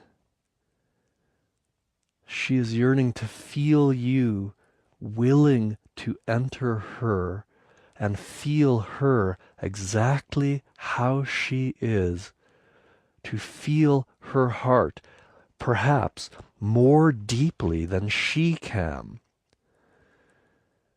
In the way of the superior man, one of the gifts you have to give to your lover is the capacity to feel her heart more deeply and in ways than she can. You're feeling it in ways that she cannot feel it. You're bringing her a reflection to her of her own heart so she can feel herself through you in ways she cannot even feel herself. She offers the same gift to you. She can feel your heart deeper than you can and reflect to you your own heart. So right now you're practicing feeling deeply into the hidden chambers of her heart, feeling into her yearning that she may even be shy, embarrassed to express. So you're feeling beneath any expressed desires, into her true heart yearning that even she may be a little shy to feel. Amongst her yearning is the desire for the masculine divine to be able to enter through her resistances. She wants to be able to trust her intimate partner, to be able to enter through her heart closure, her fear, her resistance, and gently but persistently enter through her shields to be able to touch and bloom her heart as love, to fill her heart that yearns for love. But to do that, you need to be strong. She will put up energetic resistance, and her heart yearns to feel your energy strong enough to lovingly embrace her as she is energetically even resisting, and lovingly, perhaps humorously, and certainly with a little darkness, enter her heart. And that is what we are going to practice now. So as we have learned in the previous exercises, begin assigning numbers to your partner's heart, 0 to 10 scale. If you feel your partner's heart wide open to you, willing to receive you entirely, that's a 10. And if you feel your partner's heart's closing, that's a 0. Closing like a rock, unfeeling, is 0. So you're silently giving your partner numbers 0 to 10.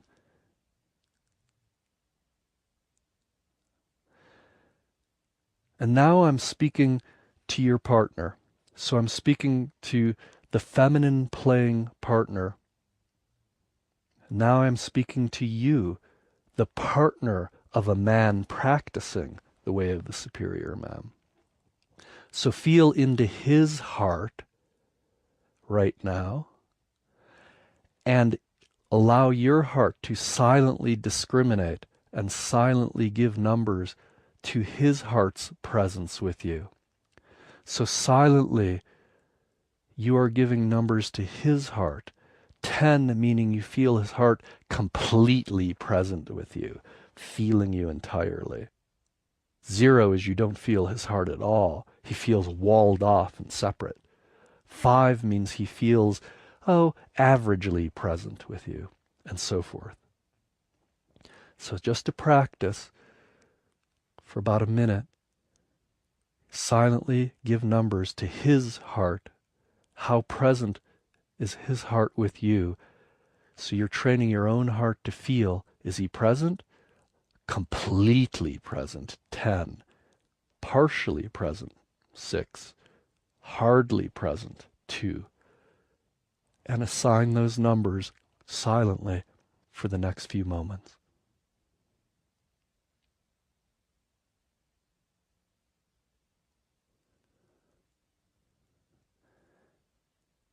And now, as we did in a previous exercise, the woman partner, you are now raising your hand if your man partner falls below 7. So starting now in this moment, women, simply raise your hand to call your partner back. He is practicing to be present, but like all men, he is sometimes distracted. He may be tired. He may be hungry. He may be thinking of something else. If you feel his presence falling below 7, so you really need to be giving these numbers silently in your heart. If you feel his presence falling below 7, simply raise your hand to call him back. And then keep your hand raised as long as you need to until he's back at 7 or above. And when your heart would give him an 8 or a 7 or a 9 or a 10, put down your hand until he distances his heart from you again.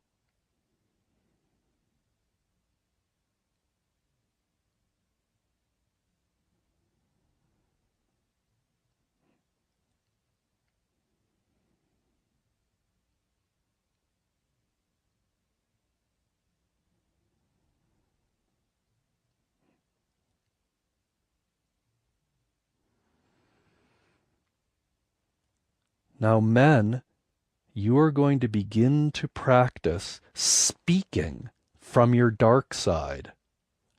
I will tell you exactly what to say, and you are like an actor practicing to speak with authenticity, finding a way to speak certain lines that are real, offered from your heart with full presence. So you're practicing to speak at 10. But you may find that when you speak, you are getting a 2 or a 4 or a 5 from your woman, which means you need to practice, because what she is feeling in real life is this, your presence.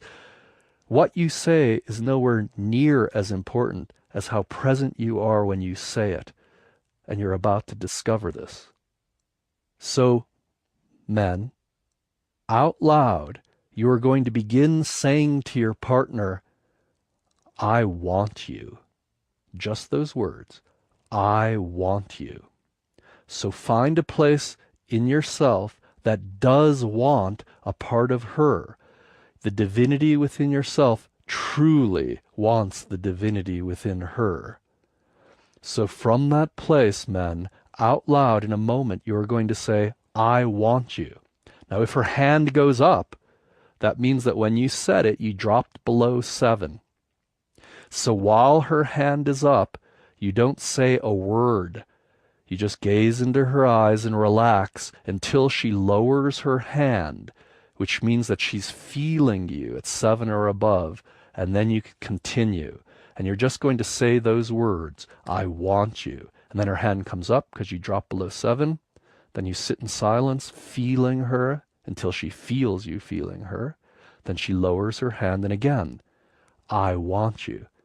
This time she didn't raise her hand because she's feeling your presence. So you continue. It's like practicing speaking poetry. I want you. I want you. It's a practice. It's like a musician practicing his instrument to bring the most ecstasy through it to others.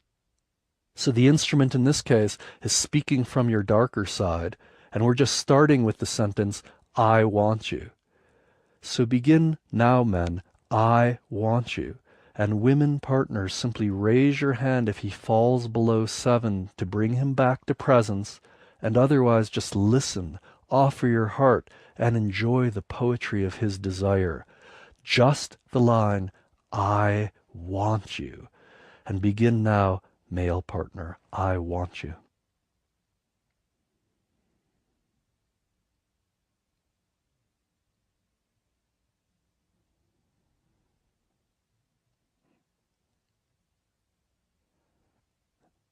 And women, if he falls below 7, raise your hand.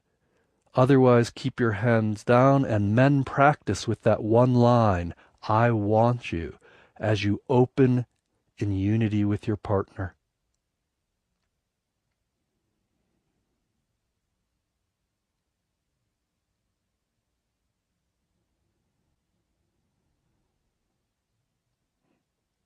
And coming to silence, you can practice that part of the exercise as long as you need to be able to speak I want you and remain connected at 7 or above. But now we're going to go more fully into the dark side. At some point, you will probably reach the place where you are afraid to offer your love. That fear shows itself as tension. So you may notice yourself giggling or laughing or looking away or holding your breath or becoming tense. And that's a sign that the yoga has started. You've reached the place of your dark side where you close down and your partner cannot feel your heart. So in this practice, we're training the men to speak from their dark side and stay heart-to-heart connected. The next sentence you will use, mem, is, I want you, my bitch. I want you, my bitch. So there's a little darkness there. It's said with love, with humor. I want you, my bitch.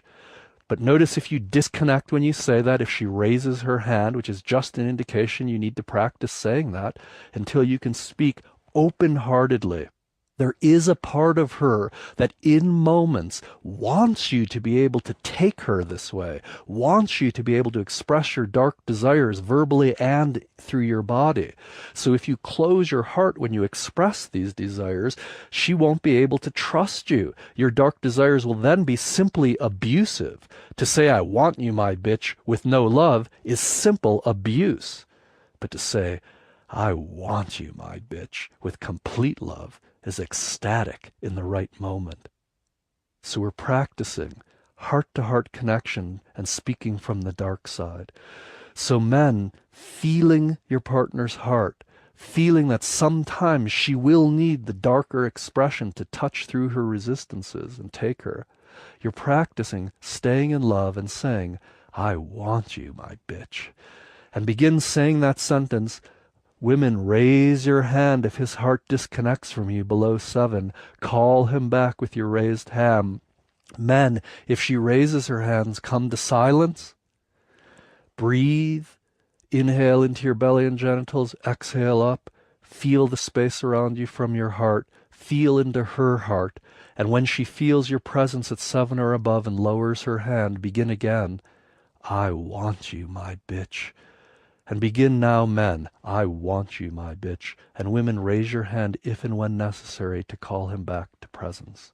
I want you, my bitch. Begin.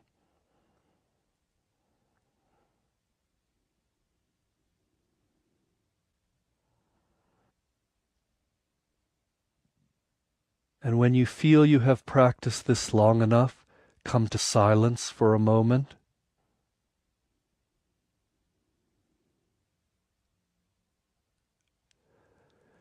And then men, how dark are you willing to speak? I want you, my bitch. I want to take you, my bitch. You are mine. I'm going to take you and lay you down and press into you and ravish you. I'm going to kill you with my love. I'm going to obliterate you with my love. How dark can you take it?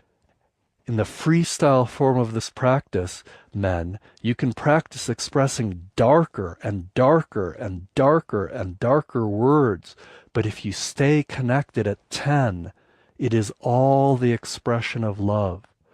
If you do not stay connected, then it is simply abuse. To speak from the dark side when you're not deeply connected is abusive. It's painful. But to speak your love with that dark claiming energy, you are mine, for real, touches her heart in a way that she yearns for on occasion, that she requires on occasion to feel claimed by your heart. How dark can you take it? With practice, you will discover you can say anything from that place and have it say love. You can say, I'm going to take you and rip off your limbs and suck out your blood as I love you to death, and have it feel as love. Whereas if you are not connected heart to heart, you can even say, I love you, and it will not be felt as love. It is not what you say, but the energy communicated through your connection. So in the freestyle form of this practice, which you can now practice daily with your real partner, or once a week, or spontaneously for the rest of your life, you practice speaking the darkest you could speak as your partner raises her hand when you fall below 7, or your partner can give you the numbers out loud, 7, 3, 2, 8, 8, and you train yourself to offer dark love energy while staying connected. So in the last part of this exercise, find out, men, how dark you can speak and still be getting from your woman a 7 or above. That is, she still feels your heart wide open with her. So speaking from the dark side, as dark as you can, take a few moments and spontaneously, freestyle, find a way. How dark can you make it and still have her in the ecstasy of communion, heart to heart? So begin now, men, starting with perhaps, I want you, my bitch, and making it darker and darker. It's fine to use foul language, vile language even, said in total heart connection, and find out what happens. So men, begin speaking the most vile love talk, staying totally connected that you can, and being trained by your woman partner who is either raising her hand when you fall below 7 or out loud narrating numbers, so you can practice staying heart to heart connected while you offer your claim of her heart darkly, strongly, aggressively, ravishing her. So begin speaking from the darkest you can, bringing it darker and darker and darker. If she raises her hand, come to silence. Reconnect with her heart and continue. And so begin now, men, speaking from your darkest that you can. Ladies, raising your hand to say, quiet for a moment, reconnect to my heart. And then ladies, lower your hand when you're ready for him to begin speaking again. So men, begin with, I want you, my bitch, and then go darker and darker and darker until she raises her hand, and then reconnect, and then proceed. So begin, men. You are mine. I want you, my bitch. As dark as you can speak, as long as she doesn't raise her hand. But as soon as she raises her hand, it's her heart's call. Feel me. Feel me. Then she'll lower her hand and begin speaking again.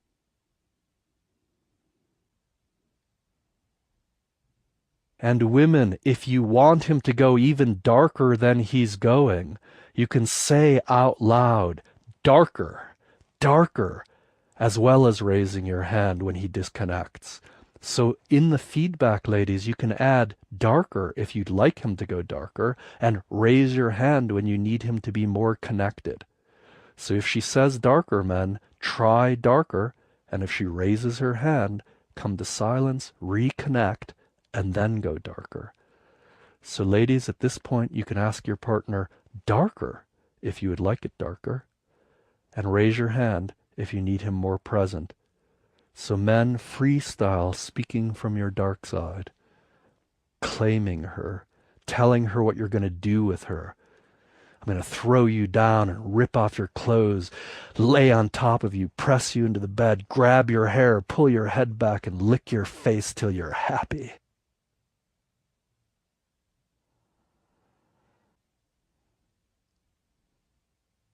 Take it as dark as you can, as open-heartedly as you can stay connected.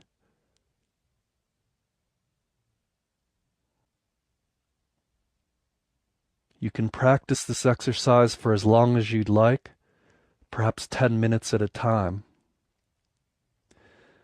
And when you have completed this exercise, come to silence. Come to silence now.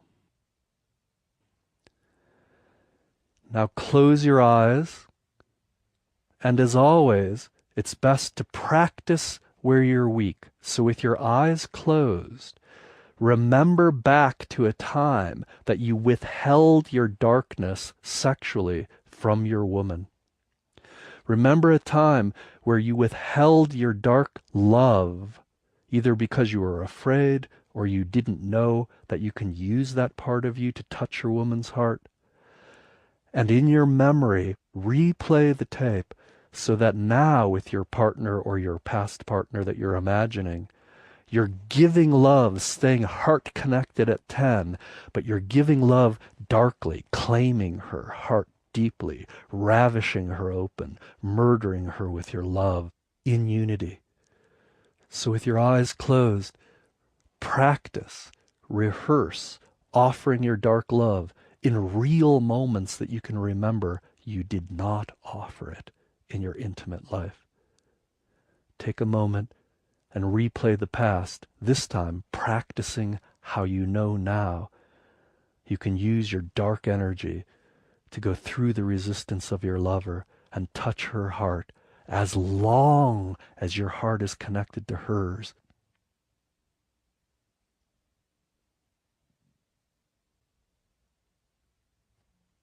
When you have finished replaying your memories, this time practicing fully, offering your love to your partner in a way that will meet her energy when she needs it. So when she gives you big energy, you can give her big love energy back and crush her in your loving. Open your eyes. Gaze into your partner's eyes, man and woman. Feel the gratitude you have in your heart for your partner being willing to serve you in this way. And men and women, both partners, offer a simple bow or gesture of gratitude to bring this practice to a close. In the way of the superior man, we live from our sense of purpose. We offer our depth of consciousness, light and dark. We live for the service of our partner and to bring life, light, love, and consciousness to this earth. The earth and women will often resist us and even fight. And we turn every fight into a dance of love, where our freedom and love are liberated for the sake of all beings. So may all our practices always serve the heart liberation of all beings.